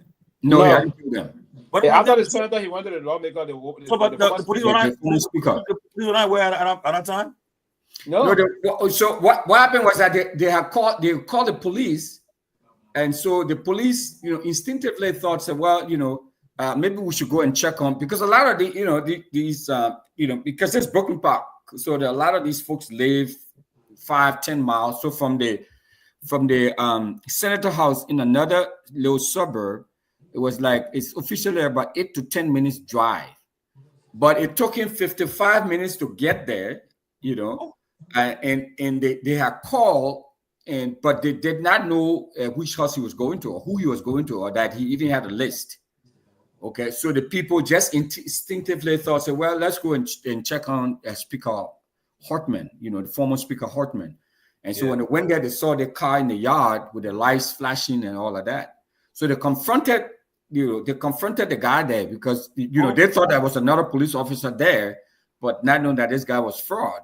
And so they confronted him, and so he went. But before they got there, it was just a few minutes between. He had already gone to the house, to the door, and identified himself as a law enforcement officer.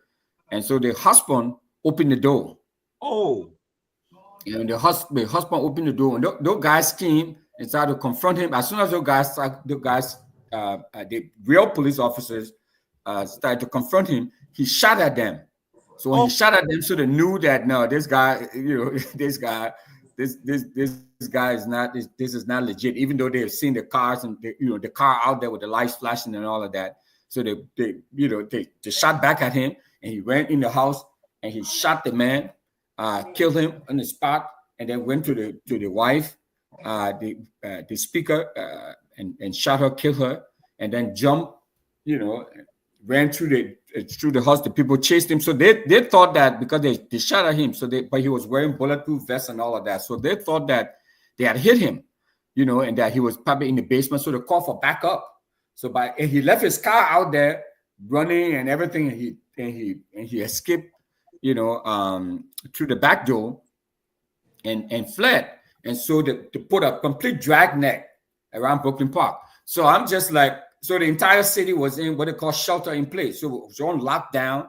They were checking every car. They had, checkpoints all over the place. So I was, I got a call early that morning, like about 7 or so in the morning, just to, as a former lawmaker, ensure that it's okay and everything's fine and all of that. So when I talked to you that day, where were you? When I talked to you that day,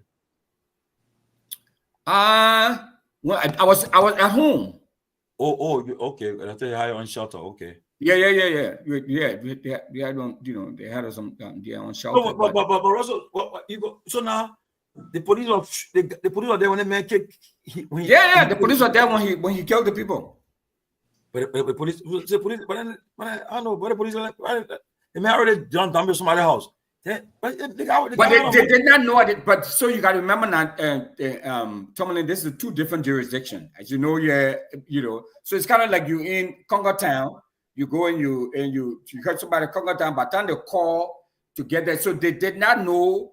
They did not know this guy was a police impersonator who had gone there and shot up the senator. They did not know that. So, but he just said that, they got a call that there was an intruder who had gone there and shot, and shot the folks. And I know you won't defend it, but I think the police never really protected people. Well, the people, Because the man, I want to ask you, they shot the first people. The woman, I think they said the woman covered her daughter, right? Yeah. Okay, they shot them. He left. Then you think the man will escape to run away to go, but the man went to on his mission continue. So what happened in that time? The time the police went to the pool house. No, so you I remember now. So this was the second, this was the third or fourth house that he had gone to. So when he killed the speaker, this was not, this is after he left the senator house and went to the speaker house. Mm-hmm. They did not know where he was going from the senator house. So they just put the alarm on. The Brooklyn Park police were going to this other little city called Champlain. And then they said, you know what? Let's go and check on this senator. And that's sorry, not senator. Let's go and check on the speaker. So they left, instead of going to respond to another group now, instead of responding to the senator house because they got the call that they were shooting at the senator house. So this other group decided to turn around, just instinctively go and check on this speaker. So when they got to the speaker house, a guy was there in the parking with lights on, and so they just thought that it was one of the colleagues who had arrived there before them, and so that's when they went. They saw him to the door, and then as soon as he saw them, he started to shoot at them. And so at that time, the husband they are not being killed yet, though. The husband had not been killed yet, but then he got into the husband. The door. We opened the guy had to open the door before the shooting started. So that's when he went in there. He shot and killed the guy. So the police were there and so the police were shooting because all the police thought that they exchanged fire. So the police thought that they had hit him, but they didn't hit him. And plus, he was wearing bulletproof vest. Anybody on the police on investigation too? I think Russell, the police on investigation. No, the police being hailed as heroes. Yeah, you're talking about what? Put that.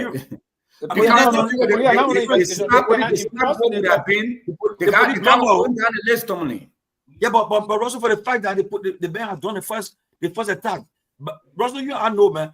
They should have, all the emergency thing will be connected now. That there's a guy on the run now. So everybody, the all them will be informed too, though. Yeah, but they did that after okay. So again, to your point now, so they did that after he killed the speaker, and that's when they said, "Oh shoot," and that's when they put the emergency, out, and there were people's cell phones were going crazy, and they shut down the entire city. This guy couldn't go, but the guy was able to escape. He rented, he bought an electronic bicycle or something. But somehow he was in another car or something. He was able to flee. Yeah, he abandoned his car and got in another car. Yeah, he abandoned the car that he was in. He not involved. No, he's alone. That's what they're still investigating. Yeah, they arrested his wife, right? But investigation proved largely like he's alone. Yeah. Yeah, but so when he left the car, I joined another car to get a key for that car and continue. Because the guy had money. The guy he bought another car. I don't know where he picked that car up. Maybe in North Minneapolis. This man will go rent a car, park it somewhere. I go there while we used to escape. He had an escape plan. So basically, I said, they don't have too many guys in there. You come out with money. You're right. So that guy alone, I involved. Organized something. No, he's alone. The police. The FBI. So now is the Brooklyn Park. The Brooklyn Park had turned the case over now to the federal government. He's alone to any. So many he's alone. Yeah, 40 days alone, the clicking of slow and something like that. When he impersonated the police and all those things, right? Yeah. So what advice now for people in the future now when they put my out? In the future, you have to take time to identify a police officer now. Exactly. You got to take time. Exactly. And I think the police. That's what it comes down to. Every police. Anybody who comes to your house. Yeah. Yeah. So I mean, like the lawmaker, even at the city council level, Tomalin, and you know how here, I mean, we all know how it's not like back home. The respect for law enforcement and the police, the respect for them is way up here. It's up there. Yeah, you know what I'm saying? So if the police person if somebody comes to your house and identify themselves as a police officer, and it's just, I mean, like the police chief just said at one of these events I just attended, that the guy abused the trust that people have for this badge. Because when the police say they put the police, they open like when I was on the city council, Tomalin and Sylvester, all of our meeting agenda. So we get our meeting agenda on Thursday. City council meetings are on Mondays. Every Monday, city council meeting. Every Monday, God sends city council meeting. So you got the agenda ahead of time on Thursday. You get the agenda on Thursday. That's good. In preparation for the meeting on Monday. On Monday, But the agenda Tomalin is delivered to us by the police. Yeah, the police in police squad car. So if you're in a police squad car, they will come with that agenda to give it to you. So you know when you see the police, you know, like there's some folks, especially when I first joined the city council, when the folks used to come, you know, to bring like official document and the agenda for city council meeting. My uncle used to live here with me. My uncle used to say, "Oh, the police," you know, he started freaking out because the police coming. No, but in the future, that's my plan though. Honestly, the police come to my door. The minute I see, especially I know that nothing happened, and somebody then I call you, I'll call 911 straight. But yeah. I'll call 911 and say, look, I don't know, but I want where you guys are. Where I see cops in my door. It is a right to do that. But generally, that one man thing have not you already come to the police. People will still respect the police that way. I respect them, but let's come to the past. I mean, they'll be a little bit more cautious. They will be cautious, but they will still respect. Yeah. I respect them, but they get copycats. Anyway, it's possible. So people will engage in it that way. But it was on record for George Floyd. Well, the ball where they mistakenly take the taser and fire the ball. Yeah. I all have in Minnesota as well. You gotta be careful with that particular state. Yeah, I mean, you know, now you in the police, they were saying now right now they're debating at the House, you know, new security measures and stuff because you know the system here. But the police start giving the post security now, man. Because one of the things is that look, Tomalin, if you see the governor, I don't know about on your side, but here the people are very open and very free because they want people to have access to them, to your lawmakers. They don't run around, as you know, with sirens and convoys, and they don't do that, right? So now I'm laughing at you, man. I come here. The day they have me dropped it. He put a blame on the governor. Yeah, he said he will not even call it, man. He said that we governor guys. Look, they're like from Utah. Like me. Yeah, they so expect like I'm in the Senate. He's not making fun of. I mean, making fun of other people death. God, man, they try to politicize everything, man. No, but I mean, and so this is where the people they were struggling with because they don't want to put some sort of stringent security measure in place that will keep people away from accessing the lawmaker. I mean, all the guys, these senators, all of them, they will come. They don't travel with bodyguards or convoy and security. They don't travel with like that. They don't because they want you to be able to engage them, you know, to meet them and stuff. But of course, and the woman had just come from an event. Yeah, man. They just come from an event. They kiss your husband. What? Yo. Kiss your husband, man. Young, 52 years old. Yeah, man. Oh, yeah. And a 57-year-old man today. And then too, the other side one here too again, on a different story. They said that plane that crashed last week, that Indian plane. I said I'm mistaken, or that mechanical failure. I don't know. I haven't got no official report yet. Mistake from what? Pilot mistake? I heard one pilot talking. He said two things that happened. Either he said for the fact that the landing gear when it took off, it did not go in. It was a problem, and I think maybe something happened, and the pilot just couldn't help it. I mean, it would make you Ryan plane now. He says, "This might be a mistake too." Now it was just too quick, and that's all right, my man. I talk to you guys later. Thanks a lot. Great show. Thanks, Tomalin, as always, for the opportunity. Thank you, man. Cool. And Pewee, before I let you go, what your last comment about the Iran-Israel summit? I knew very well that the fact that the Iranians have been seriously decapitated by the Israelis, so they don't have too much strength. So, and again, the United States hit them high recently, so that it will weaken them. Maybe they will want to soften things to negotiate. But I've seen the Iranian foreign minister disputing what the U.S. president said about ceasefire. I don't know where they will go with that, but eventually they're going to have ceasefire again. The Iranian, they getting to understand clearly that Trump is not someone to play with too, so they can't. Yeah, you can play with Trump. Is it? They gotta respond weak. Yeah, weak respond. They got it. What they did? They according to Trump, they even told him say we coming. They informed them say we coming. Oh yeah, but that's what I said. It was telegraphed. So is it who attack was telegraphed? Then as they say, we said we want to hit in a civilian era. It was telegraphed. They informed the Qataris that they were coming to do. They were sending 10 missiles. I mean, it's just meant so that they will say they did something, then they go to peace. Yeah, but right? They are being involved in a lot of destabilization. The Iranians on a serious note. It's a rogue administration. All the rebel group there. That's what I was saying to somebody today. You cannot have the Iranian. They cannot be around it. They are a threat to modern civilization. They are a threat to modern civilization. They support the Houthis. They support Hamas. They support this terrorist group, that group in Iraq and other areas. These people and you can't have these kind of people, government to go and hold nuclear weapons. It's dangerous to modern civilization, to the peaceful global community we all find ourselves.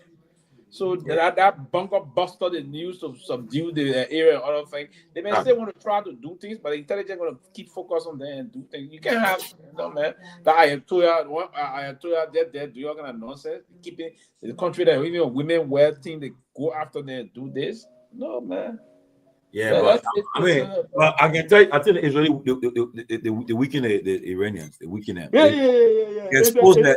I just tell you, Iran was some country that was so powerful and so strong, but I know that was my thought process. Israeli when I exposed them and said they put them, we don't want to go. We go. That was my thought process. I thought Iran, that's all the money they run. I thought it was not something else. Israel can they flower their country not left for nothing. Nothing they got out here. Yeah.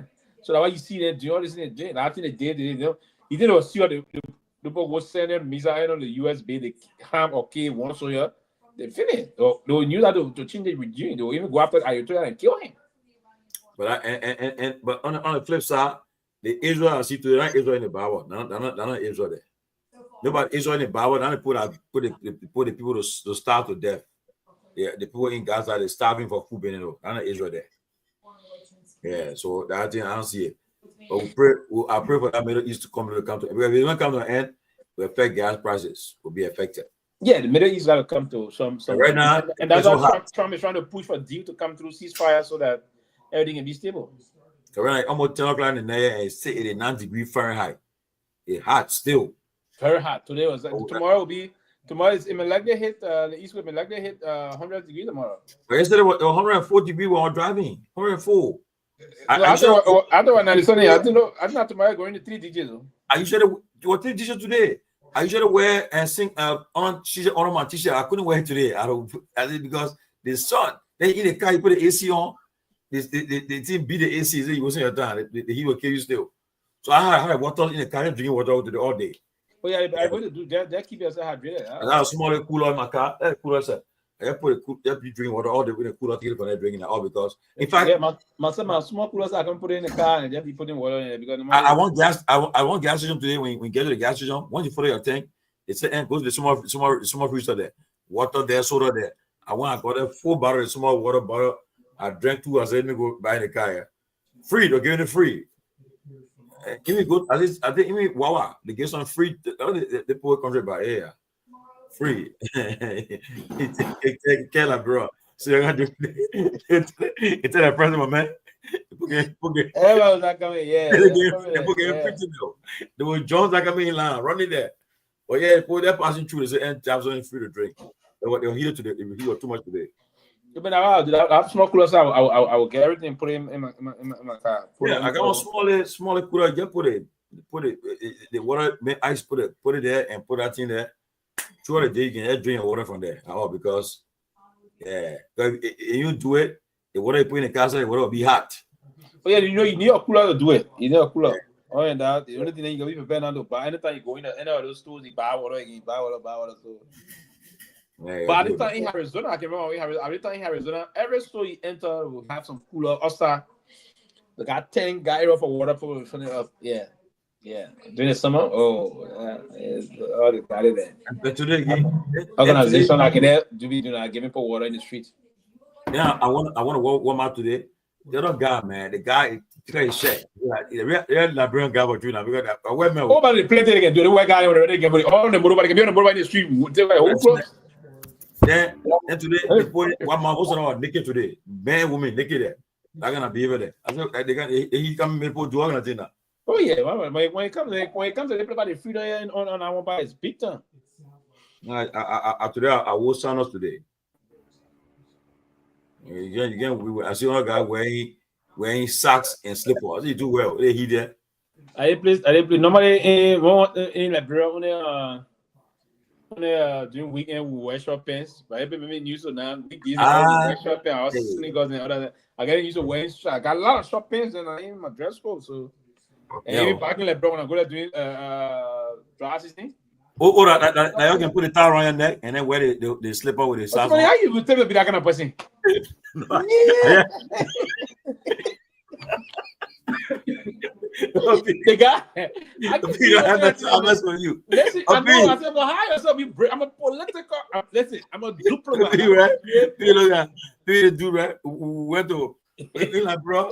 And then hold the water in your hand. The whole water in the hand. Put what towel around the neck. Then they wear these put just there. Lakers. Or something they wear just there with the towel. With the socks on, slip on. Then walk. I said they want that when they see you now. Judge, I said I beg you, I can flip. I want you better. You don't bring that in me. Don't bring that in around me. You must don't get that kind of talk. I beg you. You dress that clown, dress that clown. Who they want to? They put you up on they call it December. Yeah, but they want to. They want to see. I don't hang with no December. You can see how they be able to carry that. Yeah, I mean, these people put towel man. No, whatever short pants and the French kind of a dress there. And now they got dressed in Paris, in France. Oh, the French people love. Don't they wear the short pants, their skip, put that Sunday. Oh, the French, if you went to France and develop Empire cities, especially they kind of a time the summer. Oh, the other will be all over the place. I normally the dress will be during the summer. Everybody they're going to find in most majority. I did level on the dress code. You see few people wearing long pants. Maybe they put out wearing long pants and they put out going doing when you the only time you wear long pants if you going to work, but after work, all social areas, almost 90% of those that are going to those social gatherings, other shopping area, that are wearing the shopping, man, do that thing. Yeah, but people, I mean, sorry for you know someone that the male people, man, the male in our son. For the male people? Yeah, in our son. But Abu, when a man go to that brother, they can carry your big yeah. But when in that bro, when I see you from America, I see you there. I'll avoid you because I want to bring you. Well, first thing you want kind of you want to start talking your fully way of talking. You want cheat. We get gonna operation. You go get it there. Yeah, because you talking to me like the people that you talking to in like bro, then I'm Liberian too. But I'm nonsense. Not I know. I don't be talking. I told them what are you doing there? Most how many do that thing. You see that doing it. They see you. You're somebody getting me. You're getting me hanging in America. When they see you places, they are like, so friendly. Gee, what's up, man? My man, what's up? They say, oh, my man. You know, I saw somebody like you at the mall. Well, you must get like a talk. Don't come pretend you get more talk. You won't bluff that. Imagine. You're my friend. Don't argue friendly. Oh, Sam Jackson, man, my cousin. Happy birthday and wedding anniversary to you, man. No, remember what birthday? Yeah, SPJ said he had a Sundial restaurant in Atlanta. He his mother. I hear you.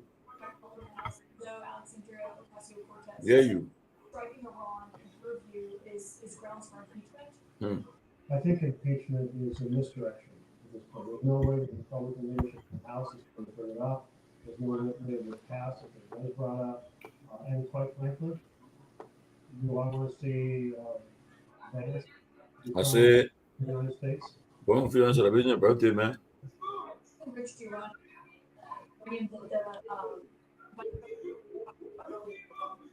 directly if they know where all of it is. What do you want to see and hear in that briefing tomorrow? Well, Asura, I want you. That matter in terms of was that the ceasefire? Jim Marshall, happy birthday, Jim Marshall. Today, a birthday to Jim Marshall. Today, a birthday. Happy birthday, brother. Jim Marshall, way there in me instead of me. If those details have been done, right now. Happy anniversary to Reverend Charles Martin. His wife Judo. What can you resolve here in a short time frame? These are very complex issues that take a lot of meetings and a lot of drafts and a lot of wrestling with advocacy. I don't think any of that done. So I'm expecting. I don't think we will. I will point out, I guess, tomorrow, but I don't think we will where those 800 million pounds of 60% uranium is. And I don't think the details have been laid down about the parameters for Iran's program going forward. Well, just given your spot on the Senate Foreign Relations Committee, can you explain to people why that is a concern? Happy birthday, Chairman Jonathan Jigwe, the first CDC chairman of Georgia. Jonathan Jigwe. Chairman Jigwe. The damage alone is enough to put this program back. That we've heard from Vice President Van Sanvee saying the program is gone, as he told Fox earlier. What does it mean if that enriched uranium is? Is it again, John, the Nobel Peace Prize? Man, I ain't getting Many thousands to imagine, man, is it? Imagine Abu speaking serious to the people. When Abu got America, when you go back, he was yeah. You'll be missing. I would Jesus. He was look, baby. I like you. I like you back. The guys are people that they're fake. Why you can see man? Why you want to come? My point is, you didn't grow up speaking the thing they call Syria or whatsoever thing. Speak standard English. Exactly. I always, ever since coming up, I always want to be. I told people, I say, to my parents, I say, my coming up is that I want to be outspoken. Period. Yeah. I don't have to have. I don't want to go. Hey, come on, man. And that's all I got to do. Some old men will come from. You know, see a Roma man trying to speak to you, trying to base you. And when you get, then you see, I can see the thing happening in the play, but listen to most of our own people from our end, right? And we love it too much in the West African region, right? We love it in any other thing. Our people, when it comes, they want to, and when you are certain age, you want to you force it. The best thing I'm telling about is speak standard English. If you can do it, do it. Don't force it. Don't force it. No, but you know, the last time I met one guy, I know the guy, the Liberia guy, you see the guy from this, so he's wheresoever or what. We saw the man speaking to me. I started laughing. I was embarrassed. Yeah, I just started laughing, but man, I didn't want to answer the man. Come down, I don't get what you say. You're not supposed to say it that way. You know, and you see, we acting here, all in there, we're talking about things and whatever. We do those things. You know, for Pewee, we want to keep to the states first, right? In Raleigh, right? So now when I don't know how Uber, so when I get in the car, they put guess what now? The meter going up, I see the fool. My budget give you there. So when we get there, I say, I was speaking Basel there. I said, they got Mike.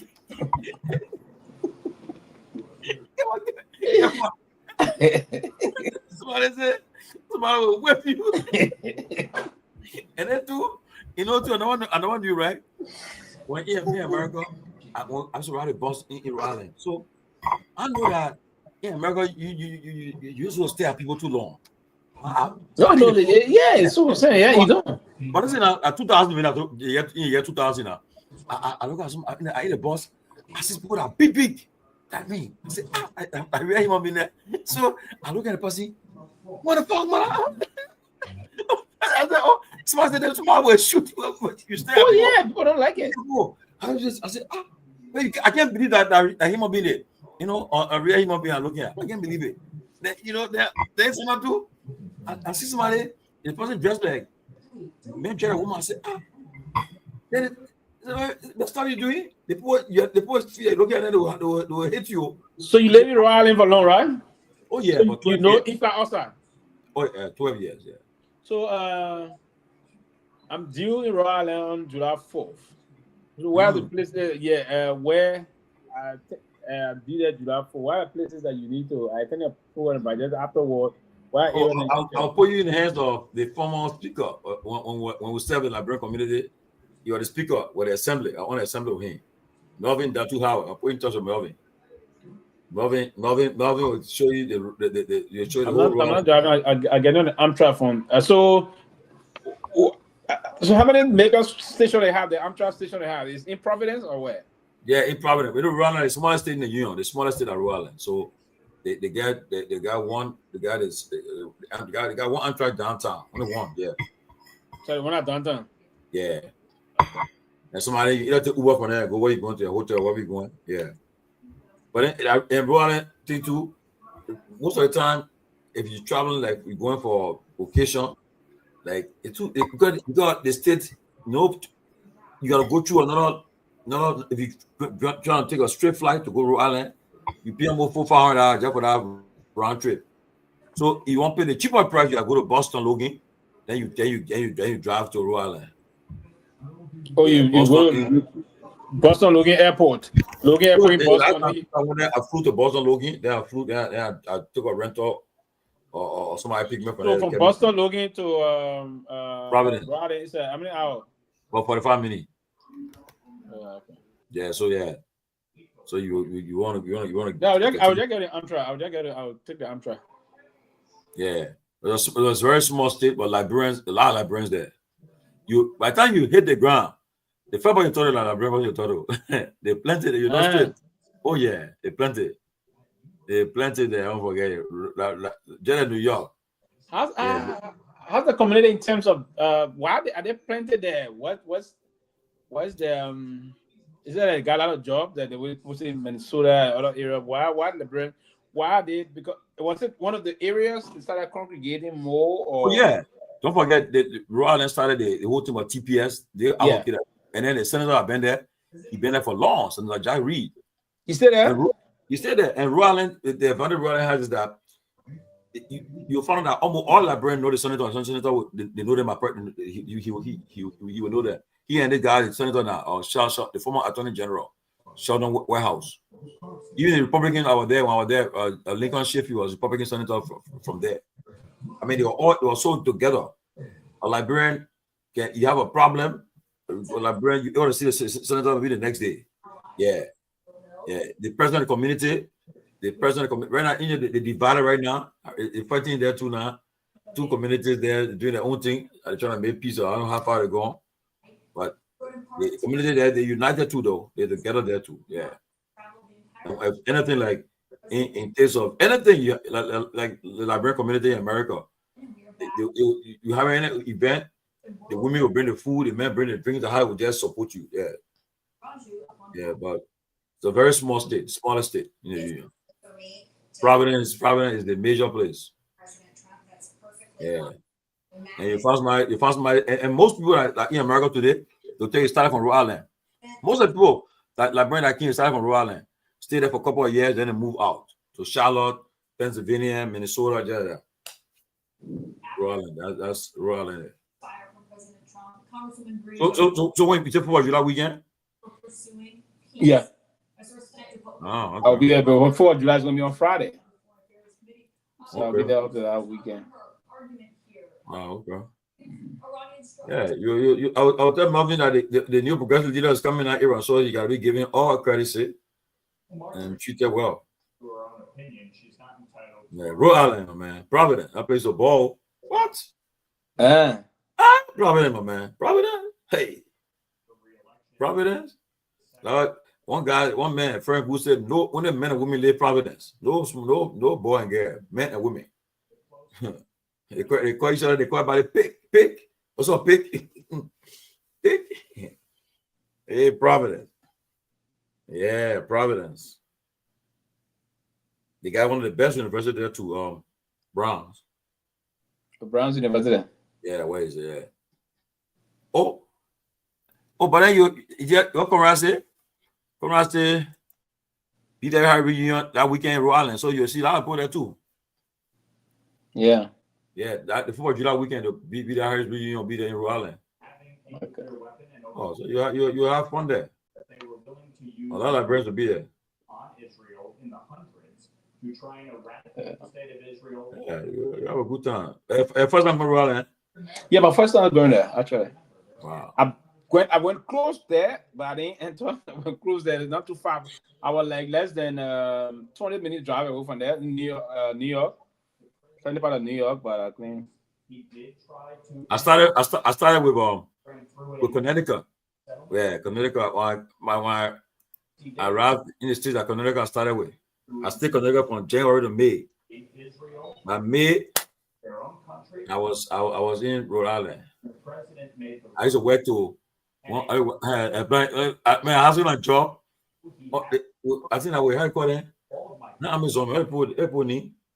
Yeah, man. Yeah, what at night? That midnight shift, man, from 9 to 12. I think from 9 to 3, something like that. Very plenty. Yeah, man. They can deliver packages. No, my man. Your job to take the thing and put it on the belt. They'll go, my man. Then by the time you start the rest more, the guy coming around. Don't be comfortable.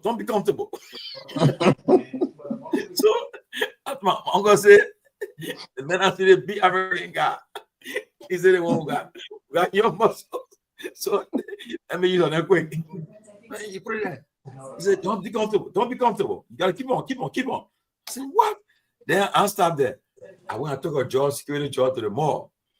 And at the mall, one papa he was doing he was deputy for operation and immigration. I probably begin my papa now. He was working on the tail shift. So in the night, the people do the round call. When papa be snowing. I was going out there. I said, papa, they calling you. He said, hey, Chatira got me in a mess. He said, no, George, I was unit 302 in Liberia. I'm a bodyguard. I won't tell you to do the kind of job. That chapter man boy exile will do the kind of job. Yeah. We have fun. I mean, but the reason why I left the job because one guy attacked me, man. The guy attacked me. I already been the guy, put this key. Come back. The man okay, go kill you. I said, don't not try again. The man hit you, just call for backup. Don't run behind him. I'll put my neck. He said, no, kill you somewhere. I said, what? I said, I can't do the job. That is not that, came for nothing. But man, those that came in America later on, they go through the hardship. Yeah, I said, thank you, man. I give them credit because, man, I was right to the bus. When that time you in a cool. Yeah, in the cool, they go beating you in the cool. Yeah, the process if you find yourself in the kind of a society that you're trying to adjust, you just have to do the unusual and sometimes to fit in to make yourself comfortable. And the good part of it, I think it provides the opportunity for you to get running. If you are both those that came here, even if those that came and eventually gone TPS or I came here straight for legal to have maybe how they call it DV or other things. I mean, even those that but everybody will have some kind of a story, if you will. Yeah, but that's the best of it. At least they can give you but some people lucky. Yeah, man. Those some people came on visiting visa and they were not lucky. They had to be like, I mean, you go through that process where by the time they say they'll give you 1 year, when they say expire, then by the time HR calling you, they say, oh, you know that your stuff about expire, right? So yeah. Then now you worry now. Oh yeah. The thing is that my bills, all I be involved. They take me on the job now. What money? I can hear they say, President, well, I can't drink clean water. They say President Obama, President Joe Bush, I just gave you a reprieve, 18 months. Ella Brain be happy. Yeah. 18 months, you can breathe that space now to work and then also drive. So, but some people came, my man, they married, became after next month for working. Either the woman brought them or the man brought them here, bam, went to work. Yeah. Some people came, they came and they were all prepared. Yeah, went straight there. Yeah, when you come to, you gotta meet the first one that you can't when you go to a family play. A family now correct you too, a different too. Yeah.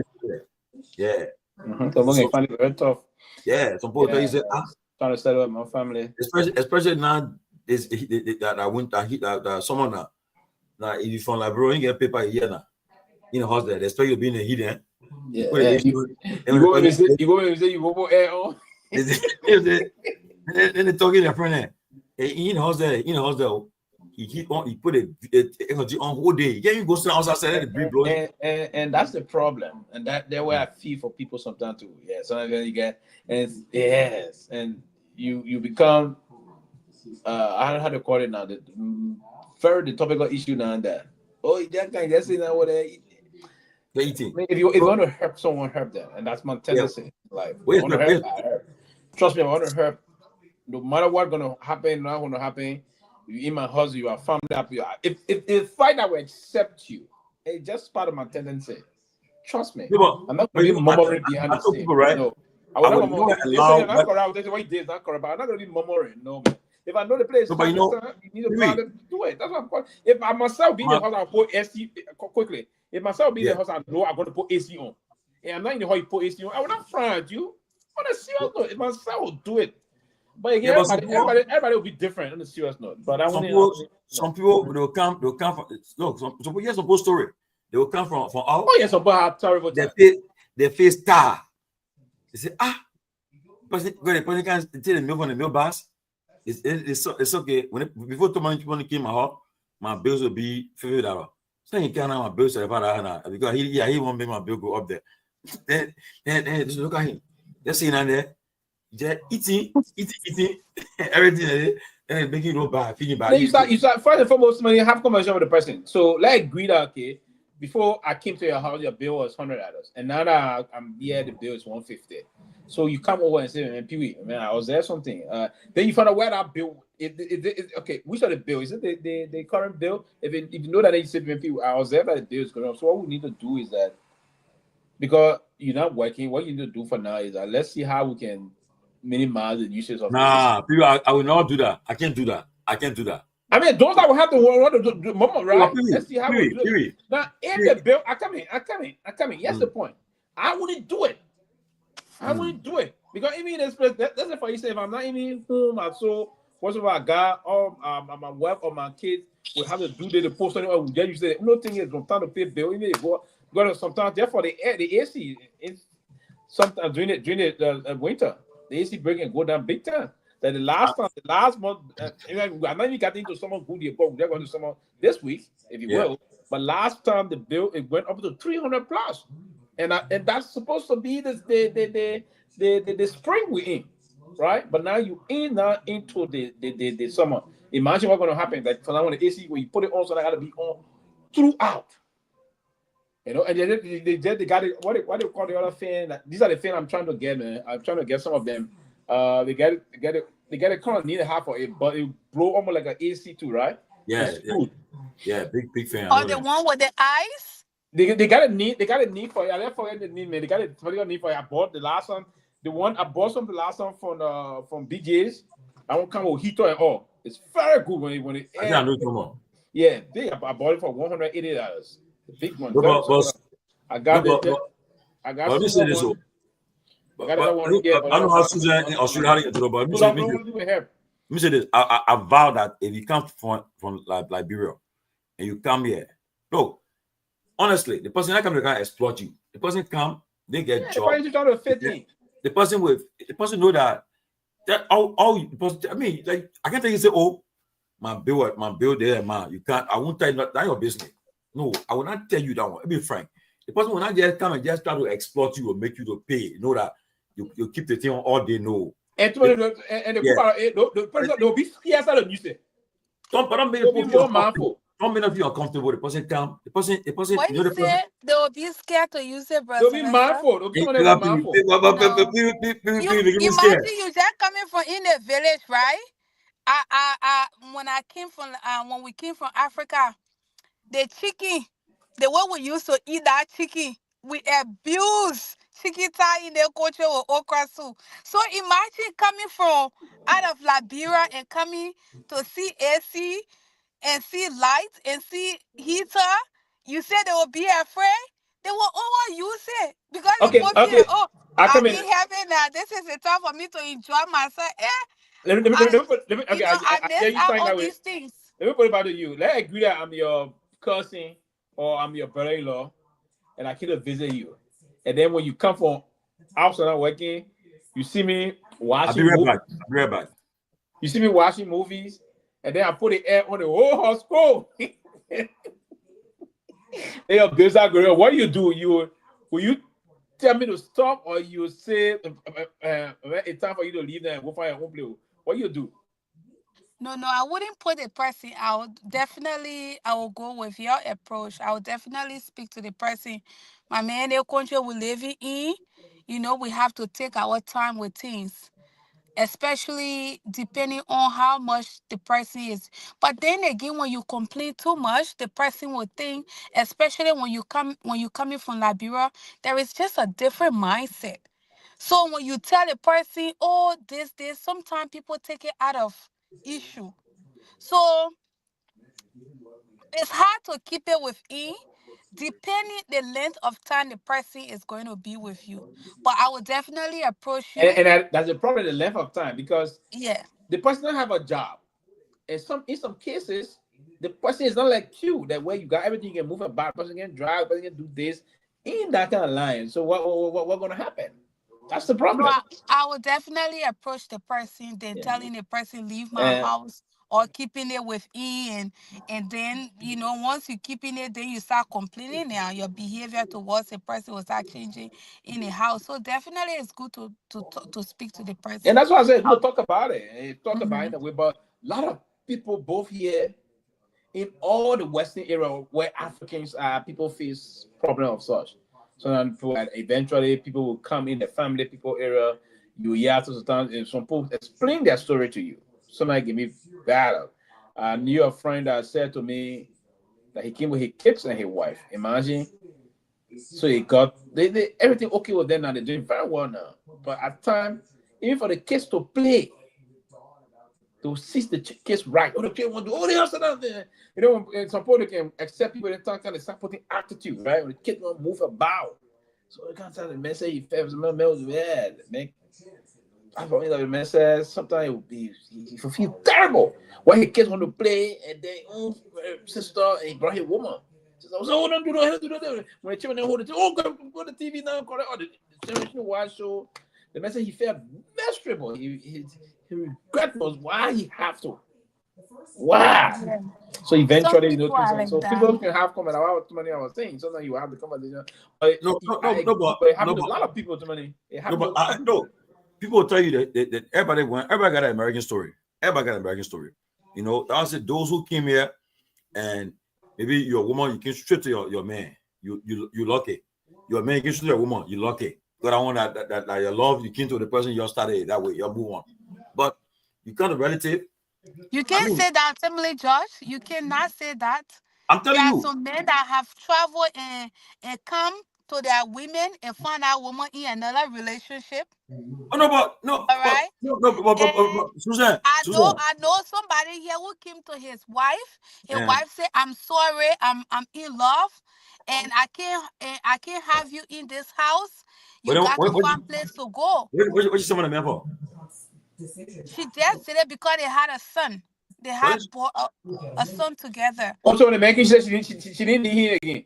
No. She said she was in relationship, and this man was just in house till he found another Jew. Now he married the other woman. They're doing well, and the man that she actually told her husband she never wanted. The man left her. And the husband that she didn't want her, he married her and doing well. Yeah, he married somewhere else. He married Yeah, someone another else and woman. doing well. Yeah, and they're doing well. They got homes and stuff like that. So everything is not bread and butter. No, of course. Of course, Yeah. you have to strive towards these things. And I agree, you have to strive towards these things. But she will have to, I don't know. Anyway, she brought him in because they had a child before and left, said you don't want the man. And somebody took the man, they're doing well, and the other men are all dumber. Then she will have to go find, she will not read her. I mean, if I were the man, if you bring me, take away from me. If I get people, you give me people at all. One get people, you want go with your who you want to be with, no problem. It wasn't meant to be. Yeah, but I can make give myself what I want. Yeah, no, I'll be friend. You see, what's the Liberian population in our country? Involved in that. I don't know, but we're many here. We are many here. To be honest with you, we got Liberians here. I don't know, but we do have. We said it in. I'm in Melbourne. Melbourne. They got Adelaide. They got what? Got Sydney. We got Brisbane. That's a big country. Very big country. We have Brisbane, we have Adelaide, we have Sydney, we have Western Australia, we have Darwin, we have Alice Springs. Plenty. So right now, what's the time right now? So it's 12 o'clock here, daytime. I can show you the camera outside. 12 midday. How do you turn the camera around? You see outside. Look at that. There you go. Oh, wonderful. Why we both why bedtime yet? Because I don't know. I want to find out. Are you guys like the British instead of right hand drive? Yeah. Right hand drive. So right now you want to work now? Where you going now? Yes, I came to check one of my residents here. Yeah. I just came to check her blood pressure and one or two things, so I left. I sit in my car. Yeah, Susan. When they say your money in a plastic. Yeah, our money is like plastic. And one thing about our money, I don't like the value is not much. So if you bring 20,000 USD in this country, it's going to be about 30-something thousand Australian dollar. So this is a great place to invest, and that's why I always telling Liberians, if you got money over there, you come and buy your homes here, you good to go. But if people don't sell their houses here to non-permanent, yeah, you have to be a citizen or a permanent resident. Oh, permanent. Okay. Yeah, but but they see here in the US. You get and how often you guys get paid? Fortnightly, 2 weeks. Every 2 weeks. It's system. Man, the same West. But when you're working with agency here, when you're doing agency, you get paid weekly. Okay.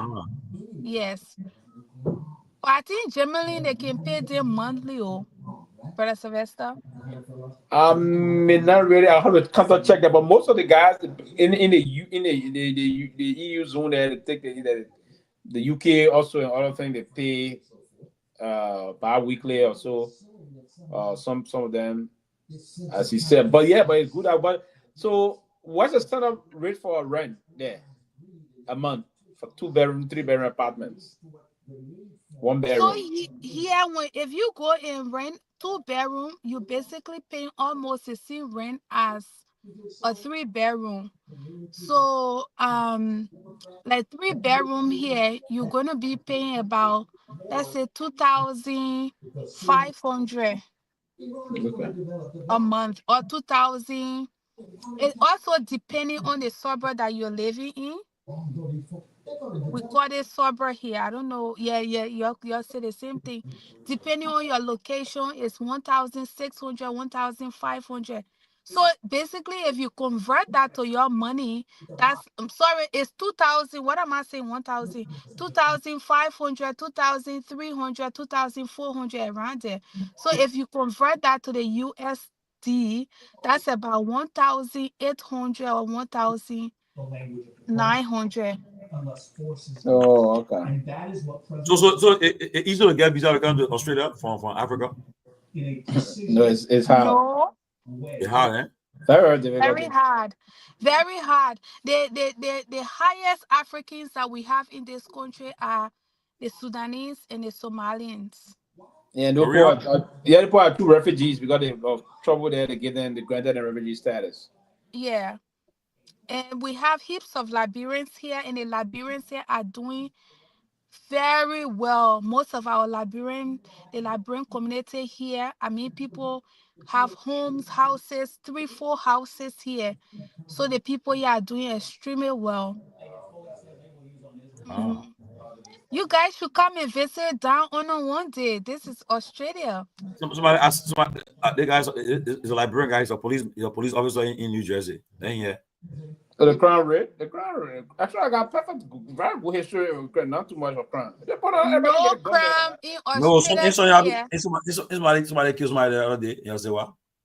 No, the crime rate here is fine, but the only thing that we're facing here is the Sudanese. The Sudanese are our problems here. So they have their gangs and they're attacking one another with knives because we don't carry guns here. They never attacked. Yeah, we don't carry guns here. They don't allow you to have gun unless you into something that the government have to, be aware of. But nobody carry guns here. But when it comes to the Sudanese, they're the one here. They have gangs, and they've been attacking one another around here, and so on. But you can even slap our police officers here. You can curse them.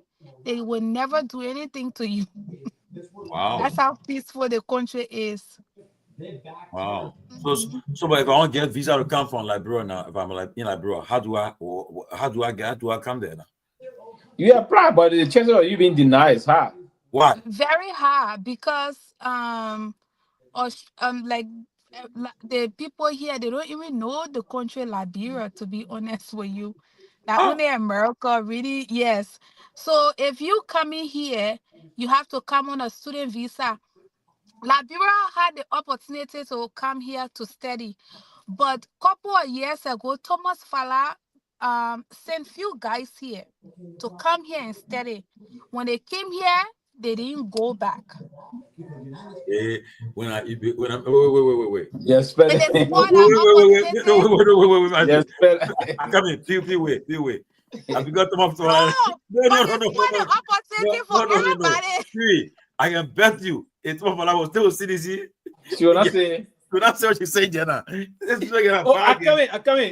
Before you continue. Someone for a best statement today. He said that you support Garguah. I see what. So the best student. I can bet you. It's what I was still supporting CDC. She will not tell us if you said Jenna. No, but that's the fun. How you went there? Refugee. Okay. But so you been up for how long now? 16 years now. Wow. Mm-hmm. Oh, your daughter born in Australia too? Yes. Oh, okay. Wow. Yeah, typical Aussie baby. Mm. No, but that's the truth, yeah. The government, Australian government, they were testing the Liberian system and stuff like that because that was the first group that came here. Thomas Fala sent them here. I'm telling you the truth. When they came here, they came as government officials. They came as government officials. We were so happy to see. But then that part of citizen you carry there because a citizen you carry there. Oh yeah, most of them were seditions. So as citizen sport the whole way now. Okay, go ahead. Of you Allah. The boy came here. They said, "What? The kind of weather? I'm going by Liberia." Yeah. But some old men who got here doing they came with Lone Star. Lone Star came got call the paper. I will go. Because before going, the reason why I asked the question. So that mean been there like what, 5-10 years? 16 years. More than 10 years. Oh, yeah, a very long time. Mm-hmm. And Susan came America all the time. I know Susan took the American visa easy for you, right? Very easy. Wow. Once you have your But permanent if you are resident in any other country to go to any of them, it's not going to be difficult, right? So that's it. No, like I usually apply for I forgot the name online. Once you apply for it, basically they're just going to be asking you who you going to America and blah blah blah. For me, might take about less than an hour. And then every time I come over there, America gave me 1 year stay to stay in your country for 1 year. Wow. But I literally just come for 2 weeks, 3 weeks and come back. And the ticket, like how much the ticket cost? Like it will be cheap because they got a lot of flights going there. It's not really cheap. With Australian dollar, if you really book your flight early, you should be booking your flight for 3,005 Australian dollars. So when you convert that money, that is about 2,000 plus your money. What? It's expensive. Expensive. I think you pay that money for Liberia, almost. I don't. No, they're expensive. Like, we're very far. If we go in Africa, sometimes we pay more than that. So how many people to go Liberia round trip? Like when you're going there, you should be paying 4,000. Huh? 4,000 Australian dollars. Yes. But you pay money. They play damn far. They probably play far, man. Just the people that want to go Liberia. The thing here is, brother Sylvester, you keep saying Australia is damn far, but once you come here and see the living condition here, that damn far say will not even cross your mind. You know, Australia will be like a second home. This place is so beautiful. I agree. It's a beautiful place. Yeah, no, I've read about it. I've seen it on television. I've read about it. I know how beautiful, how developed it is. But my own the thing I can worry out there, I can put out the word with fire. I hate to be in the air for long. Yeah, when I read the trial, I can get sick. No, me tell you one more time. Unfortunately, I always work places I can travel, but again, for me, when I the secret, Tomalin Josh, please. The secret, what I do when I'm coming to the state, I go to the doctor. They give me my sleeping tablet. Yeah, sleeping tablet. So once I get on the flight, they give their first food. I take my little one with my sleeping tablet. I'm gone for about 4-5 hours. When I wake up and eat again, I take my sleeping tablet. By the time we go through, I've already gone 8 to 9 hours. And the rest, I will use it for entertainment. Yeah, but the best, when I'm traveling in the continental USA, if I'm traveling, I will stay up, I'll stay on the whole night. By the time I hit that plane, I've gone to bed because by the time when they say you're arriving in Atlanta, you're arriving in this place, they are up. When I'm traveling these long distances, what I do, I will catch my head at night. Good. I'll be up to. By the time I'm checking that plane, when getting that plane, I tell them, we're not to eat at all. Unfortunately for me, I don't know. I've tried before to sleep. I don't, on TPP, I don't do it. So what I can do. And the only thing I love to do on the flight is to keep myself busy. Now, but keep myself busy sometimes, probably, and more or less, it's like we got T-Mobile. When you fly on United and other things, you got internet good or buy more internet, right? So now I'll keep myself watching news or other movies. Or and the only thing I can do now to be very active and be a little bit ease, that's drinking too much alcohol on the flight. Just requesting, and I want to request it give it to me. I swear one of the alternatives last time I was traveling on our Sunday on our Airbus, I went down to the kitchen there. I went there first. She gave me. I went there. She told me I went there. She just pulled it. Something kind of sack though. Ain't the red one bottle. They gave me 12 bottles. Those mini bottles. 12. I can't. I just put everything in the sunny there. Hey, well, just entertain so as I drink that, watch them for them when I drink. So I'm sitting there and walk, go in the bathroom. It can just keep me ease. No, but no, for me, go in the bathroom, come back, drink. Go in the Bible, come out and get food, drink, go in the Bible, come by the time, go. When the flight is telling you, say, I love to see that part where they say you are 7 hours away from your destination. Then they're telling you, you're watching the team. I said, what? I So I can cancel it. No matter I use my tablet, right? They say, I can then put it down and I go to bed. I mean, I don't sleep. There's one I will cancel. I will cancel it, and the time on my phone, I will not even want to be looking at the time. So what I can do, I will always give myself a space. I will say I will look at the time after every hour, and I can train my mind to it. So I will not look at one. Look at say 1 2 hours go. I look at so. I will sleep. I will sleep because man, I want to go, man. God carry you because now you're sleeping now because you know what happening there. It plays dark in the night. So they probably doing their stuff there. It's very far. It's very far. It's far. Well, that's what I do. I just take my tablet, my wine, and then I always transiting in in LA. When I come, I spend a night there, because from LA to maybe Melbourne or Sydney, it's not too far.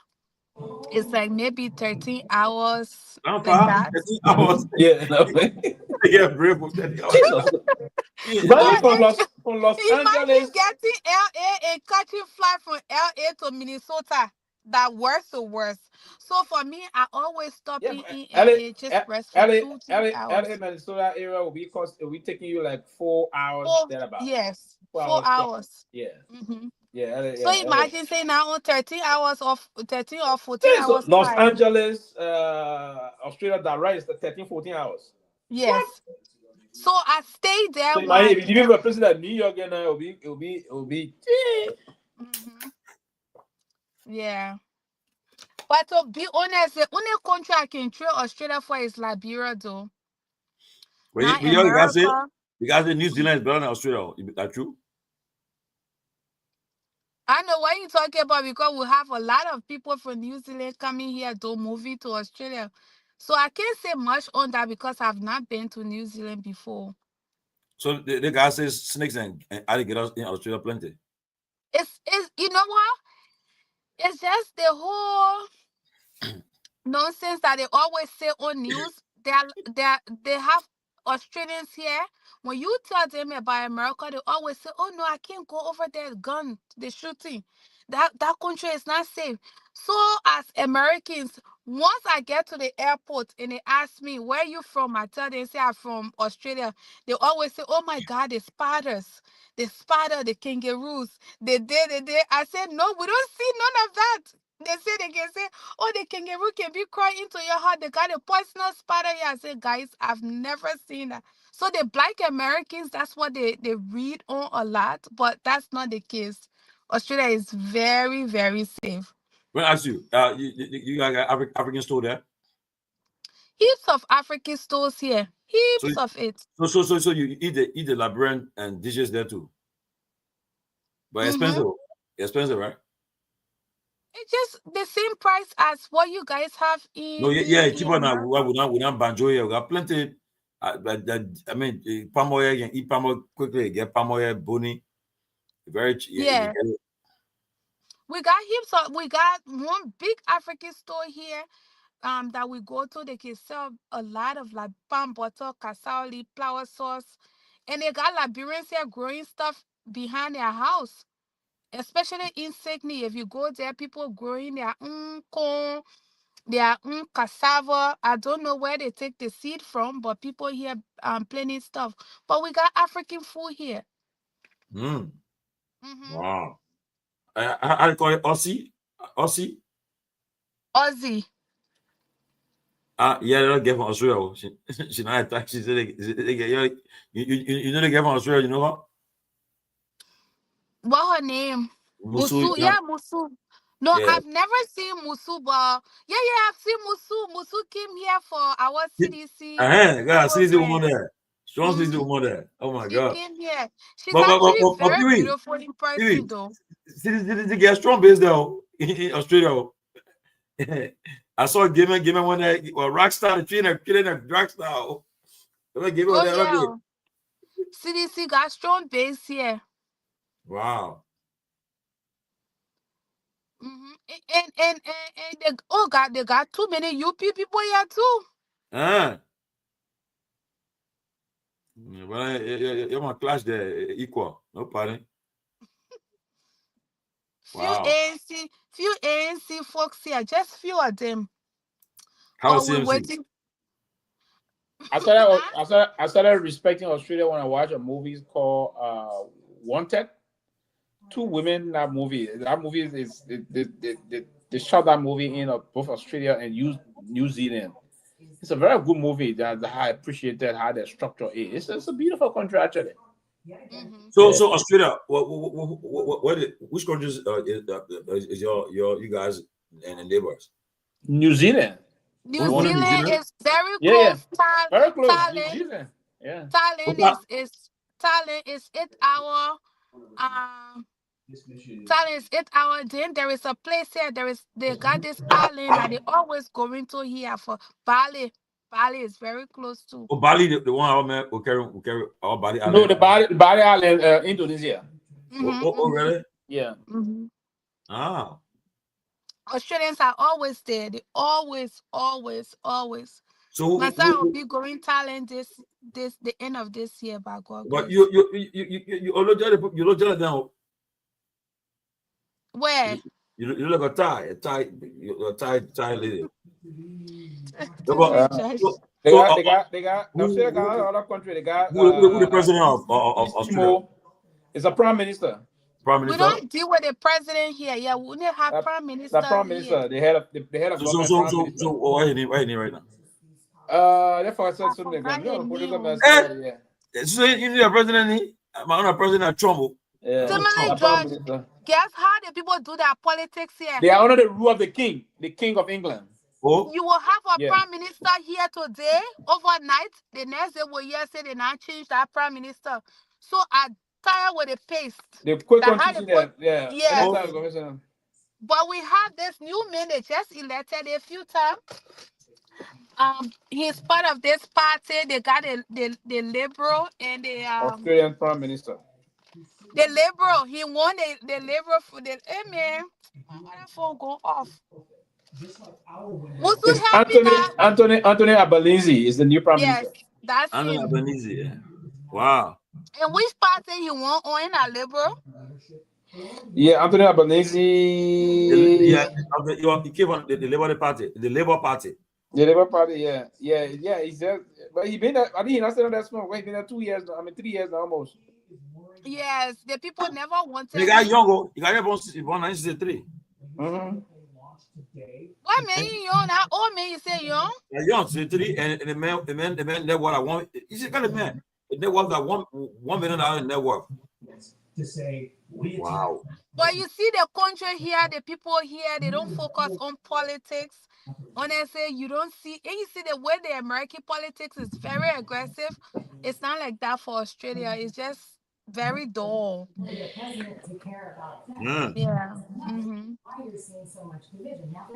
Yeah. Wow. Okay. And you see, Donald Trump's statement now, when you check our news station here, it's all over here now. They don't focus on their stuff in their country here. The American stuff they own. Yes. If you check all our TV station now, that Donald Trump. Australians are obsessed with Americans. I'm going to mail it today. And so, but the Australian citizens are there. Are they friendly? How they treat you guys? They're friendly. I think that when it comes to level of racism here, I think the people that we having problem here with is the Indian. The Indian are many here. Oh yeah. But the Indians talk about them all the time. They say the most racist people they can find. Yeah, they're kind of racist here. But the typical Australians are not racist like that. Yeah, but the Indians, I'm my first time about them, but people say a lot about them. They say they're very racist. And they got a lot of them in the healthcare field here. Indians. They're very, very racist, yes. Especially in the nursing homes. They gang up other nurses, and it's just you got nursing home there? Oh yeah. There's plenty there. Australia now. I know about Australia. I know America. Nobody have in all these rooms. All these people have a system for their people. They are going to program that they get a people of such. Many US men. So they have those things. Yeah, but I don't know. I thought Australia. So, Brother Sylvester, y'all got it. Y'all planning to organize any CMC members team down here, or it just always about America and Liberia? No, it's gonna be across. It's gonna be basically across the world. So, now we're trying to recruit money to make money our global agent. Somebody gonna be here. Oh, there's no ability to be the global agent. We try to put it so far to my judge way. One minute we to my sedition, the next minute ANC, the next minute a little bit. To me, I will not say UP because you bring George, we are here. To me, will take George, we are over. But when I'm what doing UP? Again, for what? UP? For what? I mean, UP? I beg you, man. Yeah. But to me, George has a bit of CDC and ANC in him. But I'm not sure about CMC. Well, tell me now. We found out I would DC. Go to you impossible, man. But I see you. I can see you. You'll be a CNC chair in Australia. I can see it happening. No. Oh, so you when I so some that when you own your reaction, you know sedition. You agree with reaction, right? Yeah, I am reaction. Your reaction, yeah. So that mean we are saying not running. You follow before when you do that. Yes, if it's not running. I'm leaving CDC. I told you this, Timothy Judge. It's not a joke. You go to CNC now. Yes, another option, CNC. Okay. I'm not sure with ANC because the ANC women they're just too See, damn and I probably I got no. You stop press not pressing up. Look, you look at it. You look at it. The party, the vision of the party. Now the members there. But you look at it from the person having the attitude in there. Forget about them. Now what you are there for it.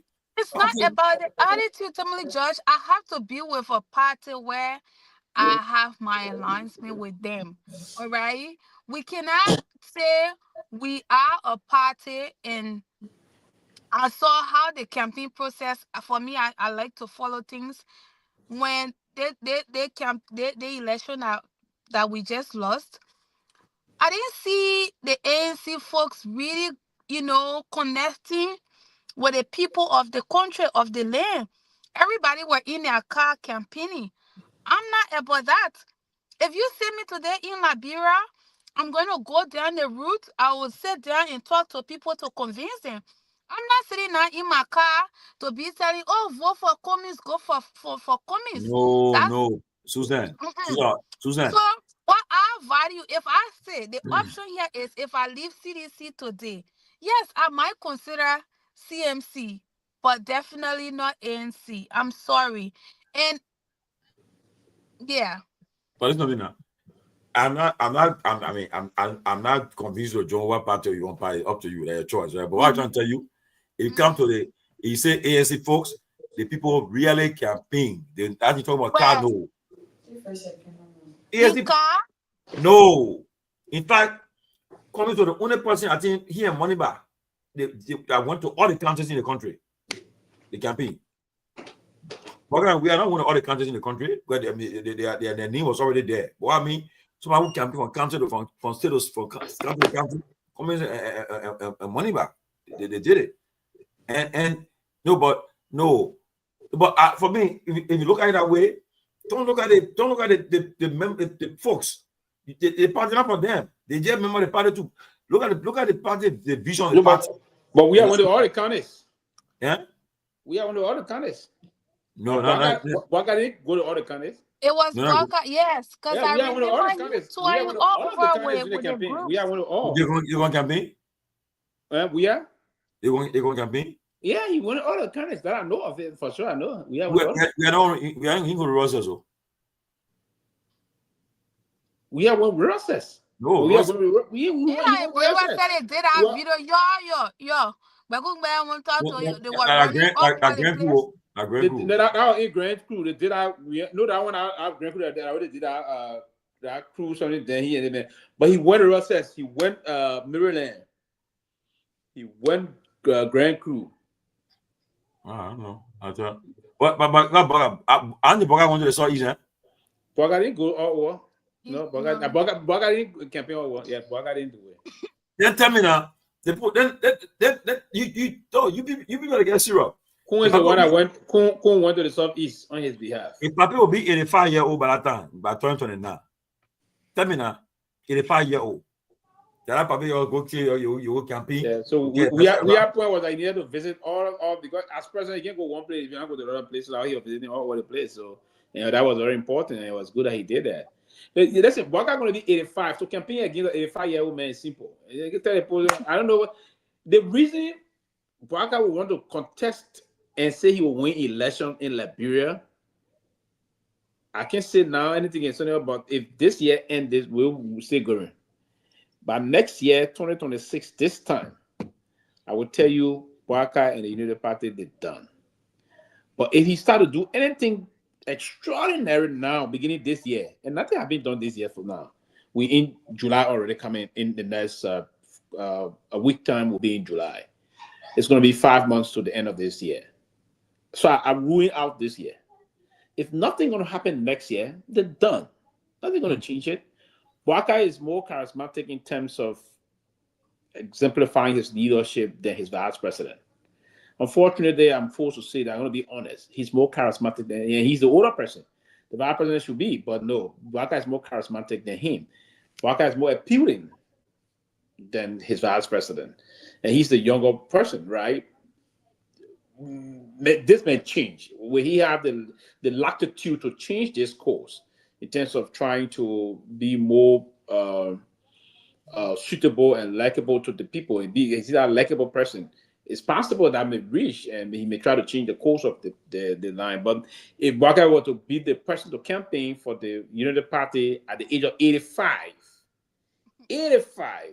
yeah. Now, observe the Boaka movement today when he was coming from Nigeria, when he went in Nigeria, so or in Nigeria when you're trying to sit, right? See when you're trying to wake up to shake. But, okay, on the phone. You laugh.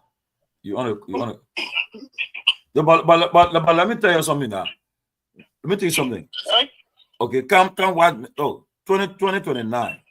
If Boaka is running as a still member of the Unity Party, first of all, the campaign will be a challenge for them. Now, in order to make a case, they must have provided jobs. Look, I told them you can make a legislative stable, you can open the road, but if many Liberians are unemployed, it will have an effect. Okay, if a candidate tell you, say, well, ask yourself, the last 6 years, you order a job or not? That will be a problem. You see, that's why it's important that they deliver. Okay, now they talk about the harmonization, right? CDC harmonization program. Now, but since they came to power, they all talk about it. They tell you, say, oh, we're gonna reverse it. No, they can't. They can't try. They can't reverse it. They can't test it. To say, oh, we'll reverse it. We'll get the same money what you're making before CDC came to power. It can't happen. They will pay salary one morning and that's 3 months don't pay. Yes. So I challenge the guy. Okay, so all I think I see my brother and Joka doing, they do all that thing. At the end of the day, you're not gonna happen in the next few months, right? When they find out that they cannot deliver on the promises, they're gonna start going through. They're gonna say, okay, now we'll start indicting people now. They'll say, oh, the person we'll put in the person, we'll charge them for corruption, we indict them. Now they want distraction now because like they'll be going through that means. So the people gotta wake up. You gotta be alert because it will be a tough battle. Because and lastly, I want to ask you answer the question. Sarah, Pewee, and Susan, do you believe the UP Alliance will hold together until 2029? Will hold together? We should. What alliance they got? With who? The Liberty Party. People there, the Liberty Party, the guy MPP people too. So a lot of things going to happen. The Liberty Party whole thing that's unfolding now, first and foremost, that will depend on the way they're going to treat Yombly or a Yombly observe and again, it depends on her ambition for the 2029. If she's still, I believe that she's going to push to be running mate to someone, and she's not factored in by Bwaka. Bwaka is still going to maintain. I want to believe for them to think that they can win election again, they will still maintain Kun. That I believe that 100% they're going to keep him. But wait, anybody answer what? But Yombly is up for re-election. Okay, 2029. Now, she head of the Liberty Party. Now, Liberty Party, I believe they're going to make the party. They're going to strengthen the party, build the party up, because they won't go to a table now with some leverage. Now, if Yombly attempt to go on a ticket, that means she cannot run for senator again. That's what I'm saying. That ticket is now a winnable ticket. Then she's on a political campaign done. Yeah, so that's what's going to happen. So if she believes she's going to be working behind the scenes to believe that now is Kun going to be inclined to say he's taking Yombly? I don't think so. I agree that the woman is backing up. I don't think that's going to be the case. So there's going to be a problem eventually, and that problem I would predict that the beginning of the problem will start sometime before the end of next year. The beginning of the problem will start. There's going to be the United Party Alliance may now hold, and then internally also within the United Party, there are other folks that there will have the belief that they should be in control of what's going to happen next, what's not going to happen, but they're not performing actually. And the class reloaded will try to narrate their story among themselves. It's going to be a love story that they're going to be telling themselves. A family love fest, the corner. Yeah. So they're going to. They're not going to do anything on that. Not impressive. So there were now the issue about the new revolution that's going to come out as to how they're going to do it. So a lot of things going to happen in the country between now. Everybody going to be festing on what they're going to think or how they're going to go about it, but. Beginning this time next year, I will tell you the United Party will be. And if the United Party, there's no good story, Baka contest will be. Kun contest will Kumpa contest will be. What's the essence of Baka contesting at the age of 80-something? Honestly speaking, the old man, we can all see. I don't like to say this because when I sign like this, they say, "Oh, Susie, you're being very rude and very respectful." The old man is old. There are so many things that the UP government they're covering up at the moment. If you see them posting videos, right? Most of the time, when the old man is walking, they will just do a little short video. They don't tell us how long he's walking. They don't even show us, even when he gets it in the car. So they're trying to play this smart game like, oh, the old man is still strong. But people like us, it's not working with us. No, but Susan, that Babe is strong. You see Babe moving in Nigeria. You saw him. He is not strong. That's what they're portraying to us. But besides that too, even in Liberia, every morning he gets up and he walks for about 1 hour. Simply judge. You cannot. When it comes to age, he walked the rehab area there. But he walked for 1 hour. Okay, if you see Bwaka age, man, but you did president tell us that. He did that. If the woman to do that, to walk every morning 1 hour. Big news for the United Party, man. They will show it to you live every day. No, but Anthony wanted to show it. No. He wanted to do it. But look at it. Look at the man. The man. See, Babe looking so fresh. You see, He's fresh. He's only fresh on the appearance because they putting nice costume on him and stuff like that. But inside, the old man is not what you can see when the old man walking, how he can be limping. So tell me, in 6 years from now, you think Bwaka will beat the way he walking now? I just saw a video of the former president, Myean. I felt bad. If you want me, I can see in that video right now so you can see how Myean is walking at the age of 86. I think she 86. But that woman 86. Go through that struggle. Right? And then you want to tell me Joseph Bwaka, who is like that, in the next 4 years, he will still be strong? No. And physically, Myean seems to be stronger than him. Yes. No, man, stop it. No, we don't think so. That was strong. That be fair. If you say the woman is 86 and Bwaka is just 81, and he's still struggling to walk like that, you didn't want to us say Bwaka is stronger than Myean? Oh, you're not giving me a chance. Okay, go ahead, you loud. So let me here for you.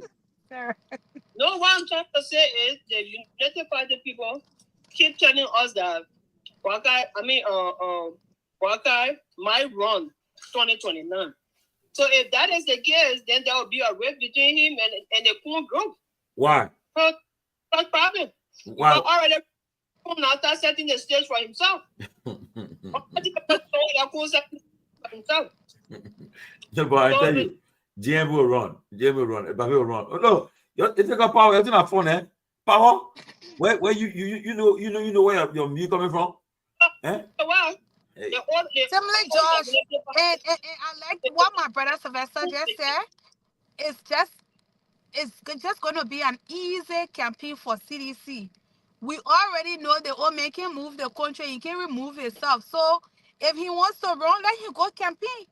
I want to see that joke. And when he leaving Jeremiah Kun, that would be a big slap to Jeremiah Kun.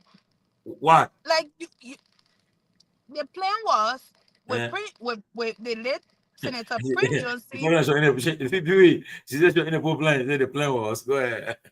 That was the plan. The plan was they knew it. The old man is old. He's just going to serve his term for so time, and Kun will take over. So now Kun will think, okay, Papa, it's my turn. You made this promise. Whatever the plan was, it didn't work. So if you come in here to say you want to rerun, where do I stand? And like my sister Sarah said, I can bet you all over the place. If who watching now, when I get talking so who told I play? But the late Senator Prince Johnson said it on loud in his church during the campaign. He said it. Wait there. He said, Manima people, let your Torgbean Kun, y'all know that the papa is already old. They think we're doing it. So when Bwaka died, the Kun will take over. Wow. He ended up dying before Bwaka. So now, but now he's not. That's not happening. So I mean, no. I can tell you this. And they appointed his wife yesterday, though. What y'all take with that one? Who? To the port, I think director of the port or not director, something to the port. Oh. Yeah, they appointed her yesterday. As what? They appointed her to the port, but I don't know what was the position maybe, they gave her. I think it'll be one of the board members, maybe. Yeah, board member or something like that. Yeah, but give her something at least. Yeah. No, but Susan, make no mistake. If Bwaka is running, he will carry him. He will carry him. Okay, he will carry him. But now the question is, no, but the woman not going to say you're going for one term.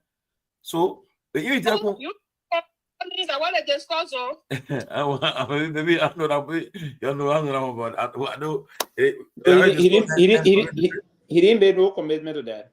Yeah, but the issue is that. But what I'm looking at the Liberia Party part, because Liberia Party now they by themselves now, right?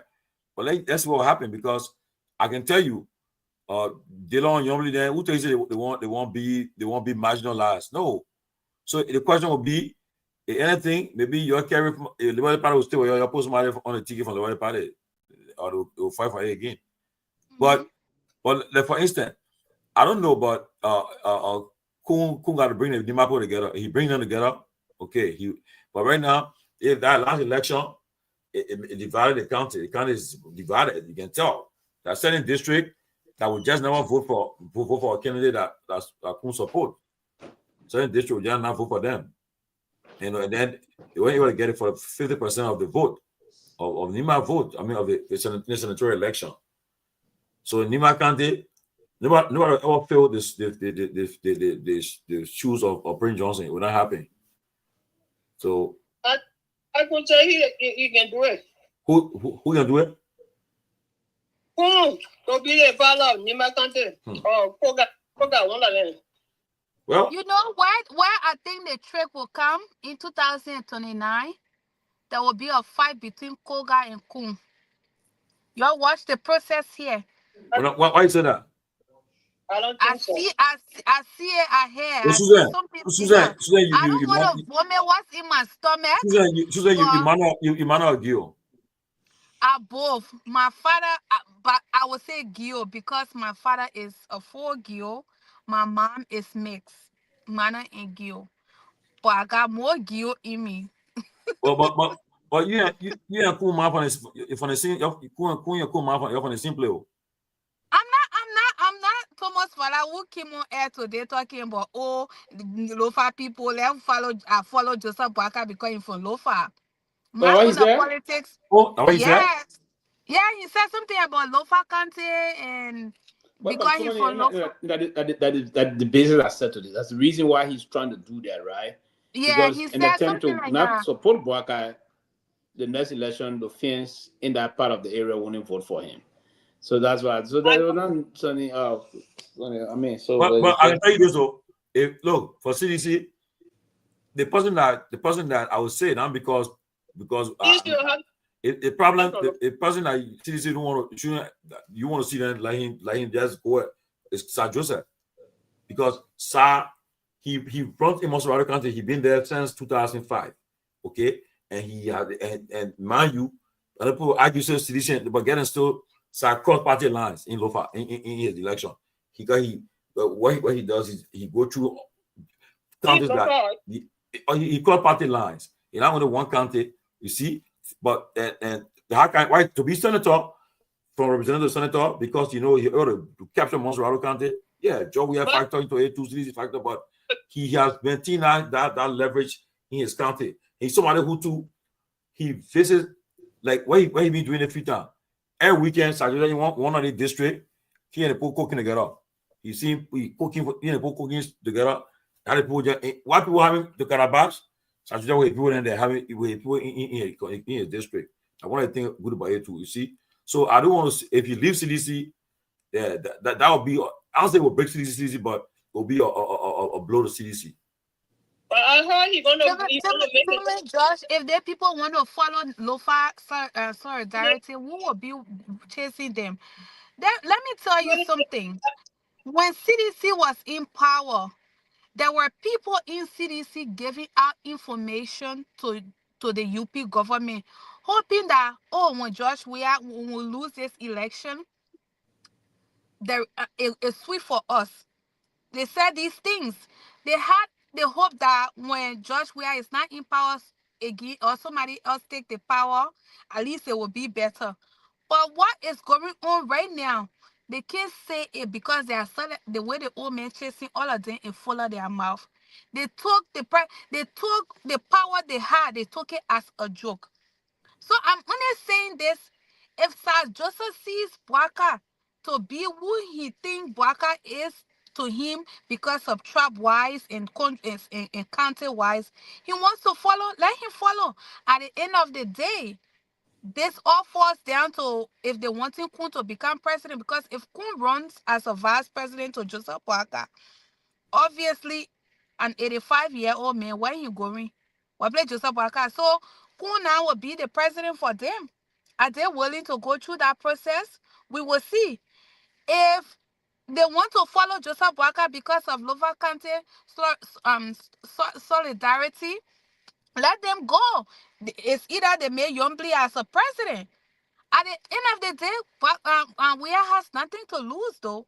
He's sitting now on his money and he's peaceful. The man can travel anywhere he wants to go. Yep. So nobody's going to be begging people all around here. You know, the thing I noticed about the Liberian politics is just the whole tribal stuff, the tribal line. And today, even me, when I'm attacking my people, Susie, you from Nima, so what? Just because I'm from Nima and I'm not agreeing with what you guys agree with does not mean I should support you by force. So if Sir Joseph, the decision is with them. Let them take it. Sarah, what you say? No, what I'm trying to say, just like what Susie said. Those two counties, those Nima people, some of them, and the Lofians, they are bringing a dangerous thing in our bottom politics. That tribal thing, they need to stop it. And also, I heard that Sir Joseph was going to get his own party come 2029. So I don't know how true is that, but I'm hearing that he plans to have his own party, maybe just like the CMC show along with another group or something like that. Well, but listen, look, I'll tell you this. I will tell you, look, CDC, CDC got to do that. They got to do that, the background work, because for now there are major forces from the party. Okay, you got the Moba Molu, former chairman of the party. Say what you want to say. Molu was always in the garrison with his guys. He was somebody with the boys all the time. Molu was always with the group. Okay, Sajida too. You were always there with them too. Tifa, all the people, and the losers for the guys going to leave the party. Honestly, will bring the party down, but the party will be fractured. Yeah. So right now, I don't see who they. I don't see who. Look out! No, you honestly don't know, right? It's not the day of the Jangako already. The chairman of the main opposition party grab a man you're talking in the car there. In a model there, or just solo there during that time, they will say they will give the people, they will get in and say, we'll get you up, we will tell you. I mean, they were not going to let it happen. Seriously. So, that means about the people. You know? So, and all the people like those people, CDC, all the guys who can talk, I don't see them talking again. Everybody gone. Yeah, but Tomalin, don't forget that it's still early, and don't forget that we will lose people and we'll still gain people. That's true. 2029 is coming. We don't know the intention of even DeLong or neither the intention of DeLong, the intention of Yombly and the rest. So and sorry, Ku is not somebody who has that face that a lot of people wanting as a president of Liberia. So you will not believe the flip and flop in 2029. At this moment, yes, we will lose some of our members. Who knows? They might change their minds. So we will gain and we will lose. So I want you to keep that at the back of your mind as well. But I don't know what's the mindset of most of our politicians now. All of them won't be president. I heard my big brother Thomas Fala is planning to, come up with a political party. No, maybe he will be independent of you. Maybe I won't be surprised. Yeah, but he has his loyal people around him that are closer to him that got faith in him. And I'm surprised I'm hearing about Sir Joseph as well. So we will gain and we will lose. We stand a very good chance for 2029. That I can make that here. So good luck to the ones that are leaving. We still with CDC. What they didn't do to Donald Trump in America, they sued Donald Trump. They propagate against him. There were so many terrible messages about, but Donald Trump won the election, and that would be the story of George Mana Bekugbe. We are. We trust our CDC, our the CMC folks too will join us. I believe my brother Sylvester Okambo. That is just create a party. Would you giving them small hard time, but would you wanted to win more souls 2029? We trust they will come back on board. They will come home. CDC is their home. Yeah, get a reaction. She not joking. Yes, sir. Sorry, yeah, you lied. I see talking about Fala get. I heard Fala have a movement, Fala Shen. That's what I saw on Facebook. They have a movement for Fala Shen. He does that. I don't hear about no political party, but the only person I heard about political party would be Joseph. I heard he's going to create his own political party. But it's a great party. Then some record show because I'll take people from CDC, from UP, from ANC, From everywhere. You'll be more aligned to United Party than CDC. No man. No man. Do you know how many lawyer fans George Weah has, and do you know how big CDC is? That's because all the people that you see quiet today, when push come to push, you yourself you will be shocked. You think anybody will make one president? Yeah. Anyways, guys. Pewee. Who said it again? He said, he get his bundle. He said, you see the guy called Susan. He said, you see the guy called Martina and Papaki. He's like, against one of them. No. He said, yeah, okay. So I can't, it's against one of them.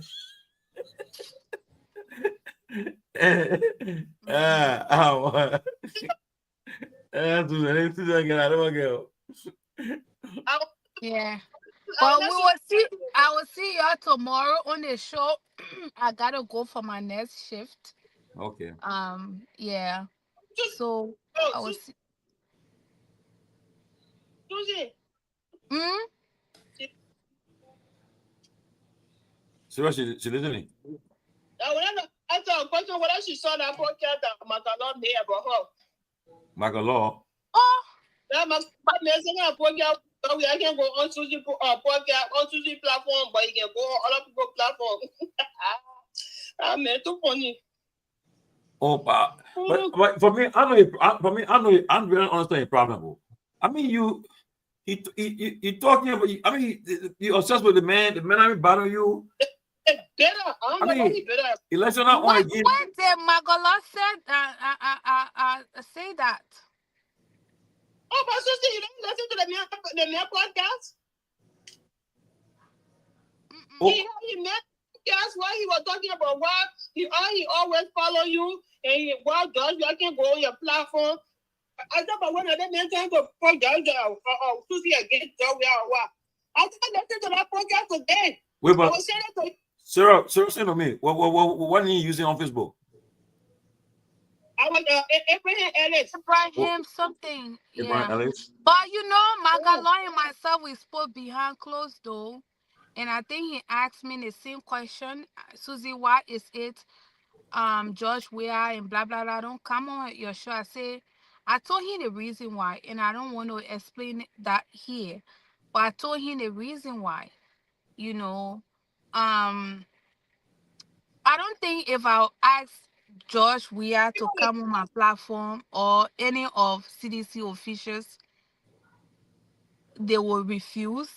It has been me. I'm the one who never wanted it because every time I turn on the social media, it's either people accusing me of, oh, you love it to Kalasco, you love it to George Weah, all kinds of nonsense. I think you've been seeing that. So I have every right to bring who I want to bring on my platform. I've interviewed a lot of great people, all right? I interview what's his name? Oh man, what they probably that ran in the election, Kehleboe Gongloe. I've interviewed Prince Johnson, I've interviewed Thomas Fala, so many great people. You know, even Mandela Cooper, Josephine Davis. You know, what is it? I don't know what is Magalo saying, and I don't want to say much to it until I listen to that whatever he said. But it's not about who I bring on my platform. I don't understand what he really trying to say. I don't I mean, but my problem is, my concern, my issue is that election is over. Joe Guy is not president again. You guys campaign against him. You said things on him. He's not president. So now, but why you still bothering him? You know. And it's not just Magalo. Everybody else still bothering George Weah. Still George Weah is still the president. The man who is the president of the country, they don't talk about him much. But this man who is not the president, they always attacking him. Always attacking him. I don't know why. In this woman, too hateful. I think I listened to one of his podcast last week, and he was talking something weird. I said, "What man is all? Huh? Who said anything to him, man?" That's terrible. Oh, man. You know, nobody can make me go against Josh. Where the day I'm ready to leave CDC, my son will do my official post and say, guys, I'm done with CDC.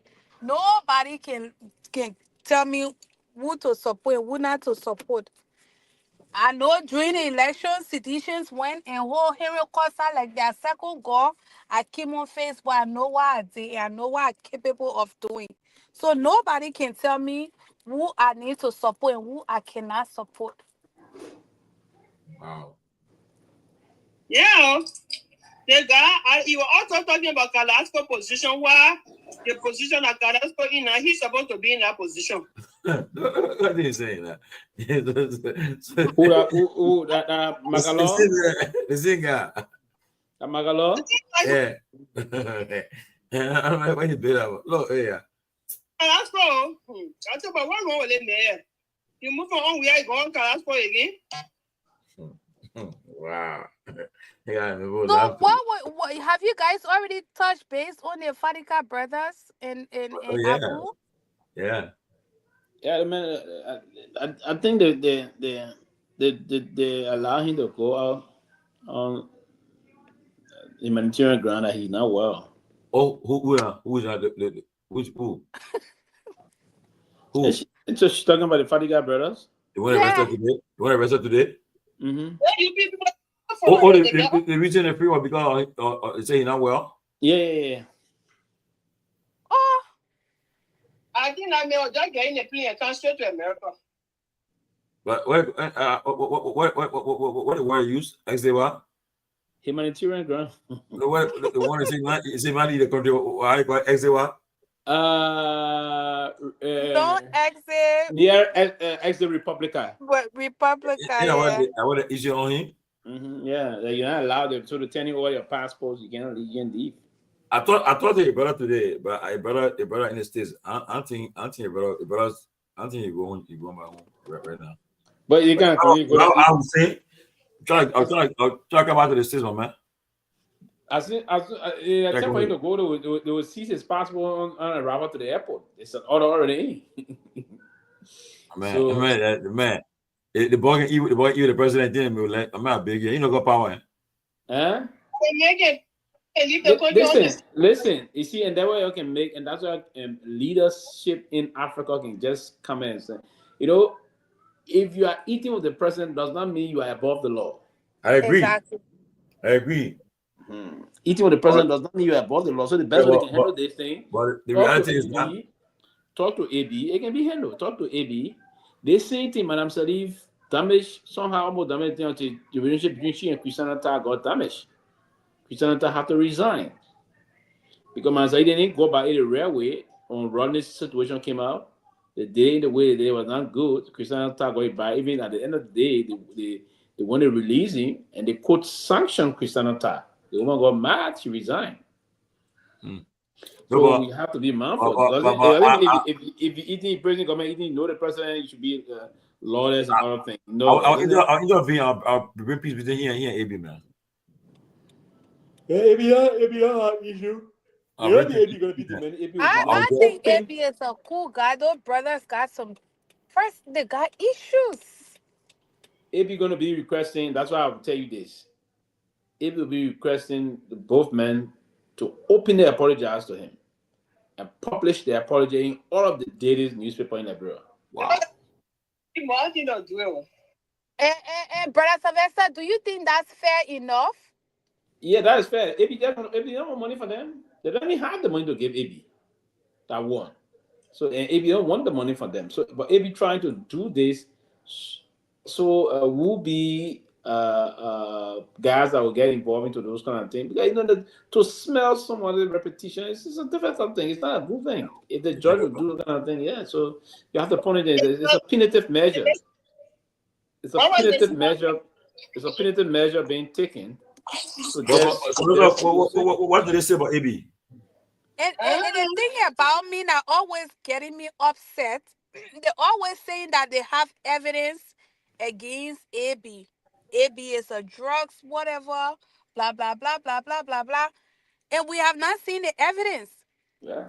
And they want We're not seeing it. They want to court, they couldn't prove it. They took them to court and all. They couldn't prove it. Imagine But I didn't appear to the court. They had it. I they found it guilty.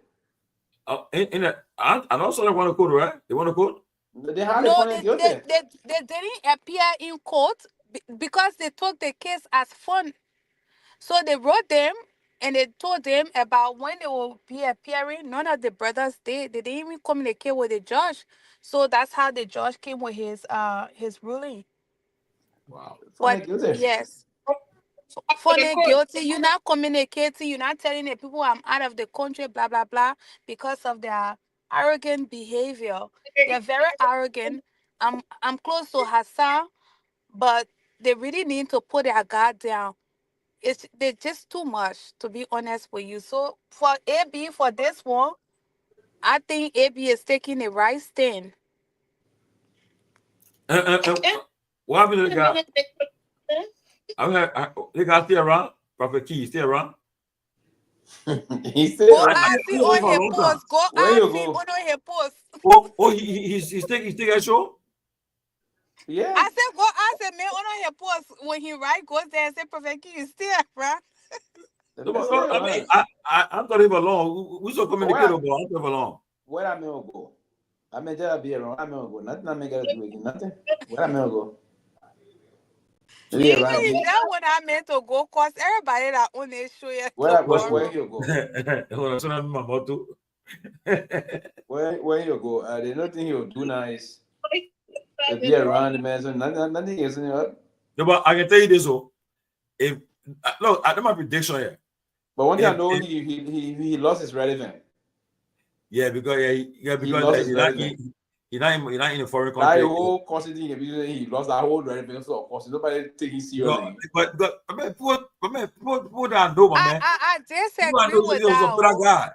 I disagree with that. Once Prophet Key, he lost his relevance. Trust me. Because he's not speaking against no government at the moment. But if Prophet Key starts speaking against Joseph Boakai, trust me.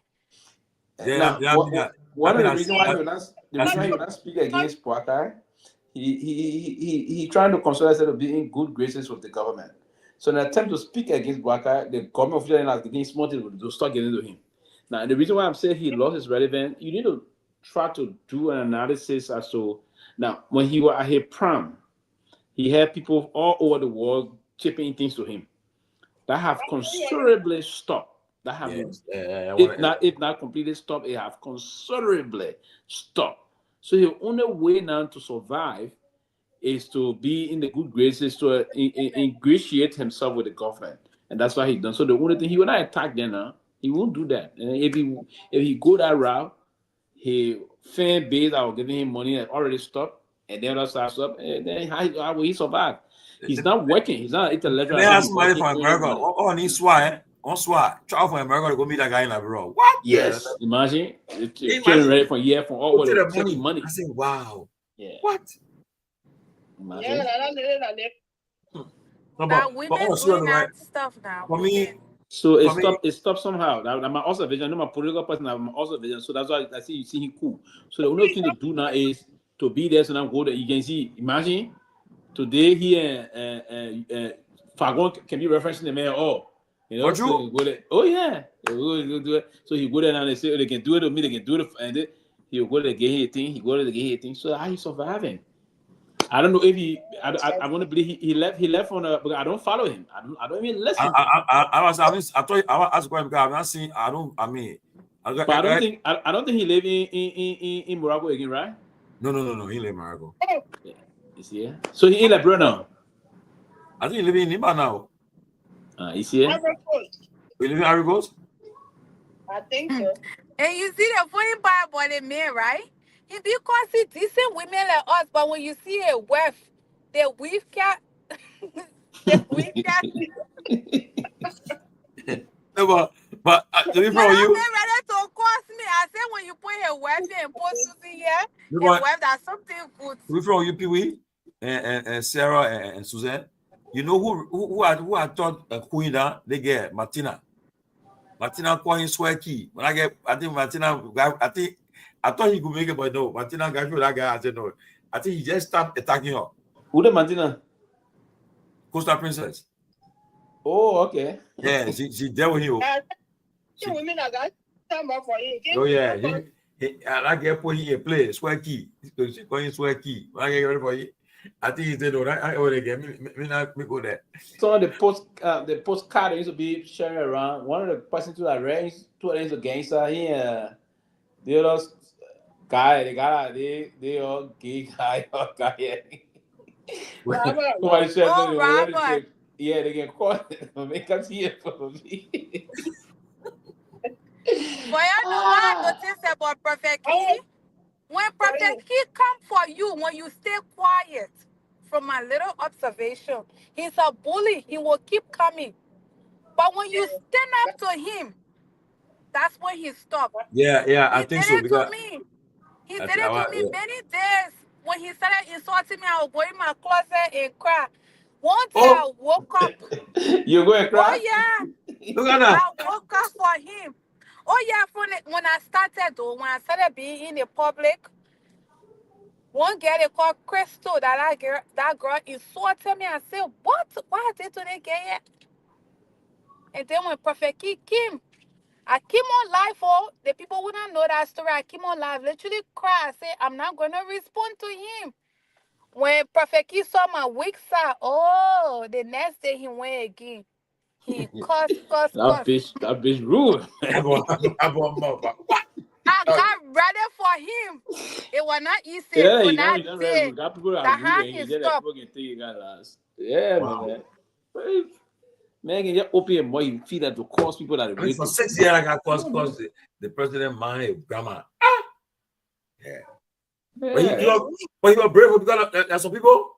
Hey, they I think they come to him Morocco to go after him.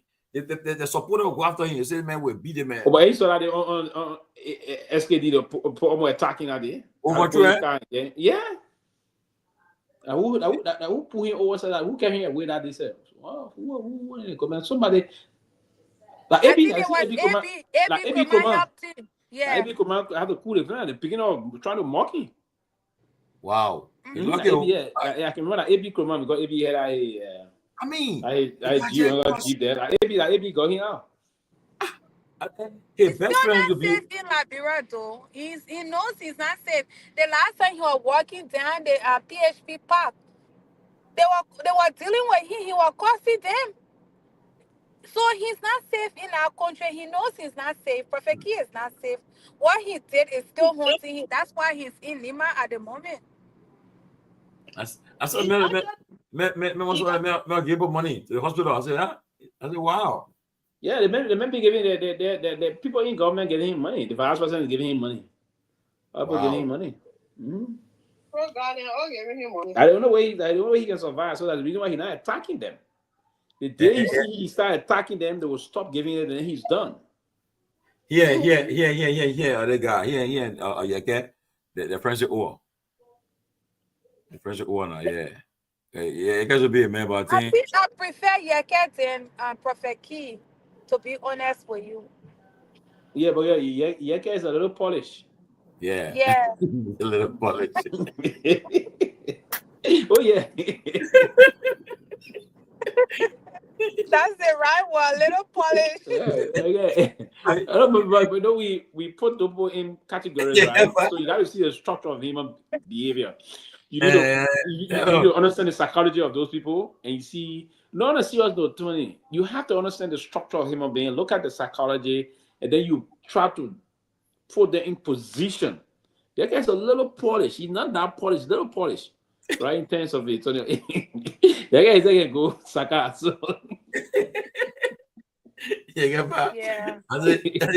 He's a little polished. I've never seen Yeke insulting like the way Prophet Key insults. Yeah, will not do it that way. So deep and dirty like that. Yeah.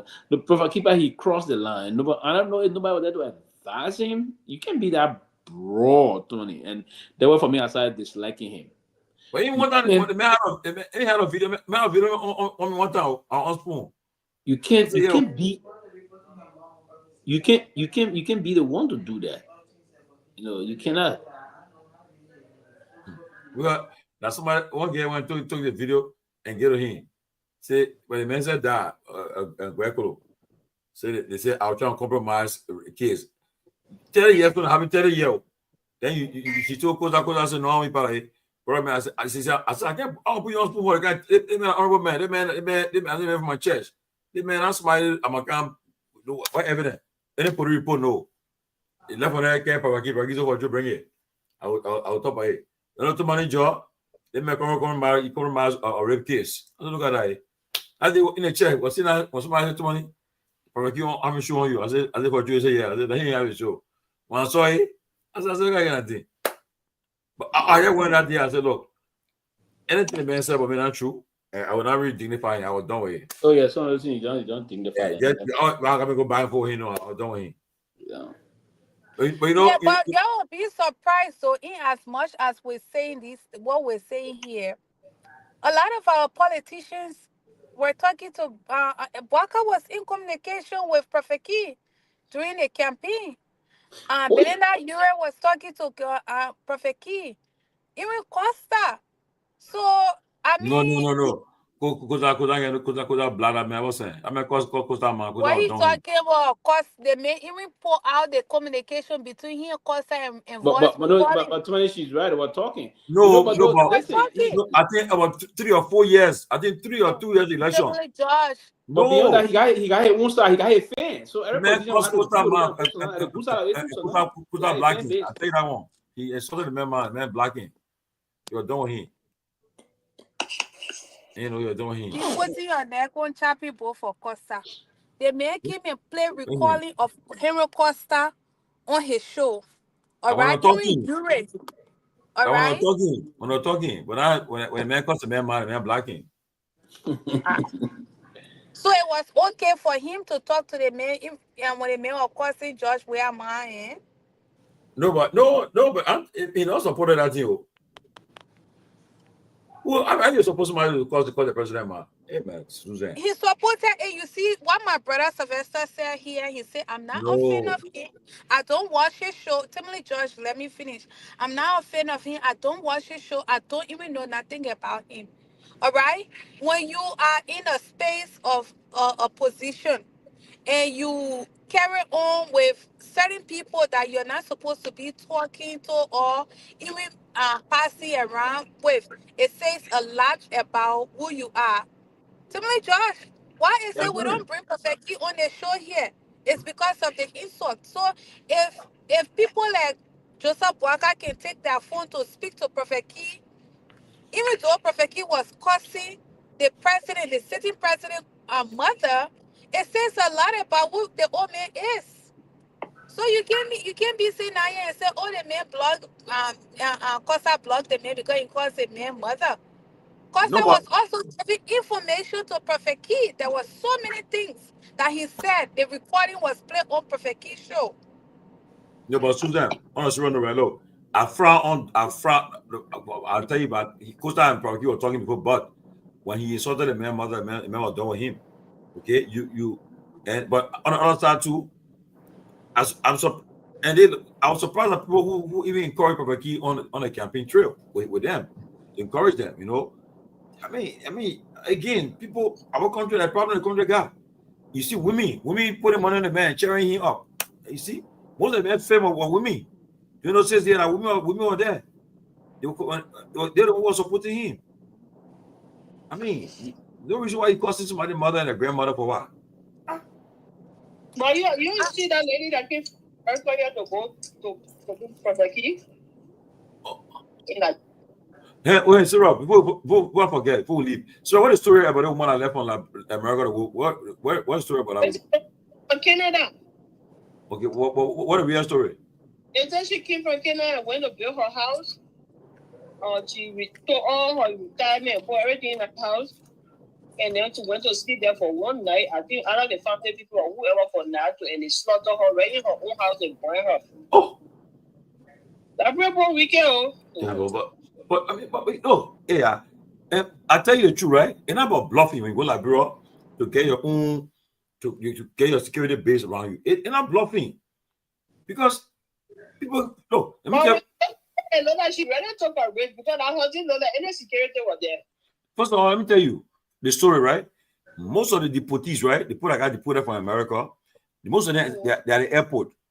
When you land, if somebody know you from people from Delaware, person know people from there, and people land in Ravapi, he tell man, I say, see that man coming so, he needs Sylvester Pewee. I'm from Delaware. That's what he doing. I'm heavy. They tell and they will tell you. Maybe he will go to you and say, "Oh man, what's up?" and greet you in a formal manner or everything. But he tell man, I say, "You see that man?" And then we are shaking. I man there. He got a house on in Johnsonville. Play house there. I play. We stopping here. I said, "Man, what's up? What's up, man?" Say, "Yeah, man. Ah, my man. So he stopping here. Oh, I stopping in my place in my Barclay. Oh, okay. So now they will tell the car that carrying people home. They will tell that car, and they will monitor him while he's there until they finally get a chance to get at him. So you can't go there and be vulnerable. Say you won't be there. You won't be and trust. No, get somebody around you who protecting you. When I arrive Ravalfi, my guys they can be there. They pick me from there. They will me until I leave Liberia. They will me. And when somewhere, they say, my man, gee, let's do the area. Let's go. Oh yeah, you gotta find me so protect your space. Yeah, you can't have yourself vulnerable. I mean, the one says the big house, I won't go let you sleep. Nah. Yeah, that was bad though. I mean, but they put the investigating here. The problem in Liberia, you not find out who did it. Only investigators will come from all of this. They say not to come and look for that again, and they allow the women to leave the country. Nothing happened at all. And not just in that country, my dear. But you know, I spoke to somebody in Liberia a few years ago, and I asked them, why is it when people come from overseas, things like this happen? And the person says, Susie, the truth here is most time these things happen from the family member. Your family member, somebody within your family will be your downfall. Either the person is jealous of you. He said most of the incidents that occur in this country with people overseas, a lot of time is family member. It's not the outsider. The outsider, they don't even have time for you. Somebody in your family is probably jealous of you from the past side, from the auntie side. So, and I really had a really long thought on that, and I cannot believe that thing that person was saying, because the outsider will not just come and attack you like that, Tomalin, Josh. Yeah, So, but you to burn got that woman's body and all, to burn her body, that means that thinking from the family. Somebody within I that believe family did that thing to her. somebody did it from the family. I'll ask the boys to go check on it tomorrow. They will find out for me. They will investigate that thing. But the thing is that, I mean, you hear the news. Susan and Sarah, you can't go Liberia, you're not investing in Liberia. Go Liberia, you alone. No, you can't be alone. Even if somebody among that group you gotta trust that person. I don't know what she managed, but if they're not happy, man. Got to go ahead. Get on my order that? Nah. Yeah, for they said they rape her off. Yeah, that person really wanted that person, either that person was indebted to that woman, they want her to go. That some people are evil. I'm not evil on the weapon, evil spirit. Yeah, but you can't tell anybody, man. You're gonna go prepare. Don't go to and say, "Oh, I'm gonna abroad." No, even when you eat, if my mom cook for me or my sister, or I eat a restaurant, and don't you see restaurant too? Yeah, go somebody in a restaurant, tina, you know. That my mom in at the time, I would take the color from the train, the street, the color I buy it, eat it right there. The color and fried fish, I get them for them. Oh yeah, right there. So right, enjoying vacation, eh? Yeah. So how long vacation lasting? I'm going back to work next week. Oh, next week. Oh, okay. Yep. On the 30th. Oh, really? This week. Huh? Yep. This weekend I'll be in Maryland going on a boat ride. Oh, your group? My group, yep. Wow, really? One of my girls. You want her? I can tell her put your name down. Ah.